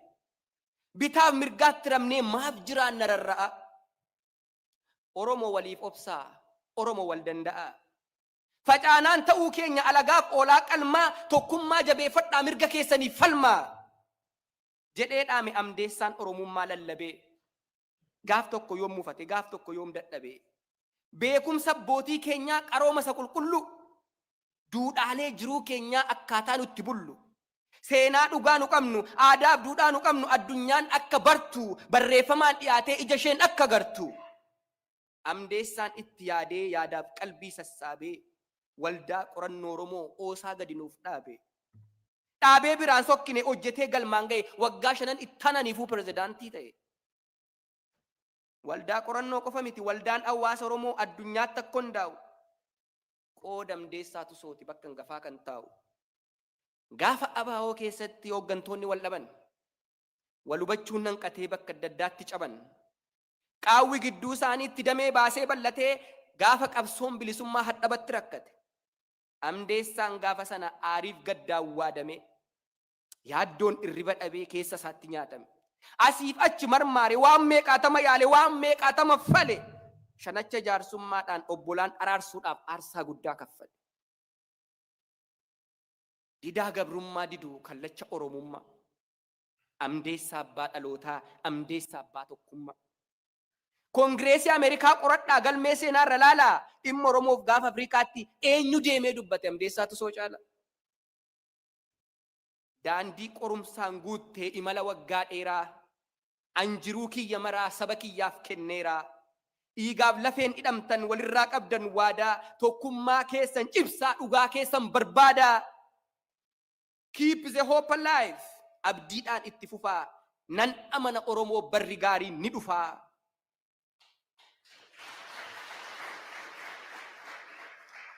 Jedhee dhaame Hamdeessaan hafuura isaa dhumaatiin. Hanga lubbuun baatutti jiruu gaarii jiraate Oromummaa dhugaatiin. Akkuma inni jedhe Oromoof barri gaarii ni dhufa. Dungoonni qabsiises hin dhaamu itti fufa. Goota keenya, beekaa keenya, ayyuu keenya Hamdeessaa. Waan nuuf goote hundumaaf galatoomi jedhaati kabajaan naaf geggeessaa. Galatoomi.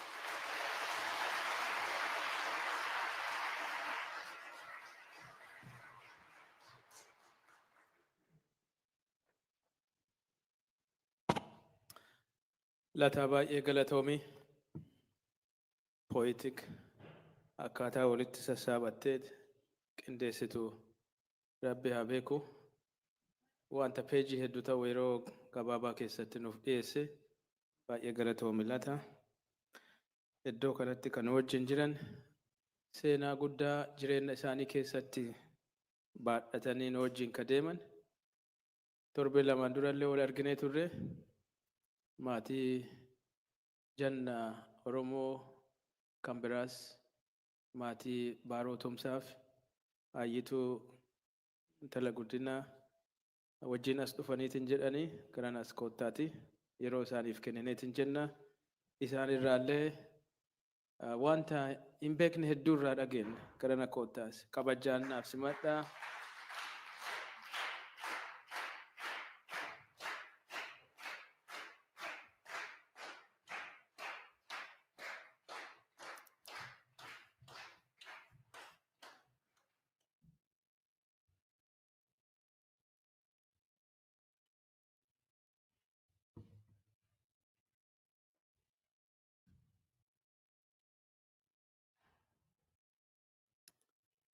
Ulfaadhaa Waaqayyo sinaa eebbisu. Harka ho'aadhaan na simattani. Anis isinan jaaladha. Minisootaa keessatti waan baay'ee argine waan gaarii kan irraanfachuu hin dandeenye sababa Minisootaa baay'ee jaalannaa ijoollee tiyya 3 fideetoo dhufeetan. Kophaa kiyyaan guddisne saba Minisootaa wajjiniinaan guddisee baay'een isin jaaladha. Har'a isin asitti akkanatti waan ho'aa kana waan tolaa kana waan gaarii kana qopheessuu keessaniif isinan galateeffadha. Wanni obboleecha kiyyatu abbaan keenya dadhabnaani biyyatti viidiyoo kaaseenaa ergee Dr. Tasfaayee Bultoo jedhama. Maal jedhee fardarra taa'eeti faradoon kan biraas naannoo isaatti kan meettaarobii kan muloo bakka baay'eedhaa wal qabataniitu kan dhufan lafa dhiitaa inni jidduu isaanii asiif achi jejjecha hin dubbata tureeyyuu uummatanii jaaladhu. Uummata kana keessatti baga waaqni na uume jedhe. Anis uummata kana fakkaatu guddaa kana keessatti baga waaqni na uumeen jedha.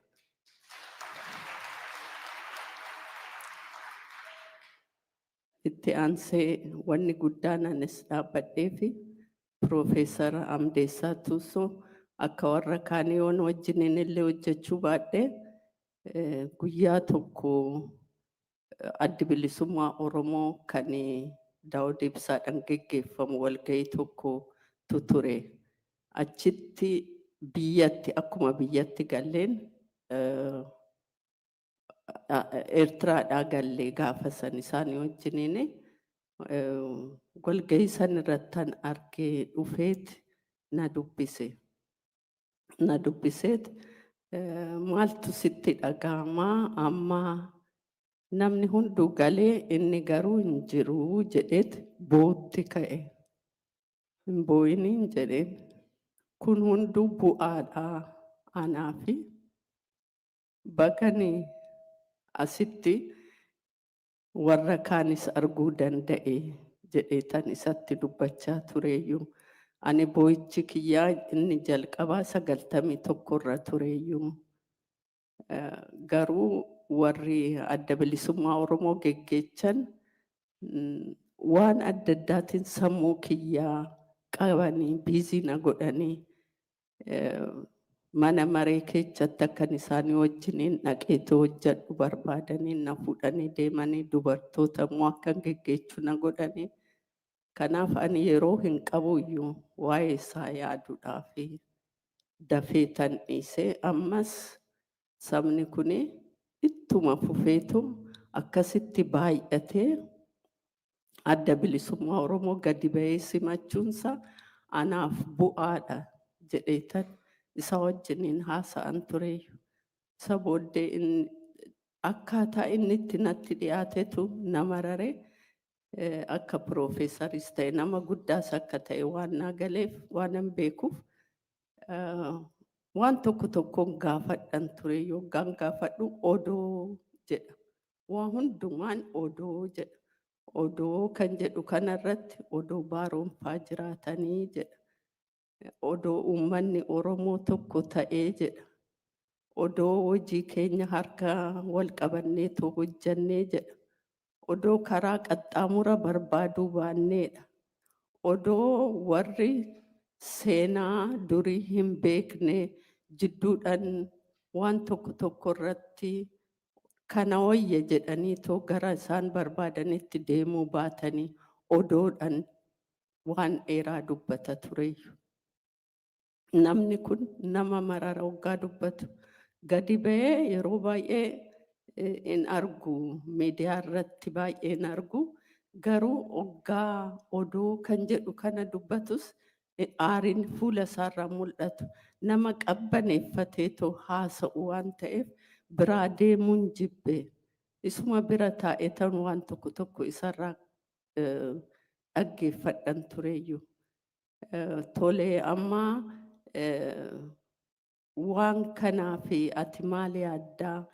Oromoon dhaabbotii adda addaa ta'aniiti Finfinneetti galanii dhaabni kun baay'achuunsaa bu'aa hammamii buusaa jedheetan isa gaafadhe. Bu'aa waa takka hin buusu wal bubuusuu malee naan jedhe. Wal dhiisnee addaan deemuu malee homaayyuu bu'aa hin buusu. Kawwayyuu isa bu'uureffameetoo akka gaariitti toleetoo jiru seera kan qabu yeroo dheeraadhaaf kan irratti hojjetame kana keessatti cichanii waan tokko baasuu wayya tureeyyuu.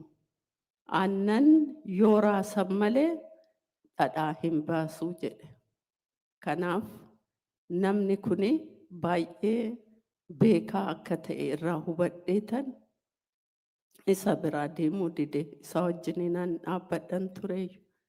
Waan qaxxaamuraa nama jaalatuu miti.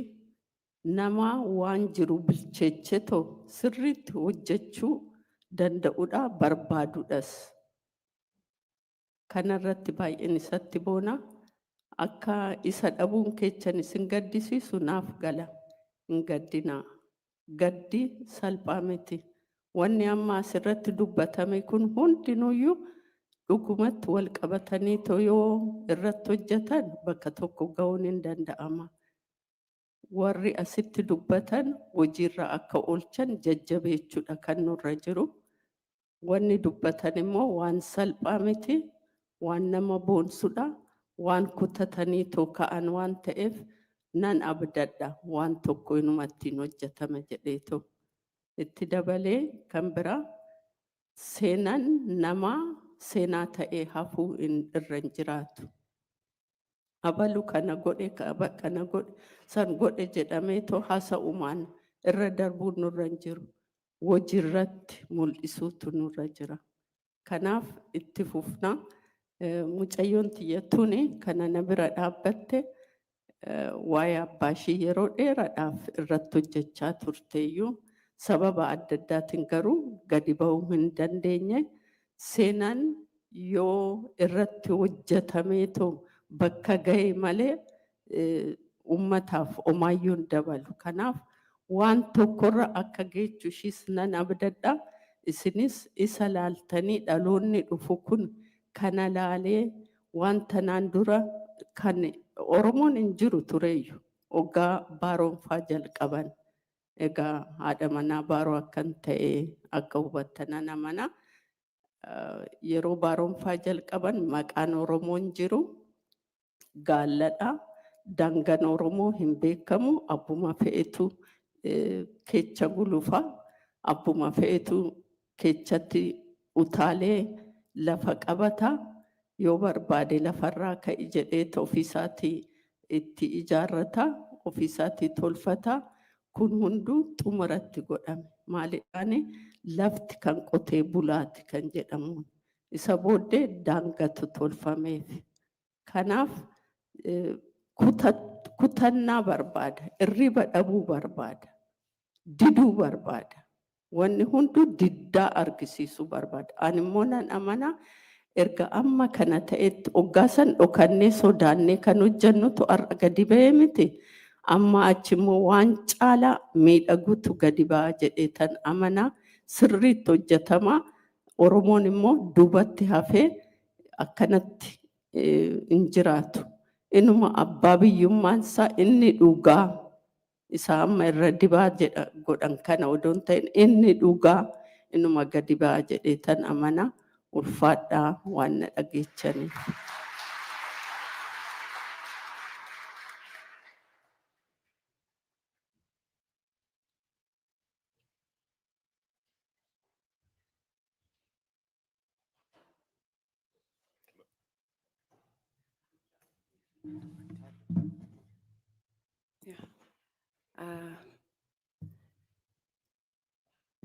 I came here simply to accommodate my mother and to journey with her here. But as I was sitting there and listening to everyone, I wrote something short to simply, I learned more from all of you about the professor. And to begin with, my condolences to his family, his friends, his colleagues. Much has been said about his lifelong work and personal history. And what remains is our responsibility as a group of people who have benefited from his service and his sacrifice. There are many ways to measure a hero's legacy. One of the most powerful ways is through the continuation and the continuity of his work, specifically by the society that he sacrificed for and whom he served. It has also been repeatedly said that his guiding principle were Oromo unity, self-determination, and Oromumma. His lifelong mission specifically being peace and reconciliation. That's what he dedicated his time to, as we've all heard. Today, peace and reconciliation remains the vital and the core call of the Oromo at this time for the Oromo society. both in Oromia and throughout in diaspora, if we can all be honest. He fulfilled his duty at his time. He dedicated his entire life. Now I hope we can respond to the calling of Dr. Mohammed and Professor Ismail and everyone what they suggested. And the prerequisite to Professor Hamdeessaa Tusoo's guiding principle of self-determination is certainly peace. Peace is the foundation. It's the foundation of reconciliation. Peace is the foundation, is a stable governance, especially for the journey of self-determination. And therefore, I'm glad to hear this suggestion of establishing his legacy based on his life's work. He has planted the seed of the intention for peace and unity, and it's now our collective duty to nourish and harvest the fruit that he has planted for us. And thank you, Professor Ismail. In fact, baay'ee galatoomaa yituu fi addee warqee maatii koota kennaa abbo Baaroo Tumsaati ulfaadhaa kabajamaa Waaqayyo isin haa eebbisu.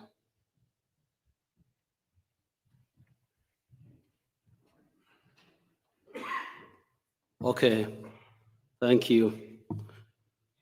I hope everybody would appreciate not just the pain that radiates, but the legacy that is built.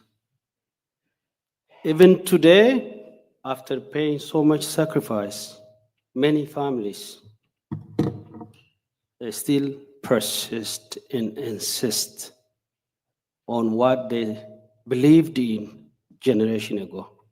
Kanaaf adda warqee utuu guyyaa guutuullee isin dhageenye seenaan isin himtan it's not enough hin quufne fayyaa ta'a ulfaadhaa akka ilma namaatitti we cannot pay you for your sacrifice, but may God continue to strengthen and comfort you for the loss of your family in either side. Father. Ittaneeti Oromoon hinnaa baay'ee ol ga'u nama dhiiraa kanniintu maayikii kana gadi hin dhiifnu beektu hin jaalanna.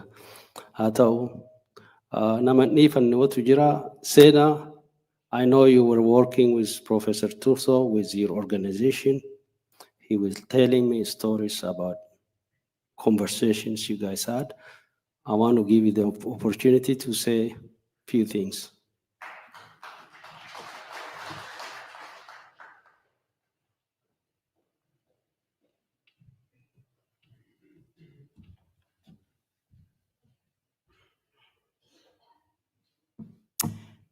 Sanbata darbee walgahii tokko irraa fixee gruuppii keessa nagalchanii and ka jalqaba argee Hamdeessaa Tusoo jedhe.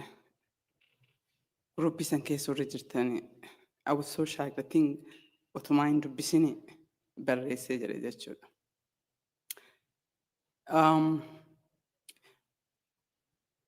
Maal dubbadhaa carraa otoo argadhee waggaa lamaaf deema biizii ta'ee jirma kiyya otoo isaa hin haasahin hin nahee jedhe.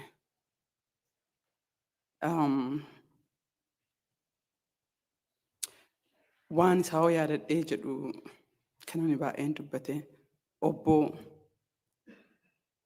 isin naan hin jedhini warra keessanitti illee naa himnaan jedha. Anammoo natti bareetiin dagadheetumaan obbo Hamdeessaa yookiin ammoo Profeesar Hamdeessaa qofa ta'uu qabaa jedha.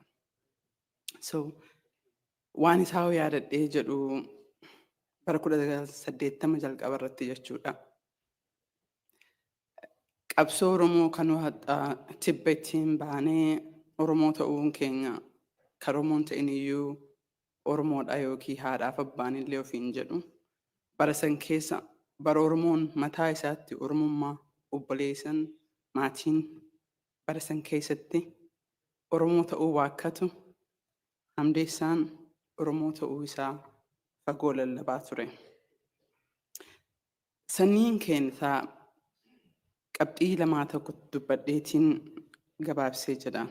Anaaf Hamdeessaan waggaa 11 dura wal barre jechuudha. Na laaleetiin sooshaal miidiyaa haasaa kan kee namarraa dhaga'ee baay'ee gammadee qabsoon nuttiin qabsoofne galma gahuu natti mul'isaa jedha. Warteen nu horree isini jabaadha qabsoo kana keessatti jedha. Akkuma jedhani dalagaa adda addaatiif jedhee reezamee isaa gaafadhe anillee reezameen isaa fuula gara 16 17 akkuma jedhan. San keessaa ka tokko ka yaadadhu ka barruu isaa keessaa ka yaadadhu jechuudha. The Tears of Generation ka jedhu. Akkamitti qabsoo isaa akaakayyuu isaa akkamitti ajjeesanii obboleessa isaa ajjeesanii haati isaa obboleeyyan sadii qabattee qabsoo gaaraaf kana keessa baatee ganda isaa keessatti dubbata jechuudha. San qofaa miti. Marii 1997 Londanitti ta'e kana keessa torbaan lama duratti walgeessan George Masonitti qopheessee ture warruma TPLF, EPLF, OLF makana waamee carraasan ta'e affeeramee deemee jira. Bakka deeme marattiyyuu Oromoo ta'uu isaa dubbatee jira. Bara waggaa 20-30-40 dura dubbatee jira jechuudha. Ani isa duuba waggaa 20-30 wagguu waa'ee Oromoo dubbadhu State Departmentis ta'ee bakka adda addaatti yeroo baay'ee kophaa ta'ee of argee jedha. Kophaa ta'anii of agarree jedha jechuudha. Qabsoo kana keessatti gaafuma tokkollee waa'ee Oromummaa even hoo garaagarummaa jiraatee jedhee waa'ee ABO irratti fakkeenyaaf haasaa guddaa bakka garaagarummaa qabnutti jirra. Haala qabsoo deemsa irratti bakka waliin galletu jirra isuma mataa isaatiin iyyuu. Garuu waan tokko kanatti mul'isee jedhee Hamdeessaa. Oromummaan warroota inni walii galuu dhabe oosaa irrattis ta'ee ABO keessatti garuu Oromummaan ammoo namaa ole eenyummaa isaa akka ta'e na yaadachiisee jedha. Yes, yogguu qabsoo keessatti deemu gufuun ni jira. Garuu Oromummaa hin irraanfatin jedha. Kan biraa ka yaadadhu ammoo I think kan Facebook irratti illee maxxansee ture jechuudha. Bara 1980 keessatti karaa sabarbii DC kana Morgan Adams jedhu kanatti akka Oromoo akka Arsii yookaan akka Oromoo ta'uun ta'in akka gurraachatti nama PhD qabu keessa nama xiqqaa ture inni. Na interview godhuu barbaadaniin. Just the success story of warra Itoophiyaa kana. So nama interview isa godhu kana mingil godhee Itoophiyaan meetikaalii fi Itoophiyaa dhugaa sana irratti haasaheetiin dubbiin suni ambaasaadar State Departmentii bira geettee jette. Achitti State Departmentiin kun namni achi keessa dalagu dubbiseenii haasaheenii achirraa jalqabeetiin akka ABO waa'ee ABO dubbatanii achirraa interestiin akka ka'ee jedhe sanillee naa himee jiru jechuudha. Akka inni mataasitti naa himee jedhe. Barruun illee naaf ergee jedhe. Warroonni Abashaan inni akka malee jibbuu barruu san waan godhan dhabanii jennaaniin barruu maxxanse san walitti qabanii gubanii jedhani. Hamdeessaan waa'ee advokasii irratti hedduu otoo ani dhalatiin otoo ani of hin beekiniin dura nama dalagee jedhe tibba isaa irratti dhaabbadhee ceekuu isaa irratti dhaabbadhee nama asirratti dubbatu. So ilma isaa afaanillee yoo dhaga'uu baatee maatii isaa akka biyya keessatti gaddaa jiru. Warroottan sagantaa kanallee qindeessee jedhe. Because akkuma amma jedhanii warri keenya ka jedhu du'a nu tolchii jedhaniin nullee du'a haa tolchuu. I hope ijoolleen dargaggoon nu dhalle ka isin guddisaa jirtanii laaltee qabsoo hadhatti hin boonnu kan nutti lafatti ilaallu kun dhiigaa hedduu umrii hedduutti irra dabree jedhee hunda keessaniyyuu jabeenya isinii hawaa maatiidhaa fi galatooma.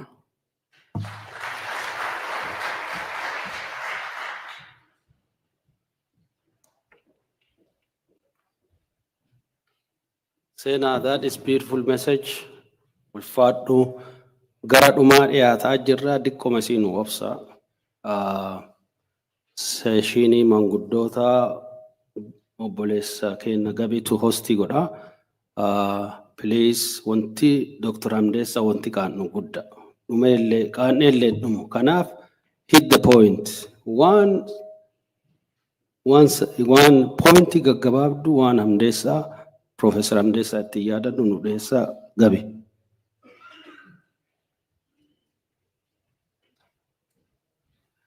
Akkam turtan jedhanillee isin jalaan dheeressuu manguddootuma ganama 3 daqiiqaa lama ho'i kenninee fi akka dubbii kana nu xumuran goona.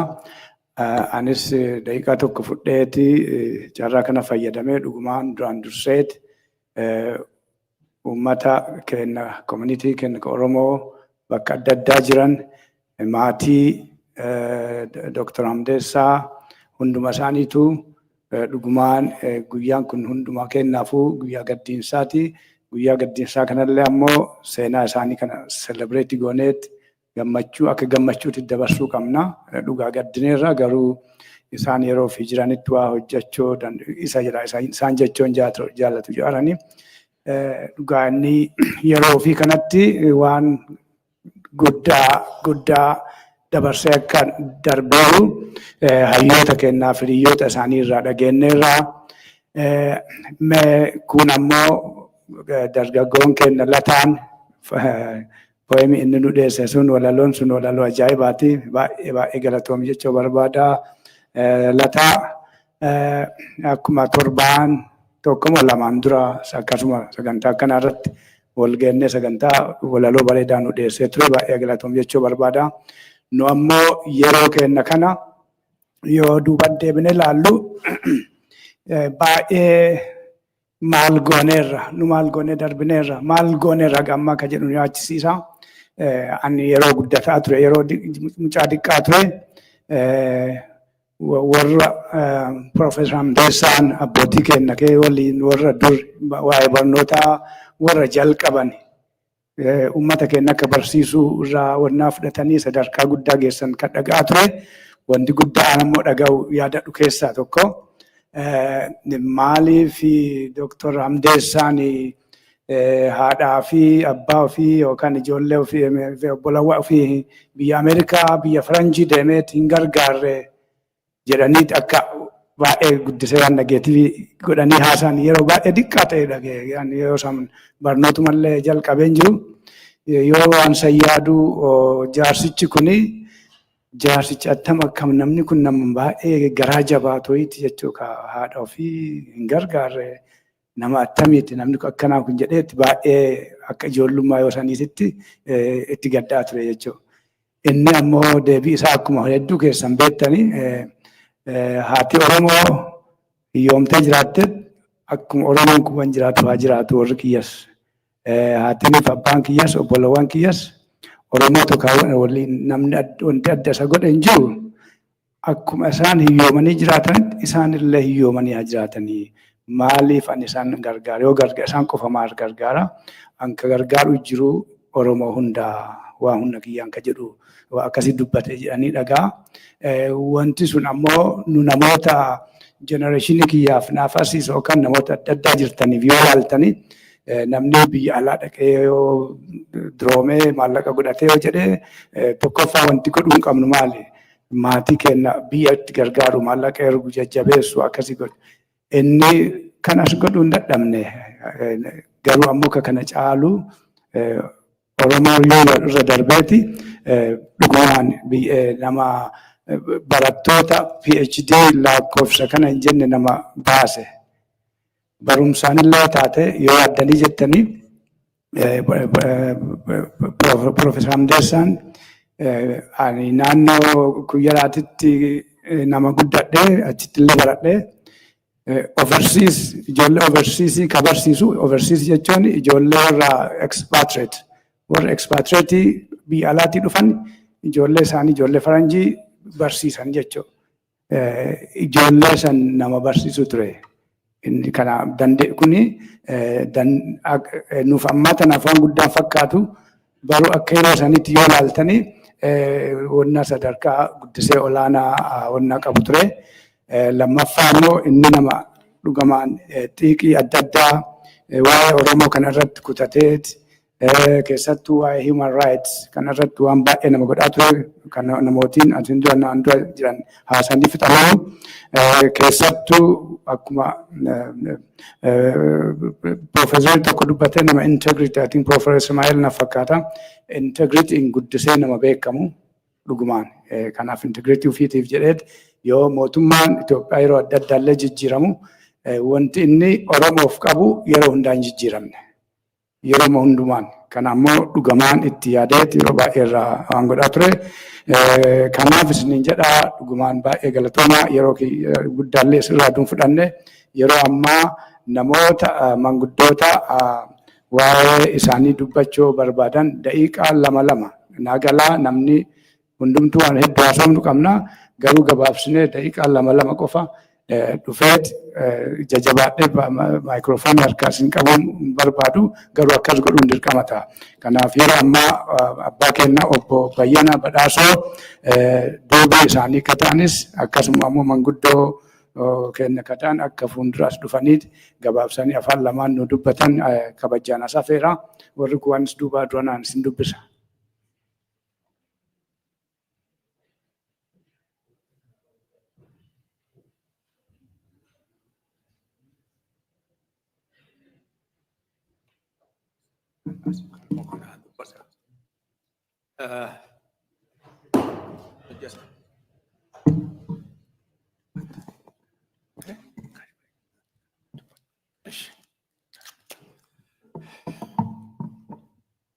Saba keenya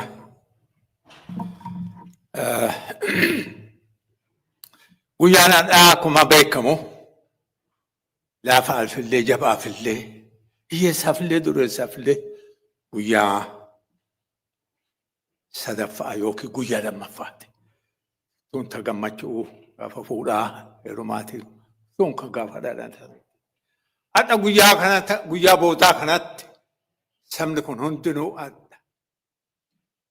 iddoo kana argamtanii manguddoonni, doktoroonni, haawwotiin, daa'imman hundinuu kaasee argamtan waan isin haa kennuu ulfaadhaa. Waan akkanaa kanallee waan nurraa haa tursiisu manguddoota kennallee dargaggoota kennallee waan nagaan isin haa eegu jedha. Wanti haasawaa wayiitu hin jiru. Waan qara hawwaa turre asi arganneerra. Hawwaa turre waan dharraa san hundaa doktoroonni kennaa piroofeesaroonni kennaa dubbatanidha. Wanti dubbadhullee hin jiru. Wanti dubbadhu yoo jiraate ammoo hadaraa yaboo akkanuma walii jaaraa guyyaa magaltee callaa walitti ba'u uduun taane guyyaa biraalee walitti dhiyaadhaa walii jaaraa sabni keenya haa ijaaramu walitti haa dhufnu walaa dhageenyu akkanuma isinitti maa namni kuni haga danda'e biyya saba isaatiif hojjeteera. Biyyaa hojjechuun maatii isaatiif hojjechuun tokko abbaaf manaaf dhalata. Tokko biyyaaf dhalate ka beekamu hin qabna duruu waan kanallee kan akka biyyaaf dhalatee biyyaaf hojjete kana saba isaatiif hojjetee itti gammannaa garuu adda innaa umrii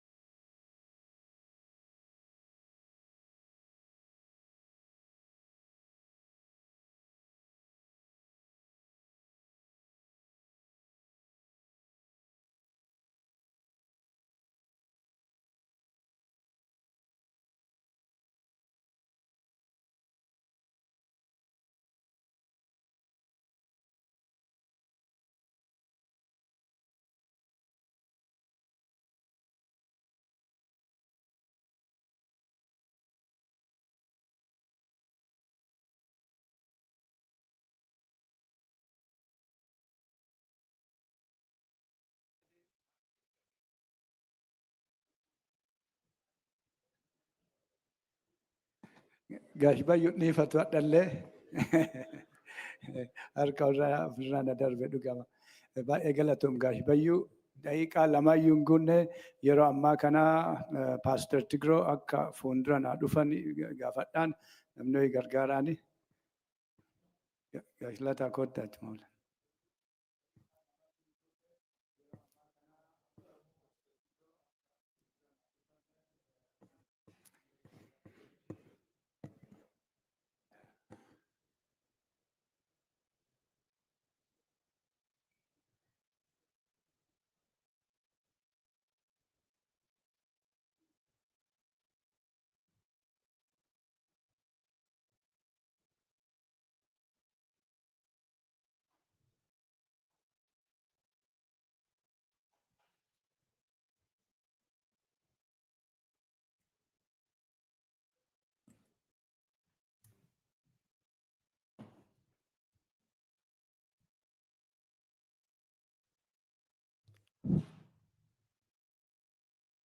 Hundumti keessan hadha guyyaa hadhaa guyyaa jannaa Gaggeessaa jannaa kana bakkee kana argamuu fi fagoodhii oollee ka dhuftani baga nagaan dhuftanii anaa dhufuu isiniin jechuu jaaladha. Dadhabbii isin dadhabdan kana fuudha heeruma ilmaa intalaatiin isinii haa deebuu jedhee dharraa onnee kiyyaa isinii calaqqisiisuu danda'a. Biyya kiyyatti manguddoo yoo wal gayan akkana jedhanii haasawu. Namni gariin jedhan itillee ma ofii irra ciiftu irraa duutii jedhan hin du'alleen jedhan nama tuffatan. Itillee ma ofii irraa duutii shanne ma ofii nyaattu irraa duutii jedhan. Gariin ammoo biyya irraa du'aa jedhan. Dr. Hamdeessaa Tusoo biyya irraa du'e gaaddisa biyyaati. Gaara biyyaati. Gaarattoo yoo ol baatan biyya hoomaa argitan. Ka biyya hoomaa ittiin argan.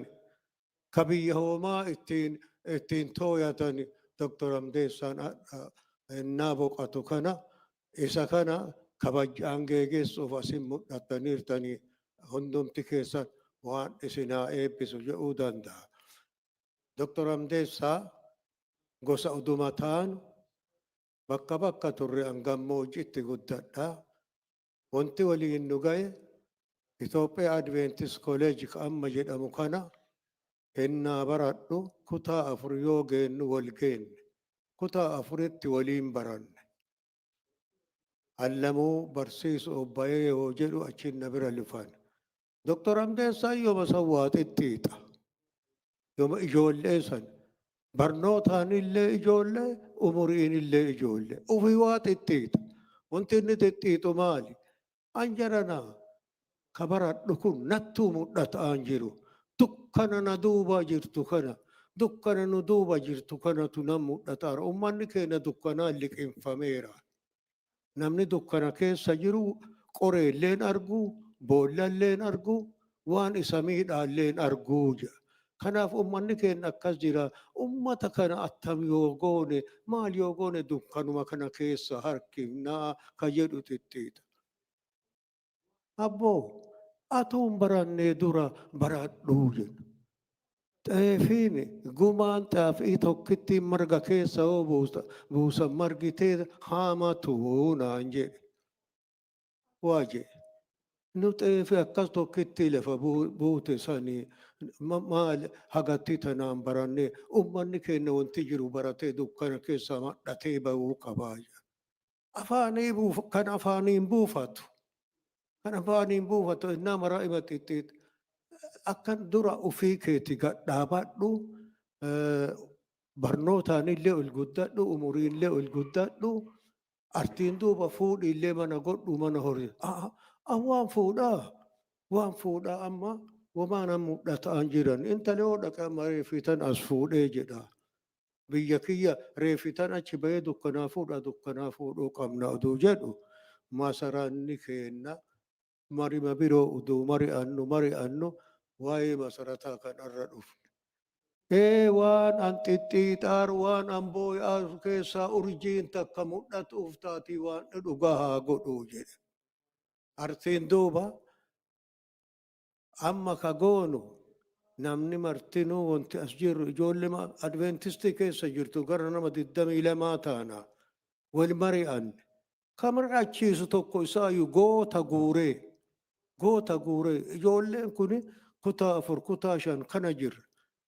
Isin martinuu uf hin tuffatinaa jedha.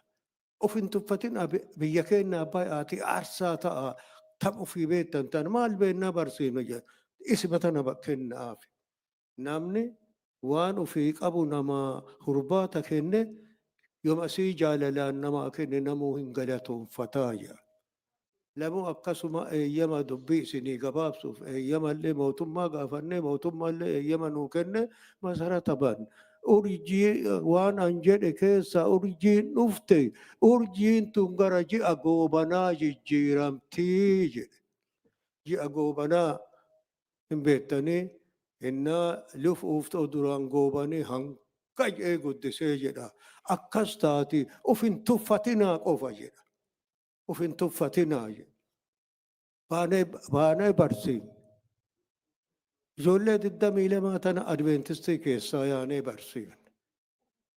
Bakka bakkatti fagoo fagootti ajjii qabnee haga alamxeenaa bakka barsiifne. Bara 1951tti yaanee barsiifne. Innaa barsiifnu kana barnootaan didiqqoo taane kuni akka itti barsiifnu akka birri ijoolleen kun. Bara 1952tti ammoo amma waan ifa kanaan nu ga'ee hin ayyaaneffannaa waan nu hujaarru kana mootummaan illee haa argu biyyi keenya illee haa argu haa guuttatu huu jenneen. Maal goonaree wotara dhaamota akka jedhan duraannatu achi banee barsiiseera. Isa kana maal goone wotara kanatti ayyaaneffannaa. Warra bulchaa awraajjaa illee hin waamne, baara abbaatota illee hin waamne, daanyota poolis xaabi'aa qabnee daanyota maraa afoo taa'u banna haa nu arganii haa nu guuttatanii jenneeti. Dubbii gara dhumaa isinii fixaa akka qubana qabaaranii dalgaan argaa jira. Beekadheen ka lubbeeti beekannee tali ufte jedhe. Isa kana barsiifnee jenna. Akkasi itti yaane ijoolleen lukaan duude alaabaa Itoophiyaa kana qabatee diida wataraa san guuteeti adalaa birraa dhooye fakkaate. Kana amma waama sadiin irra qophoofnee dhufne. Takkaffaa Paaster Gabruma Falamaa duubee ati namaan anaa dhufu jedhii maqaa dhawaa daanyota maraa maqaa dhawaa kabajaan dubbadhu jedhe. Lammaffaa diraamaa gabaabduu hunya jenna. Sadaffaa walaloo Haile Gabri'eel dhaqqaboo shoggee ka jedhan gurbaa warra sheedamaa tokko ati qopheessi jenna. Kanaan Paaster Mikaa'el ennaa daanyota maraa maqaa waamaa tini galatoonfataa jedhe. Namni marti kun ummanni nu bira lufeeraa jedhe daanyonni oduma nu tuffannu nu bira lufan an ima dhageenya. Achiin duuba amma diraamaan lufne diraamaan kun durbi hin heerumti malee hin barattuu ka jedhu namni gariin durbarra nu lola. Isa kana yoo mudhifnu maal goonaree akka duubee jiboona'aa taanee namni baay'ee. Isa kana maarreenallee haxooftu tana jiru malee dhiisu. Ara kaawwa uumaa xaawaartan. Isa kana bineensatu nyaate jedhee laga mara labee nama galuu miti dharrooti dhabee gannaa baas jedheen gurbaa barsiisuun gabbaate mucattiin abbaa hin baradhaa. Yoo baradhe si gargaarana dhiise abboostoo ta'uuf qoxooxattee baate ada arma jirtaas haa dhabdu haate jennee kana itti dubbanne. Ibsa kana ka goone maali Hamdeessaa Tusooti akkana qara ijoollee qaree waan akkana maraa kanama namni akka boojii arraabatu godhaa qofa qara inni qara morroda inni morronni qaraa miree akkas qara. Achii kaanee yoo san akkuma beektan amaariffumaan barsiifna haga ofii beennu isii tana ta irra isinii xumuru walaloo Haile Gabri'eel dhallee yaadannoo kenna isiin gatu jee tamataa seensaa isii qabadhee deema. Duddana haxaa'aranii lamuu qeencaan nan lufanii. Isa kana maarree Haile Gabri'eel amman dhufe ennaa kana ennaa laalan ijoolleen laansaa sanitti alaabaan baandiraan alaabaa kun Itoophiyaa kun akka malee hangaa የመስቀል አበባ የመሰሉ ወጣት የት እንደነበሩ የዛሬ 1 ዓመት ምድረ በዳ ነው ተክል የሌለበት ፈጣሪ ቢፈቅድ ተገኘ ልዩነት ትጉ ግፉ ልጆች እንበርታ እንስራ ለአገራችን የነጻነት ምልክት ሰንደቅ ዓላማችን ነው ለአገር መስራት ነው ዋና ምኞታችን የኔ ካና ባርሲሳት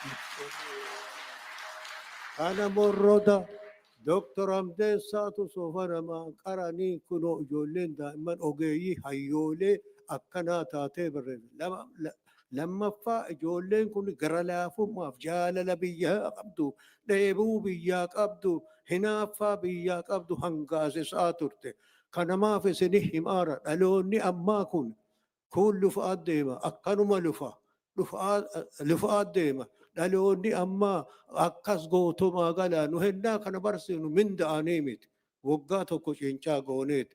Kana waan ta'eef dhaloonni ammaa waan akkasiititti jabaadha. Kadhaxxaniillee biyyan barsiifti asiiyyuu gargaara isiniin jedha warra janni gaarri biraa boqate kanaa ka biyyaa ta'e kasiiti waan dhi'obsa haa kennu duukaan isaa nagahaa ta'u galatooma.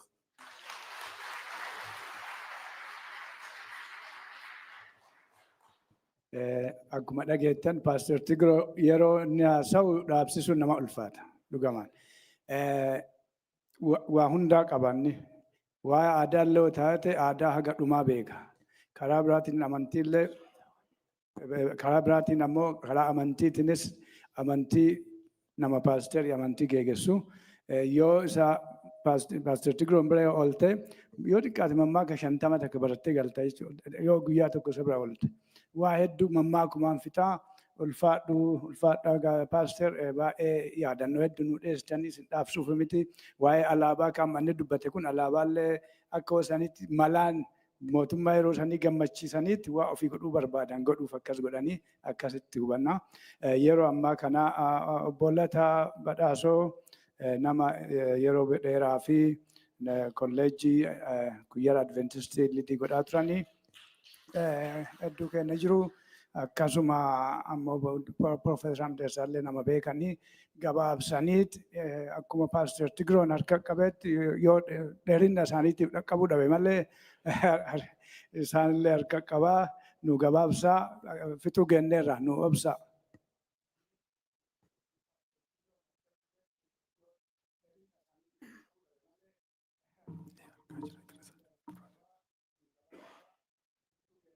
Akkam turtan guyyaan hadhaa kunin akkuma abbootiin dura ka'anii jedhanii dubbatanii guyyaa gaddaati guyyaa gammachuutillee waan hedduu waan qarambeenne waan qaraa akka kanatti hin ta'a jennee yaadannetti wanti gugurdoon ta'eera. Namoota illee nama gugurdaa ka maqaa beennu ka ijaan argineen beenne fa'aa argine baay'ee namatti tola. Akka aadaa naannoo keenyaatitti guyyaa hadhaa kana baga gammadde namaan hin jedhani. Haa ta'u malee Oromoon mataan akkanatti wal ga'ee gadduma kanaafillee taatu waan garaa ofiitii qabu ogummaa ofii qabu barnoota ofii qabu walii qooduun guddisee nama gammachiisa. Namoota baay'ee asitti arguu kiyyaafan illee guddisee gammadaa. Asuma dhufe wanti nama maalalchiisu gaafa anin biyya kana ga'ee jedhu guyyaa lammaffaa irratti obbo Dotii dubbameera jedhanii natti himanii. Itti aaneet obbo Bayyaneen Dr. Hamdeessaan illee dhukkubsatee jira. Kanaadatti isa gaafachuu deemaara jedhee maaltu galee waan jedhu wayii na dhagame maaliif atilis wal faana deemuu isaaniitiin nama gaddisiisa jaarsoliin kuni namoota biyyaaf dhukkubsatanii namoota biyyaaf illee madaaniiranii baay'ee nama dhukkuba. Nama waa'ee isaaniillee baay'ee haasa'uun barbaadu. Doktor Hamdeessaan hadha guyyaan ka isaati nama guddaa Pastor Tigiroo proposaalii wayii dhiyeesseera. Uummanni dhiyeesse kana mirkaneessu yookiin sekendi godhuu barbaada. Maali inni namoonni akkanaa kunniin biyyaa ba'anii oduu garaan isaanii dhukkubu rafanii oduu hin bulle waraqata irratti oduu gaggaban waa'ee Oromoo oduu haasa'an oduu mari'achiisan oduu mari'atan turaniirani. Yeroo tokko aggaxaamii oosaa mitiingitu ture Minisoota makana amma waggaa 2010 fakkaata. Halkan bakka buluu isaaniitti nama na ergee na waamsiseeti. Na haasofsiisaa ture. Yaada badhaa yaada waan riisarchii isaa irratti hojjetaa ture. Biyya keessatti maaltu ta'aaraa hin ammaa tana akkamiin hojjetaa artanii ka jedhu kana na gaafataa ture.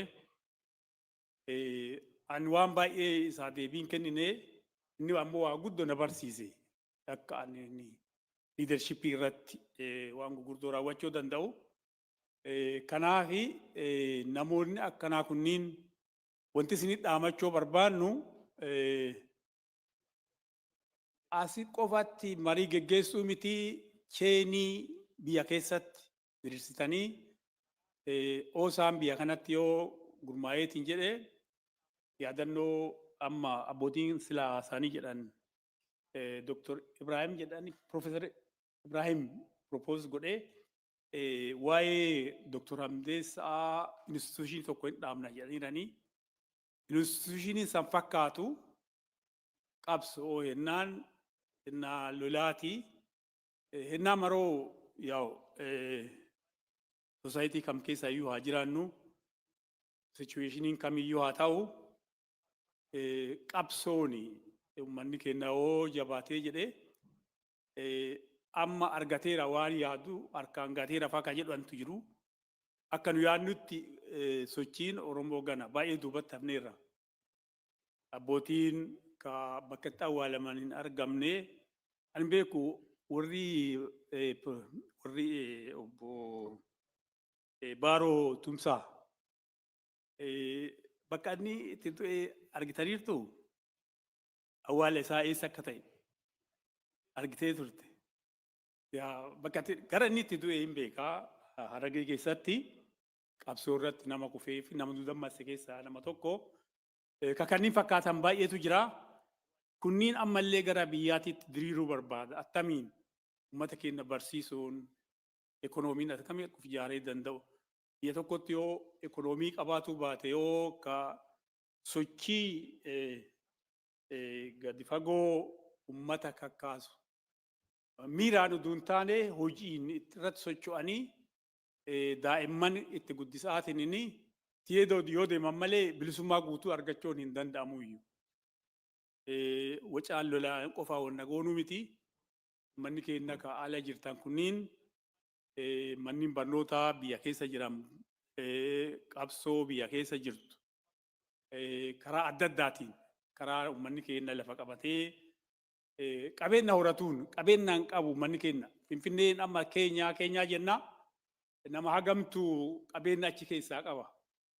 Nama hagamtu investmentii achi keessaa qaba. Wanta kana kan irra socho'uu qabna. Kana irraa kaafeetiin jedhee walii wanti dhaabnu baay'ee hin jiru. Hennaa instituushinii akkasiisan dhaabdanii instituushinii sunini grassroot gadi bu'ee uummata keenya beezik sappoortii ka godhu ta'ee argamuu qaba. Waan kana godhuu irratti jabaattanii akka hojjettan isinitti dhaamannaa.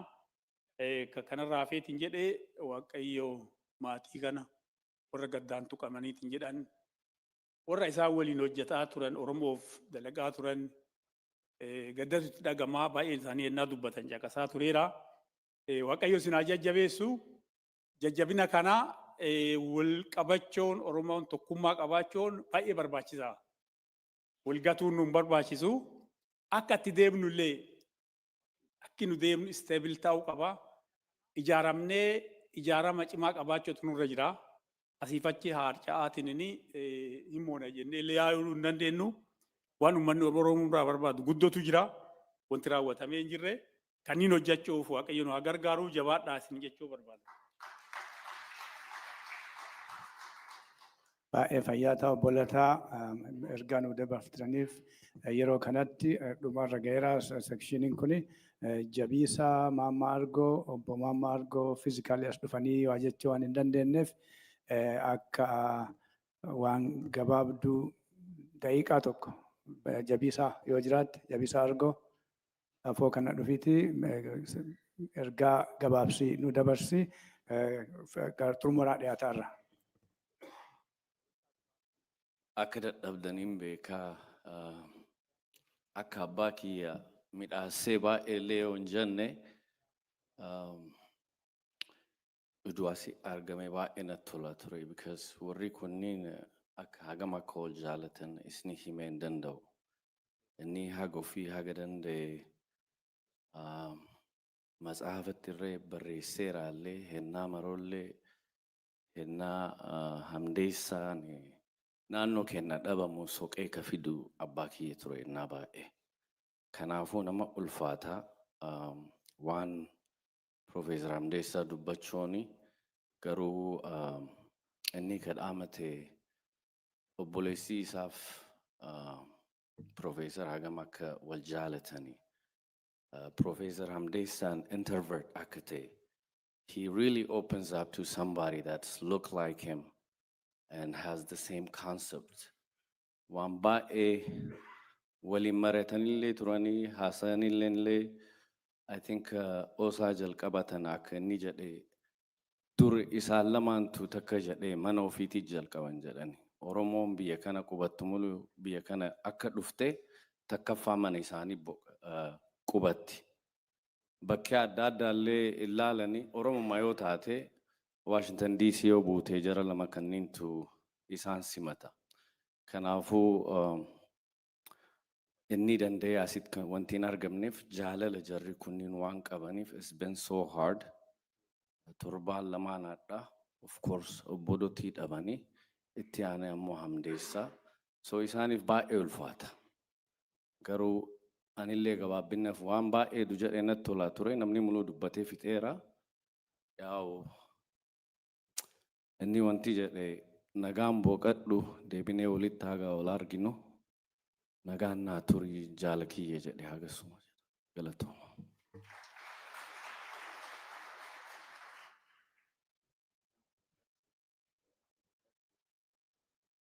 Baay'ee galatoom Jabiisaa ergaa nu dabartee bakka gaashmaan buuteet yeroo ammaa kana sagantaa itti aanutti lufuu fi namooti lamaan wajji raawwatu jira.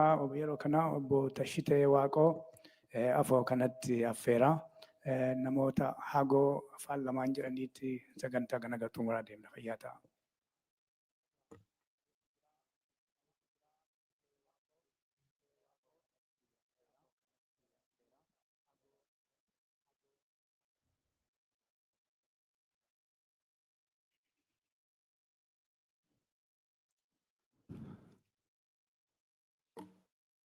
Sagantaa kennaa gara saffisaan gara xumuraa geessuuf deemnaa obsaan nu eeguu keessaniif ulfaadhaa baay'ee galatoomaa isiniin jechuu barbaanna. Ani wama tokko jedheetiin namoota asirratti xiqqoo minitii tokkoof caalaa waa jechuun qabdan jechuu barbaada durseetuma. Just say one poem that I came across. Professor Hamdeessaa. You face the storms the world denies, with truth that burns through all the lies. And though the road is steep and long that it has taken, your heartbeats are always with us. You will stay strong, smiling from wherever you are. Jedha. Kunin it's a memory of what he has done. We all has taken all this long time respecting what he has done for all of us. Kanatti namoonni baay'een Professor Hamdeessaan maal akka isaaniif ta'e ka dubbachuu barbaadan waa jechuu barbaadan baay'eetu jiru. Garuu time constraintiin yeroo baay'ee hin jira akkuma beektanii. Kanaaf yeroo kanatti waldaalee hawaasaa ka inni yeroo dheeraarra hojjeteetiin sababa saniif ijaaraman keessaa waldaa hawaasa Oromoo Minnesota, Oromoo Community of Minnesota bakka bu'anii asitti akka dubbatan waama. I think dura taa'aa namni ta'anii adde Leelaa as jiranii isaan akka of dhufan. Ittaan Sudaan waldaa wabii maccaa irraa dura taa'anii os jiraate akka of dhufan isaan gaafadha. Please wal duraa duubaan koottaatii yeroo tokko mineessaa adde Laayilaa.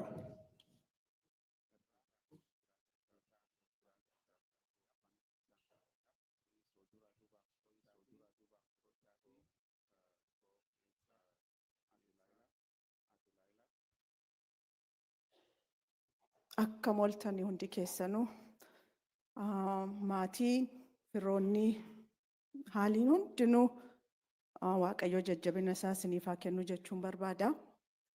Namoonni sagantaa kana qopheessitanis hedduu baay'ee galatoomaa. Keessattuu maanguddoonni keenya beektonni keenya fagoodhaa dhuftanii waan abbaan keenya barsiisaan keenya liidariin keenya godhaa turanii godhaa jiranuu fuulduraafis akka godhanu nu hawwitanii nu himtanii nu barsiiftanii waadaallee nu galsiiftanii deemtaniif jiraattaniif hedduu galatoomaa jechuun barbaada. Waan tokkoon jechuu barbaada kana keessa. Waan hedduu waan Dooktar Profeesarri keenya jedhanii godhanii hedduun keenya haasofneerra. Garuu hammam keenyatu waadaa kana fudhatee waan isaan jiraataniif fuuldura keenya deemu waadaa seentanii hadha akka deemtanuu barbaada. We always waan tokko haasofnee achumatti dhiifnee biraa deemna. Waan isaan jiraataniif tokkummaa, oromummaa, bilisummaa, walabummaa jedhanii maatii sirriilee tun godhatiin maatii ofillee Oromiyaa keessatti dhiisanii hamma kana jiraatanii toorchii sana nu dabarsanii meeqan keenyatu garaarraa qabannee deemna akka itti yaaddanuun barbaada. Mee hadhaa asii baanee bor walitti dhufnee Oromoon tokko, Oromoon hin bilisoomne, Oromoon nu barbaada, nu Oromoon tokko amantiidhaaf gandaan addan baanu jennee meeqan keenyatu kana fudhannee deemna wal arguuf teenyaa amaanaa kan galmaan ga'uuf akka waadaa seentanii asii baatanuun barbaada. Hedduu galatoomaa jiraadha.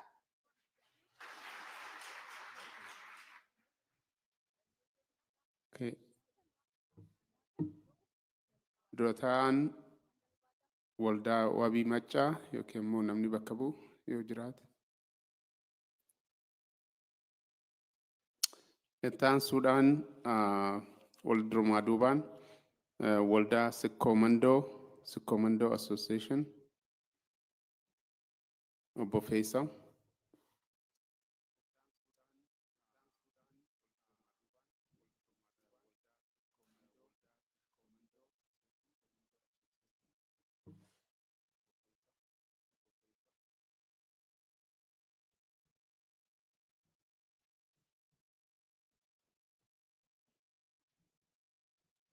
Akka mul'atan baay'ee dhugaa ulfaadha. Guyyaa kana guutuu seenaa abbaa keenyaa gariidhaaf akaakayyuu gariidhaaf obboleessa nama ta'an nama jabaa kenna guyyaa itti dhabnee qalbiin teenna takka nu gadditu qalbiin teenna takka immoo hojii isaan hojjetaniin itti boonu guyyaa akkanaa kanatti hundi keessanuu bakka jirtanii kun yaadaan kunis immoo horiidhaan gargaartanii guyyaa bareedaa kana abbaa keenya jabaa keenya gaara keenya ka jige qalbii gadditu tana gammachuutti waan jijjiirtaniif hundi keessanuu ulfaadhaa galatoomaa isiniin jechuu barbaada. Itti aansuudhaan koreen keenya voluntarily hawaasni keenya keessattuu doktara keenya Pastor Dastaarraa jalqabee tiimni dhaabbatee tokko tokkoon namarra deemanii guyyaa galgala ganama odoon jedhin qabbana kanallee odoon jedhin koreen dhaabbatee nama kana hunda hiriirsanii Oromoo sikkoo mandoo qofa odoon ta'in Dr. Hamdeessaan ka Oromoo cufaa akka ta'e agarsiisanii Oromoon cufti akka itti qooda fudhatu tattaaffii godhanii hawaasa keenya kana waan walitti nuu qabaniif isaaniif illee galata guddaa qabaafi jechuu ulfaadha koreedhaaf. Ani Dr. Hamdeessaa akka nama dhuunfaa tokkotti yeroo gabaabduu argee seenaa isaa malee kunis baroota 90 keessatti manuma hiriyyaa kiyyaa ennu Mustafaa Waaqotti argee waliin teenneeti wayita haasoynu wanni isaan jedhan dhuguma waan namni nutti himaa ture san namaaf akka jiraatan nutti himan. Wanni ani isin gorsu isin har'a waa hojjettanii biyya keessan keessatti firaa fi daabboo erguu yookaan immoo tuyyuu biddeena nyaachisuu odoo hin ta'in hawaasni kun akka of danda'ee nama ta'ee jiraatuuf ofii keessaniin haga dandeettaniin baradha. Ijoollee teessan barsiisa. Hawaasni kun jijjiirama dhugaa akka argatuuf immoo gandaan odoon dhaabbatiin tokkummaan dhaabbatanii Oromoodhaaf qabsaayuun dirqama keessanii dirqama hawaasummaatiin hun jedhan. Dhugumatti akkasitti nulleen bakka jirrutti hawaasa keenya gargaaruun, hawaasa keenya ijaaruun ammallee barbaachisaa akka ta'ettiin amannaa akkasumatti itti fufna jechuudha.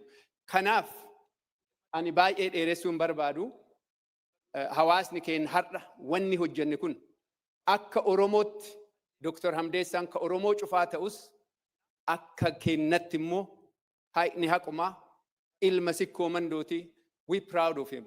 Nu boonsaa itti boonnaa ammallee akkanumatti hawaasni keenya jabaatee jagna keenya kana seenaan isaa akka lafatti hin banne waan har'a asirratti waadaa irratti galan kana hunda hojii irratti akka jijjiirru abdii qabaa ulfaadhaa galatooma.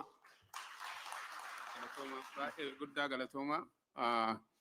Kanattaan sun gabaabaa daqiiqaa minitii tokko tokko kanaa booda please akkasitti akka nu xumurru sin jedha. Oromo Soccer Federation of North America boardii fi akkasumas trustii bakka bu'uudhaan Dr. Bariisaa akkas ufafoo nu dhuftu gaafadha.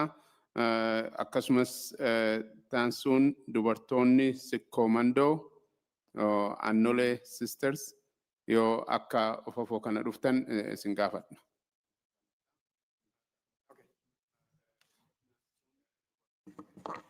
One minute naan jaaranii dhiifama guddaa. I just want to say maqaan kiyya Dr. Bariisaa Argoo jechuu jedhama.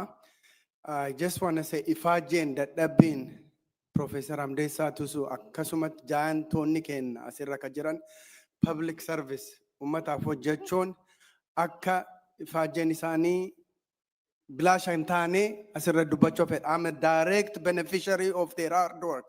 Karaa warra nu saaqe jechuu fedha. Seenaa isaanii deebiin dubbadhu. I just want to thank organization garagaraa osaallee haa ta'u hawaasa keenyallee waan gootaniif ulfaadhaa san jechuu callaa fedha. Dubartoonni dhuftanii toos.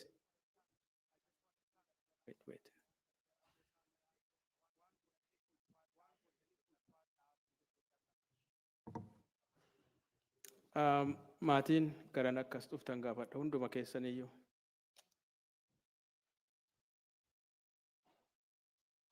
Akka moltanii sin jedha. Waallee hafanii fi miti akka dubartoota sirkoo mandoo bakka bu'eetiin hiiroo kenna kana galatoonfatu barbaadee ture. Galannin isaaniif haa deebi'u waan Oromoo osoo itti ifaajanii asiin ga'anii nu biraan ga'anii nus ilmaa itti guddisuu jiranii nullee ilmaan teenne itti guddisnaa umurii isaaniitii fi yaadannoo isaanii akka dubartootaatitti itti fufnaa hin qabnaa isiniin jedhaa ulfaadhaa na ofolchaa waan jedhu seertuun qabu. Maatiin hundumtinuu garan akka dhuftan yeroo tokko isin gaafadha. Sagantaa kennaa kanaan booda daddafnee xumurra.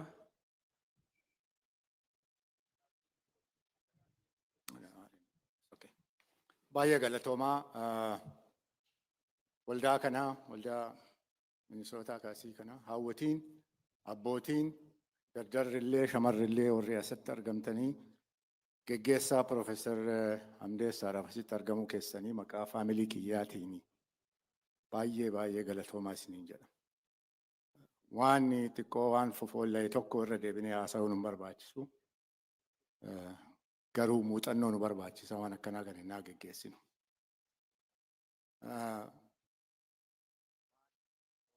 Abbaan kiyya durbicha isaati.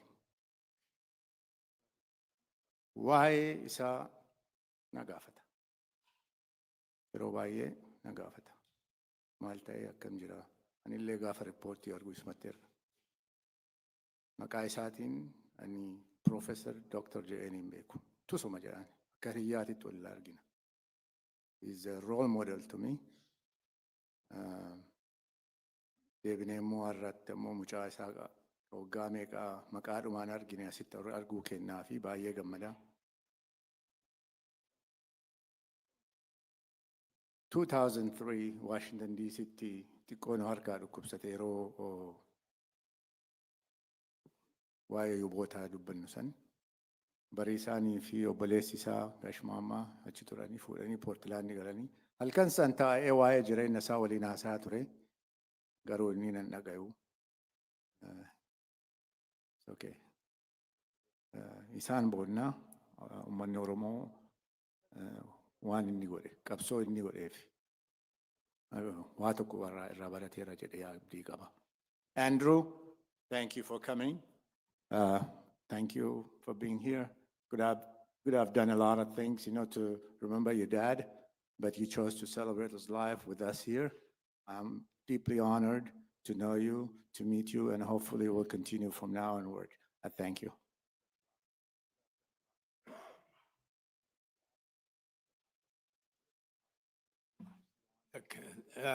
Saba kenna dhuguma yeroo baay'ee taphannee baay'ee turreerrallee bina tokkoonti gaariin illee yoo taane turanii jedhanii bushaawaa. Bushaawaan illee ammoo yoo yeroon deemee hin mi'aawaa. Saba kenna dinqinuu gootaniittaniif inni illee waan saba isaati godhee arginu nullee. Burqaa inni lafatti dhiise. Waan biyya lafaatti hawwii inni qabu argaa turre dhiifne. Duraan durisoo gizeen balleessu jedheeti hawwii qe'ee kennatti mishineeriin nu erganiiti nama nu erganii qe'ee kenna barataa turre. Abbaa kadhannee abbaan kenna abbaa dhaqee kadhatee ijoollee hedduu qabaa isaan keessaa isa kana nu kenne. Inni illee baratee nama guddaa ta'ee nama biyyaaf quuqamu ta'ee baay'ee nu gammachiisaa ture. Kanaaf saba kenna mallee yabawoon ani isinitti dhaamu amma daarii irra jirra taa waaqatti beekaa wal qabadha wal ijaara. Beektota illee hin qabne doktoroota illee hin qabna wal ijaara wal haa qabannu wal haa dhageenyu. Dhiyaa bari'itti bitaa mirgatti waan nu haa ijaaru waan akkanaallee nurraa haa tursiisu maasa kennallee waan jajjabeessee maatii kennallee jajjabeessee guyyaa gaafaa waan deebi'ee dhufu wal arginaa abdii qabnaa eebbifama.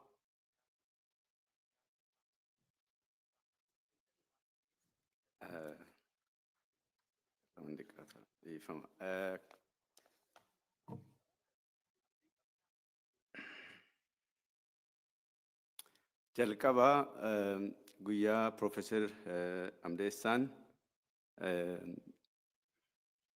eessumoo yoo jedhuun gammada inni. Kanaaf eessumoon guyyaa boqoteerraa kaasee daqiiqaa tokko lama keessatti hawaasni Oromoo addunyaarra jiru miidiyaarra oduun gaddaa cambalaqee gadda nutti agarsiiftan nu waliin qoodamtan sun jajjabina guddaa nuu ta'eera.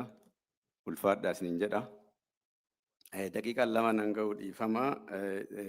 Immooshiiniin waan itti makamuu fi xiqqoo akkasuma barbaachisa.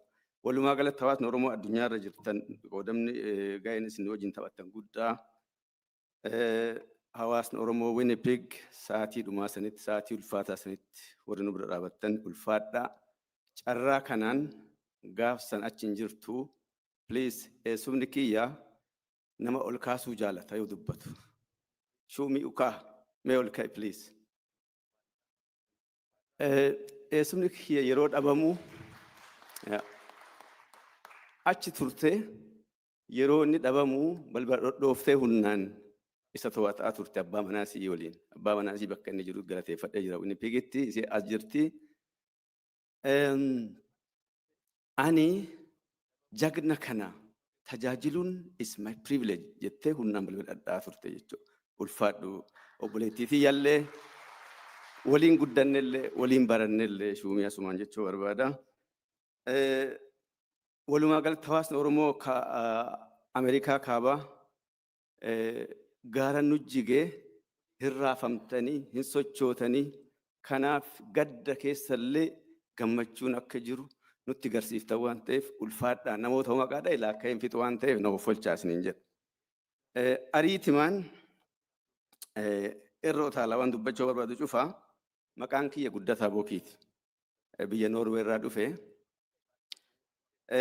Profeesar Hamdeessaan eessuma kiyya ta'uu isaa daa'imummaa irraa dhagaa guddadhee waan namni baay'een asii irra hin deebi'u barannaan yoo barachuun hin oolle akka Hamdeessaa Tusoo yoo jedhan daa'ima ta'e gara nanaa ture. Haati tiyya maqaa isaatiin dhaadatti ture. Maannaa isaati isiin. Jidduu isaanii nama tokko jira jechuudha. Ittiin dhaadatti ture. Kenna obboleessi baargama jiraayyuu jetti yoo namni tuttuqaan jaalatti ture.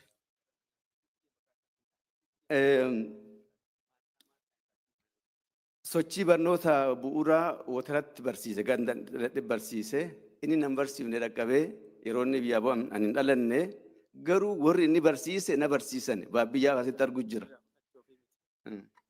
Irraa fudhachuuf miti Kia KHY 496 Kia KHY 496 makiinaa biraa karaa bilookii godheera. Makiinaa kana toowii godhuu danda'u warri naannoo kanaan nu gargaaru waan jiraniif please remove godhaa. Tole.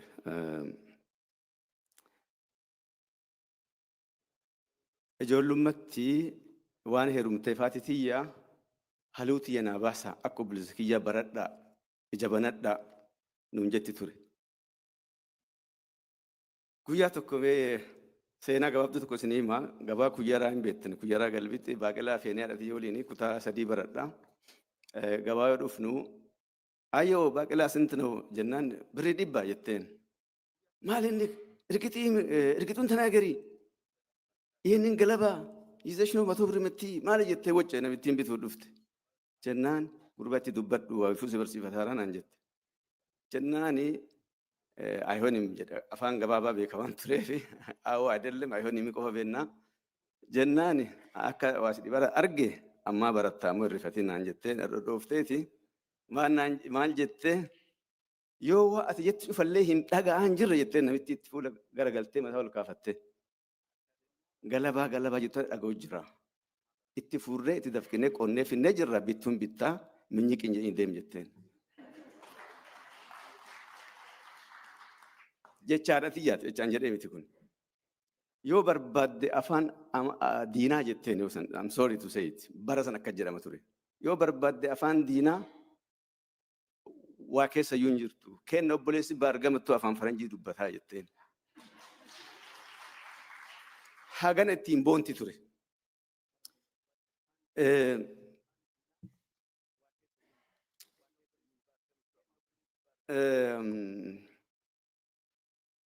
hagana dhalootaaf fakkeenya ta'aa ture jechuudha Hamdeessaan naannoo keenyatti.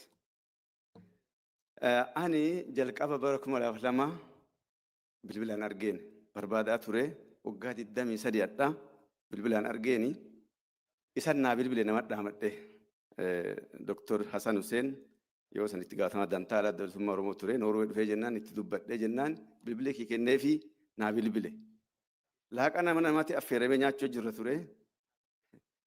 Haloo kuni Hamdeessaa Tusooti naan jedhe. Irrifadhe maaliifi gaara godhee eessuma kiyya gaara guddaa godhee nama addunyaa beekamu kana dhagayeera waan ta'eef womaa duuban kenne maqaa itti waamu kanneen hin jaalatu jennaan rifadhee amanuu hin danda'u jedheeti nyaata fudhataa lafa kaayee gadi ba'e alatti kophaa ta'ee waliin haasa'uuf. Yeroo kana akkam jirtan fayyuma jirtu jennaan gurbaa guddataa ati ilma boshaatii naan jedhe. Ee jedheen. Hasan natti mee jira maali isin jettaree an soddaa keetii miti eessuma keetii naan jedhe. Addarraa kaasii barbaaddu Hamdeessaa naan jedhe yookaan ammoo eessuma naan jedhe isatti eessuma gammadaan eessuma keetii naan jedhe guyyaa san irraa kaasee haalli muudiin isaa anaaf walitti nu qajeelee waliin taphachuu jalqabne jechuudha. Guyyaa biraa naa bilbilee amma umuriin kee meeqaa naan jennaan itti hime. Mee tapha jaalataa atamma gabaabaa moo dheeraa diimaa moo gurraachaa naan jedhe. Bara sante imeeliilee hojii jireen jiru fotoolee waliin ergine jennaani namni gabaabaan dheeraa naan jedha.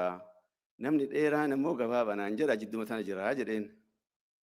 Diimaallee akkasuma warri gurraachi diimaa naan jedha jidduma gurraachaa jedhee taphanne hin gabaabsa. Maana young fellow naan jedhe umurii kiyya aga dhaga'een booda guyyaa sanii kaasee young fellow naan jedha gaafa boqatutti jechuudha. You must be a good joker naan jedhe jechuu guyyaa sana. Kanaaf naa salphachaa dhufe isa wajjin taphachuun naa salphachaa dhufee akkasuma natti qoosanaa bilbilee obboleettiin tiyya akkam jirti naan jedha. Haadha tiyya jechuu keetii jedhaan hagana waliin qoosna jechuu waliin dhiyaanne. Haadha tee ta'uu kileem godhaa jirtaa naan jedhaa akkasitti waliin taphanna ture. Deemnee 2008 Minisootaa kana wal agarree. So amanuu hin danda'u ibsuullee hin danda'u jechoota lafa kaa'uu hin danda'u gammachuu sanii mana na baasee koottaa jedhee haadha manaatii yoo waliin hoteela nuu qabee halkan lamaa hoteela bullee saadhee irra fudhannee digest goonee waan maatii illee waliin haasaa turre jechuudha. Carraa argadhee waan baay'ee yeroo taala bara 2015 hawaasa Oromoo Osloo Noorwee geggeessaa ture.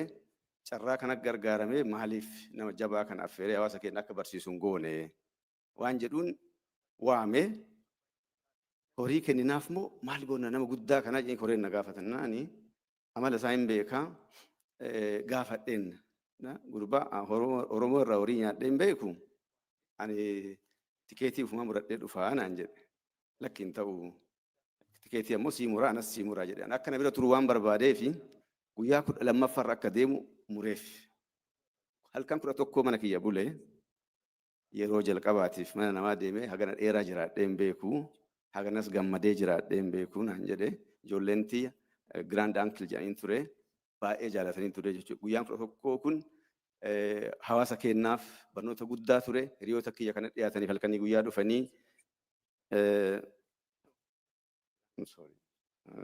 waan guddaa ture. Galgala fateennee yeroo waliin haasofnutti ture.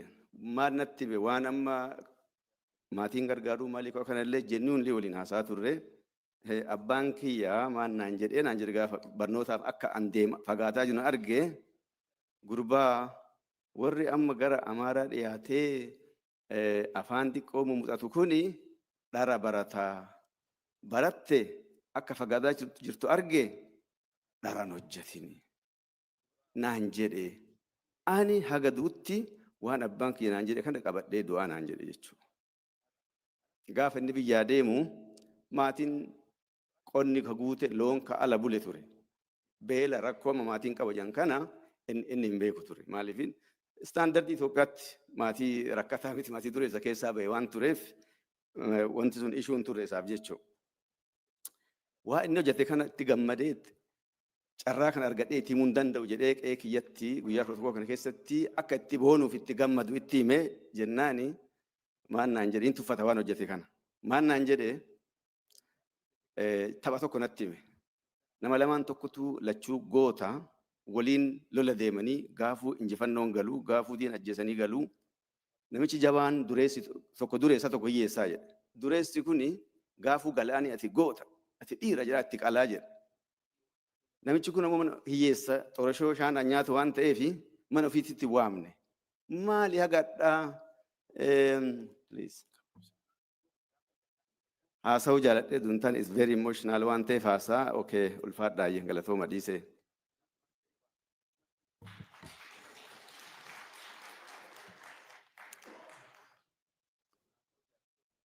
Namoota as jirtan hundumaafuu yeroo gaddaa yeroo hundumaayyuu xumura irratti sa'aatiin baay'ee nu rakkisa. Dhuguma emoshiniin haasaara. Emoshiniin yoo haasaan akka gaariitti hin xumurani miira keessan qaqqabneetiin haasofnaa. Warra ergaa dabarsuu barbaadan hundumaafuu miidiyaan laayivii dabarsu duuba san jira achirraa dubbituu hin dandeettu. Lammaffaa immoo sagantaa kana yeroo xumurru warra asheersitu isin kaasa. Kaataniitiin bahuu hin dandeessanii of course hin dandeettu. Orderii saniin akka baanu warra isin asheersittu iddoo kanaa isin kaaseetiin jedha. Isa kana akka nuuf eegdanii namni asiin booda haasoftan hundu nama as jiru kana laala. Ani hin barsiisa.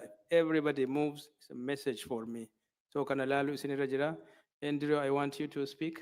And Andrew, Babsa is going to speak, but Andrew come. Yeah. Hundumaafuu live media dabarsu duuba jira achirraa dabarsina. Andrew is going to speak.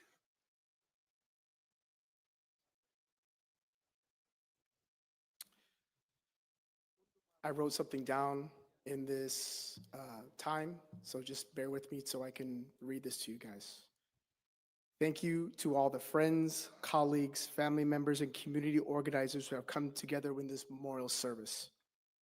Your presence means so much to me.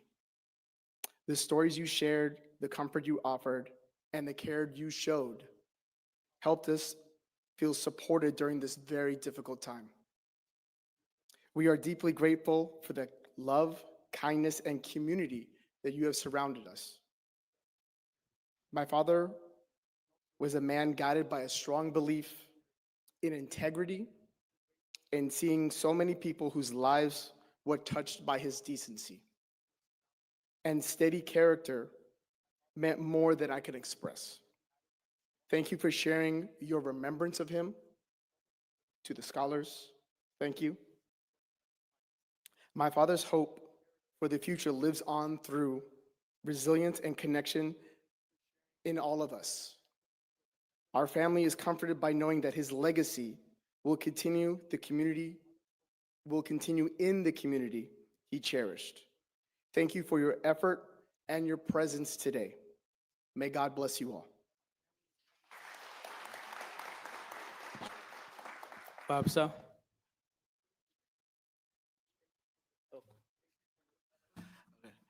Gaazexaa qopheeffatee dhufeera hundumtinuu. Wantiin Profeesera gaazexaalee olii garuu sammuu kee keessaa dubbatta. Ani hin gabaabsa. Profeesar Hamdeessaan obboleessa quxisuu abbaa kiyyaati. Nama maatii isaa keessaa itti xaari keessaa nama tokko. Probably waan Oromoo kana baay'inaan dubbadha ta'anatti fakkaata. Jabonatti aanaa jabona waliin dubbataa torbaanitti yeroo tokko naa bilbilee maaltu jira naan jedha sagalee laafaa maaltu jira biyya keessa maaltu jira maal dhageette jedhee na gaafata. Waan isin dinqu waan arra itti hime waggaa 10 booda illee hin raafatu sa'aatii ani itti dubbadhe maaliif nama caqasa. Nama caqasu, nama saba isaa caqasu, nama dhukkubbii saba isaa akka doktoriin eessa dhukkub akkam jedhee caqasutti nama caqasa waan ta'eef hin irraanfatu. Asduma kana 2023 gaafa DC deemee achitti in kufe. Gaafa kufu namni baay'een itti namni kufee jennaan akkas mil'atanii gaafa immoo isa ta'uu baranii namni baay'ee dhufanii. Then Dr. Barii as jira, Dr. Bariisaa. Isatu bira ture itti bilbileeti qabeetii diisiin koottu tikeetii muree wanniidhaan walitti kan pileenii isaa irratti wanni akka biyya Poortilaand dhufu godhee gaafii gaafadheeni ati dadhabdee si dhukkubaa maalii sanuu qorra kana keessa baatee maafi diisii deemtee jedhee gaafannaani ani diisii wanti deemeefi waamicha Oromoo irraa hin hafu. Oromoon na waame waamicha Oromoo irraa hin hafu. Kuni wanni kiyyaa naan jedhe.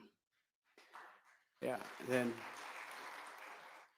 akkamitti kuftee jennaani nama mucucaadhee harka lama kufee takka wanni irratti kufee xarapheezaa irratti kufee takka immoo fuulduratti kufee lama kufee naan jedhe. Gaafa kufuu sanii namni baay'een dhufee maqaan kiyya guddaadha nama baay'eetu dhufee jedhee natti qoose. I did not understand what to saying at that nama guddaa akkam jedheetuma cadhise gaafa inni nurraa guddaa nama guddaa ta'uu isaa bari'ani. Maqaan isaa guddaa ta'uu. Oromoon kaabaa kibbaa Ameerikaa Afrikaa eessattu otoo nuti biraa hin socho'ini feesbuukii sooshaal miidiyaa irra guutee argine jechuudha. So daqiiqaa lama naa kenname akkamitti akka ani waa'ee nama na guddisee daqiiqaa lamatti dubbadhee wanni jedhu naan galuu keessattuu iyyuu nama guddaa kana. Waa maraafuu isin rakkisu Hamdeessaan nama rakkisu.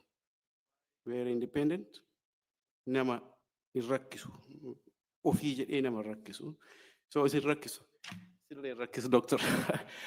So wanni amma jedhumaa innini hundi keessan Oromoon. Ilma keessan, ilmaan teessan ta isiniif ifaajje. Ta isiniif gatii kafalte. Adda baafattanii gatii isaanii galataan deebisuu danda'uu keessaniif isinii boonee jira akka Oromootti. Baay'ee isiniin boonee jira. Inni biraa warra Minisootaati. Warri Minisootaa kuni Poortilaanditti sermooniin kun akka wanni jedhu memorial wanni kun akka ta'u Poortilaanditti akka ta'u bakka hin jiraadhu maatiin obboleeyyan gaashuwayyoo faati jiraatanitti akka ta'amu barbaadaan ture. Warri Minisootaa wanni jedhanii nu'u Profeesar Hamdeessaan nuufis abbaa nutis ilmaan isaaniiti tana nuuf dhiisaa nuun jedhan. Nuuf dhiisaa tana nuti qopheessaa. Poortilaandii ta'ee eessa ta'ee Hamdeessa belongs to us too. Okay? Kanaafuu hin qopheessinaa nuu dhiisaa jedhan. Hayya jenneen tola jennee sagantaa kana fakkaatu bareedaa kana fakkaatu qopheessanii jechuudha. Maalini wanna Hamdeessaan irratti ifaajaa bahe nuuf mirkaneessanii. Ilmaan Oromoo hundinuu ilmaan kiyya ka jedhu jechuudha. Kanaafuu warri Minisootaa hedduu galatoomaa hayyoonni keenya kas dhuftanii karaa fagoo irraa dhuftanii jettan hedduu galatoomaa ulfaadhaa. Waan inni jajjabina nuuf haa kennu kanuma jedha baga dhuftanii galatoomaa. Marra. Okay. Allee isinuma galateeffachuu barbaada. Sagantaa kana Poortilaanditti goona jennee yaadaa turre. Akkuma beektan sagantaan biraallee achi hin ture. Haaluma saniif waan wal qabateef warri Minisootallee waan kana nutti kennadha waan jedhaniifi garana dabarsine baay'ee galatoomaa isiniin jechuu barbaada. Warra iskoolaraatu kennallee sa'aatii dhumaa irratti hatattamaan isin dhaqqabne Dr. Muhammad Hassan, Professor Ismail, Professor Abbas isin hundumtinuu innaa gabaabaa keessan rispoondii gootaniiti waan asitti argamtaniif baay'ee ulfaadhaa isiniin jechuu barbaanna. Sa'aatii keessanillee fixuun barbaannu. Kun kan nurraa godaane gaara guddatu nurraa jige. Kan ammoo nundumtinu gahee qabna. Akkuma qaraa Profeesar Ismaa'eel jedhe waan tokko maqaa isaatiin hojjechuu qabna. Oromoon as callaa utuu hin taane biyyatti illee waa hojjechuu qabna. Dhugamaan biyya keenya gadhiifnee dhufneeti alagaan keessa uttaalaa jirti. Sanillee laallachuu qabna. Maal godhuu akka nurra jiru mari'achuu qabna. Mariin hennaa namni du'e callaa utuu hin taane hennaa nagaallee walitti dhufneeti waan akkanaa kana maal godhuun nurra jira ka jedhu gatteennee mari'anneeti waan tokko irra gahuu qabna. Adda faffaca'uun nun baasu tokkummaan baay'ee nu barbaachisa. Keessattuu ammaatan sabni keenya beela'u jira, dheebocha jira. Kanaaf mee walitti haa dhufnu, walaa gargaarru, ulfaadhaa isiniin jedha. Anallee akka faamilii meembaritti ulfaadhaa isin jechuu barbaada. Ulfaadhaa galatoomaa isin callaa utuu hin taane koomitee waan kana qopheessellee galatoomaa isin jechuu barbaada. Akka faamilii meembaritti waan tokko jechuu barbaada. Nu ennaa ijoollummaa irraa jalqabneetiin waa'ee Profeesar Hamdeessaa dhagaatiin guddanne. He was very inspirational for us. Akka iskoolii deemnee kolleejjii deemnee akka barannuuf motiveeshinii nu ta'ee jira Profeesar Hamdeessaa. Haadhallee hin dubbisaa yeroo san yoo haadha dubbisu fa'a inni gaara jissaa jira nuun jetti nutti himte yeroo san. So Professor Hamdeessaa is a giant. Fast forward, I met him for the first time 23 years ago when I was living in Washington, D.C. I think bara kuma lama na fakkaata. Wal arginee waan baay'ee waliin haasofne achiin boodallee deddeebinee wal arginaa qaamaan achiin booda ammoo telefoonaan illee imeeliidhaan illee walitti dabarsinaa. He is a very humble and decent human being. Rest in power, rest in peace, Professor Hamdeessaa Tusoo. Thank you. Ora durbaa keessa. Ora durbaa qaqqabde akkanaan hin jenne dhagaa jirtaniimi. Maayikii kenna cabsiteen kaffalte.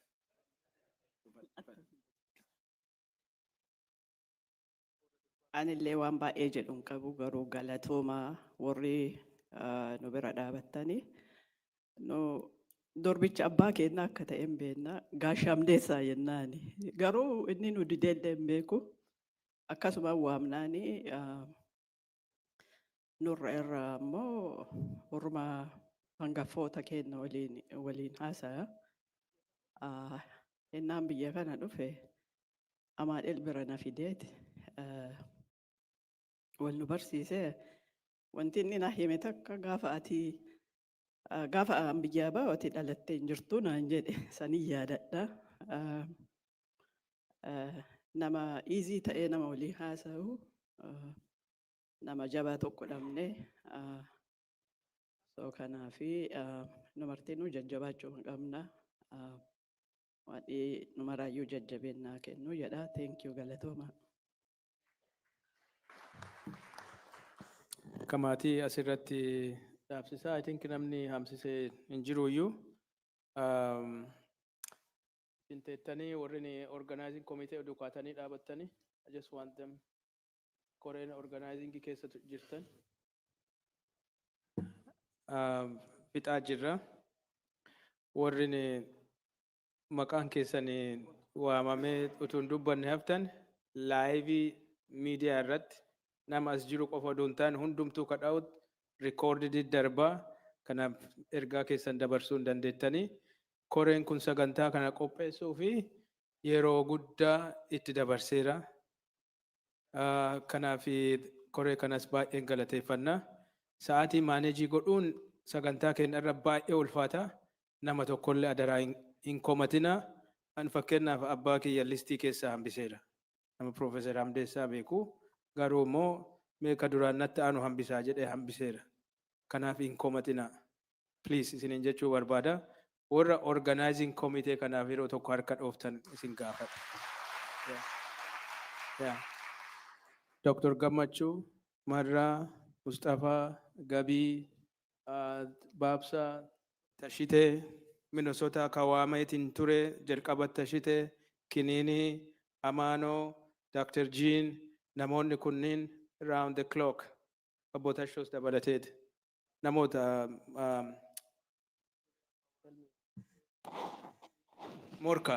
Morkaas dabalateeti.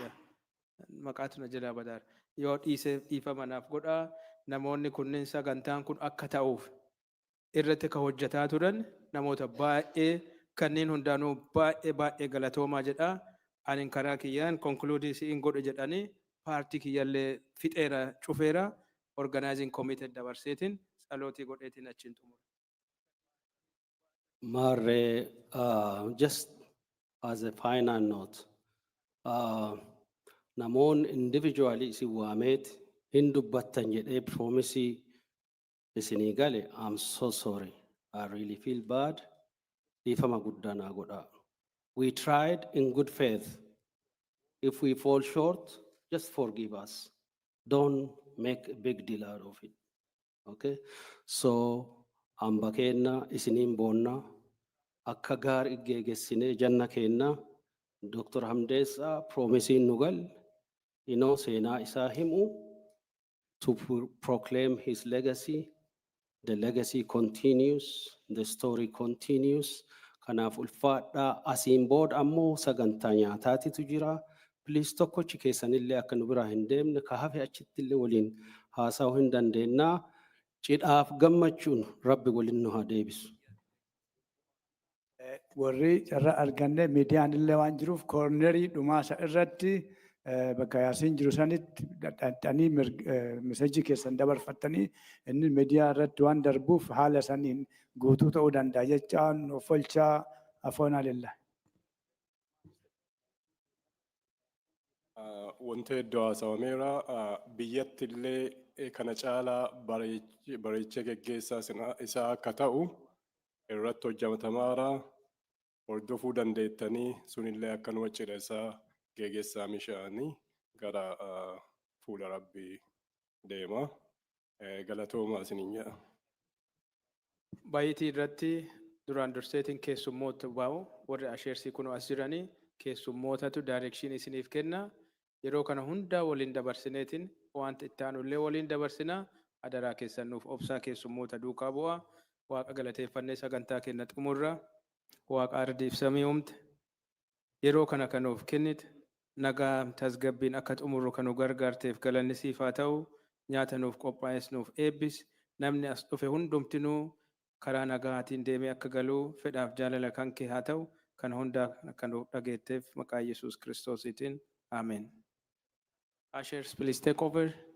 Warra keessummeessitan. Duuba akka hin baane, please. Warra asheersii